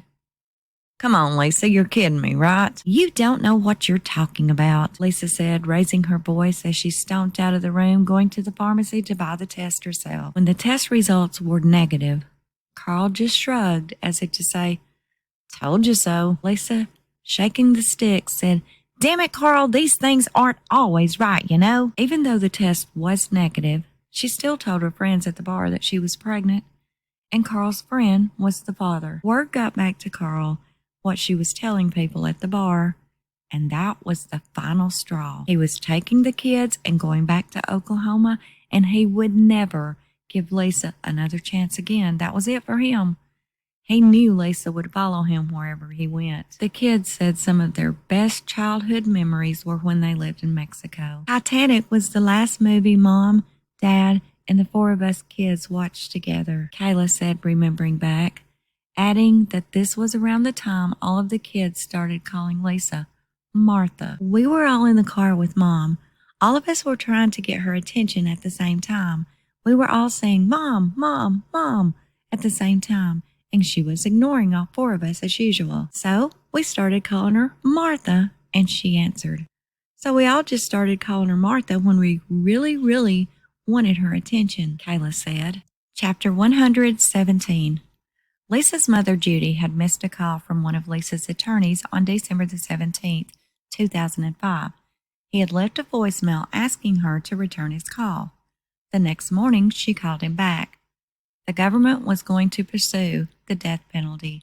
"No matter what, Lisa's still my daughter. I still love and support her, and I always will," Judy said. "I still believe that Lisa may have a split personality because she's good, and then the opposite happens. Who knows? I don't. I wished I could be stronger now. But when it all happened, I lost weight, I couldn't eat, couldn't sleep. All I could do is hope and pray for the best." Chapter 118. Carl and Lisa decided that their marriage was over again and came to an agreement that Carl would take the custody of Felicia and Brian, and Lisa would take the custody of Rebecca and Kayla. Carl, Felicia, and Brian packed up and headed back to Oklahoma in February 1998. Judy had remarried again and was living in Topeka, Kansas with her new husband. Lisa said she would be leaving New Mexico as well in the coming weeks, going to her mother's house to live with the girls until she got on her feet. But before she got to Topeka, Lisa made a pit stop in Oklahoma and picked up Felicia and Brian. The lawyer said she had held on to the papers I sent them to dispute custody, and I had no chance of being heard, said Carl. Lisa was granted full custody of all 4 of their children. Lisa's situation with her mother did not work out, and she ended up moving in with Carl. Carl was fine with it, as it was more like a roommate situation with Lisa at that time. It was okay at the time, Carl said, because that meant the kids were with me too. In 1999, Lisa got a job as a security guard at a plant, and this is where she met her future husband, recently divorced, easygoing Kevin Montgomery, father of 3, who was employed there as a machine operator.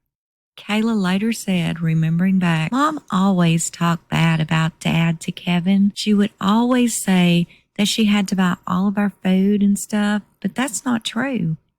My grandmother, my dad's mom, is the one who always did all the cooking, cleaning, and shopping, not my mom. Carl believes that as soon as Lisa moved in with Kevin, she was on a mission to destroy his reputation as a father. She started a smear campaign of lies about Carl, which ultimately caused problems for both of them. When she was living with me, she wrote Kevin letters a lot. I found a few of them and read them. She told Kevin one time that she was pregnant and didn't know if she wanted to keep the baby because they weren't married, Carl said, adding that he knew that was Lisa's way of getting Kevin to marry her. Lisa was very well aware of the devout Christians Kevin's parents were, and Kevin would not be able to even tell his parents about the pregnancy without being married to Lisa.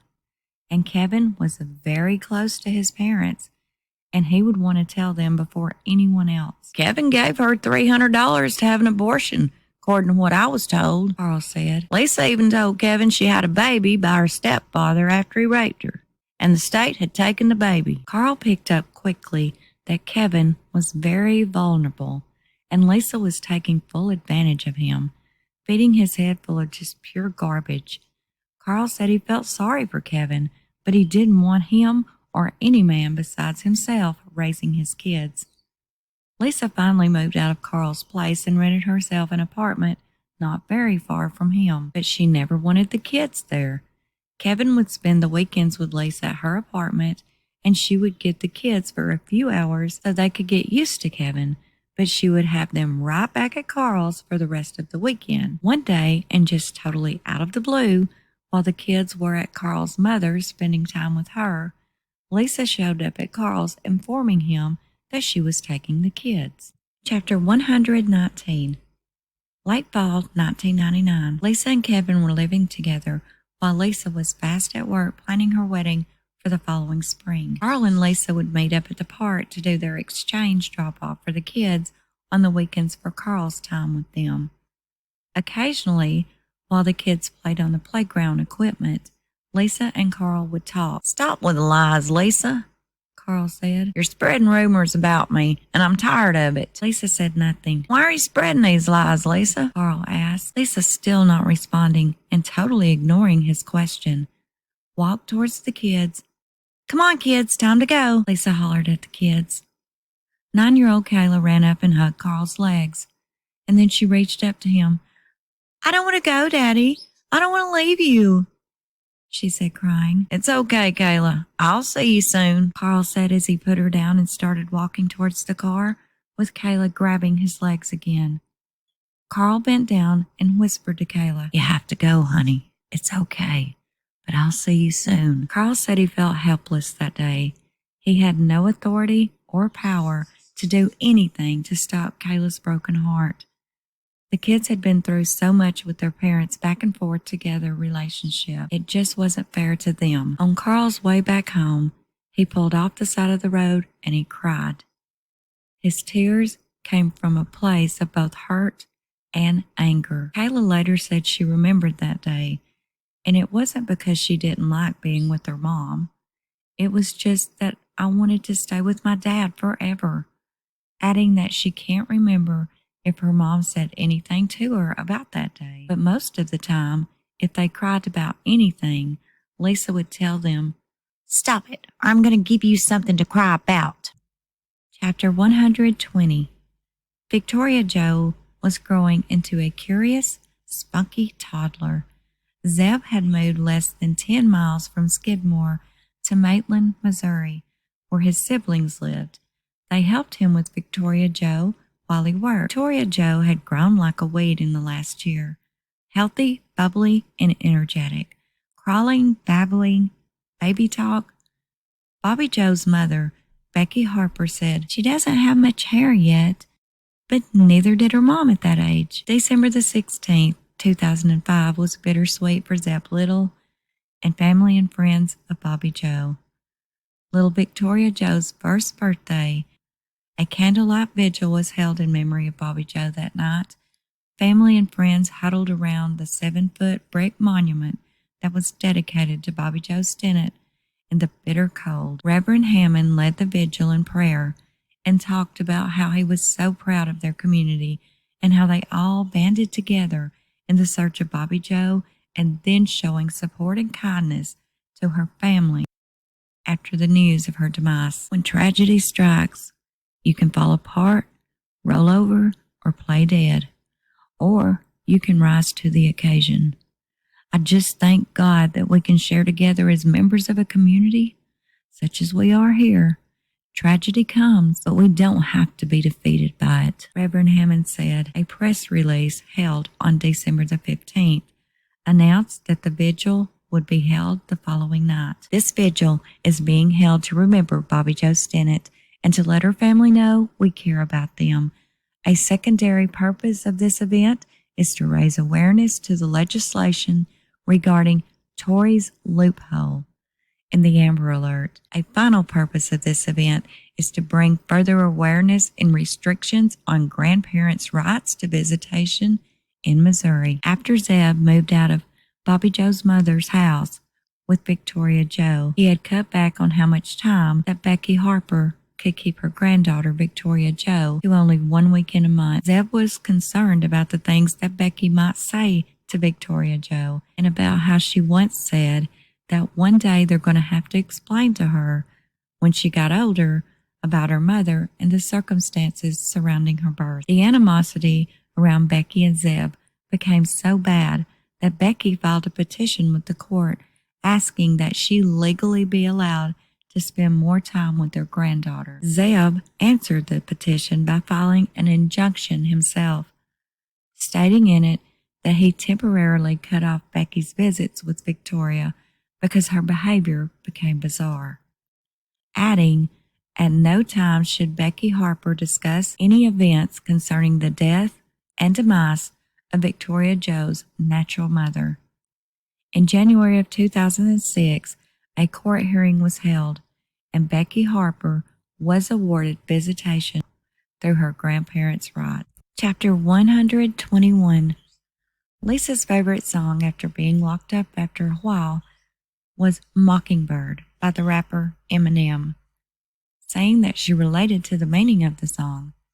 Kayla said Lisa didn't like the music they listened to before she went to jail.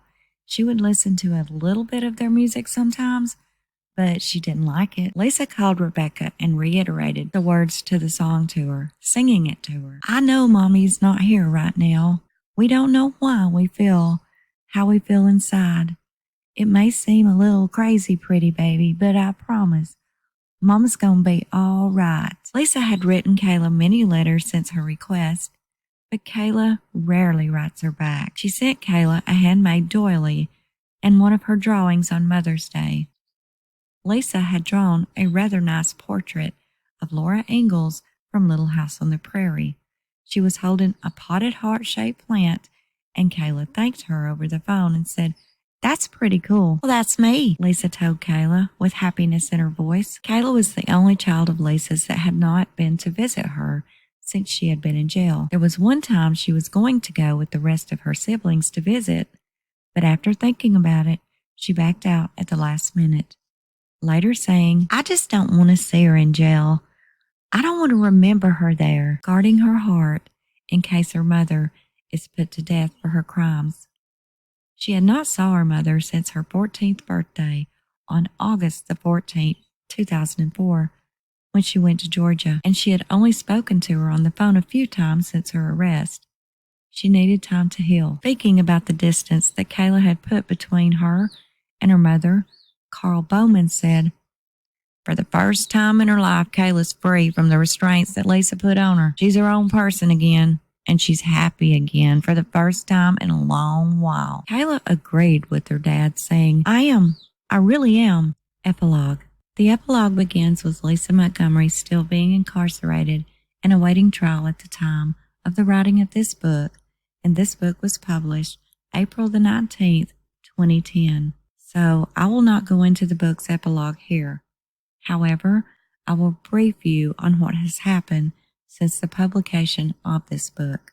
Please remember, the link to purchase this book is in the description box below. If my synopsis was interesting to you, I highly recommend purchasing the book and reading or listening to it in Audible for the full and complete story, as there is so much to learn in this book. The author has totally outdone himself with his extreme deep research on every person mentioned in this book, as well as every location mentioned. Since the publication of this book on October 22nd, 2007, jurors found Lisa Montgomery guilty, rejecting her defense allegations that Lisa was delusional due to her childhood and adult life being plagued by mental, emotional, and physical abuses she suffered her entire life, as well as having permanent brain damage amongst many medical health diagnoses. On October the 26th, 2007, the jury recommended the death sentence as punishment. Judge Gary A. Fenner formally sentenced her to death on April the 4th, 2008. 52-year-old Lisa Montgomery was executed by lethal injection on January the 13th, 2021 at the federal prison in Terre Haute, Indiana. Thank you so much for listening to my book synopsis. Please give this video a like, share it out with your friends, and until next time, this is Unjustified.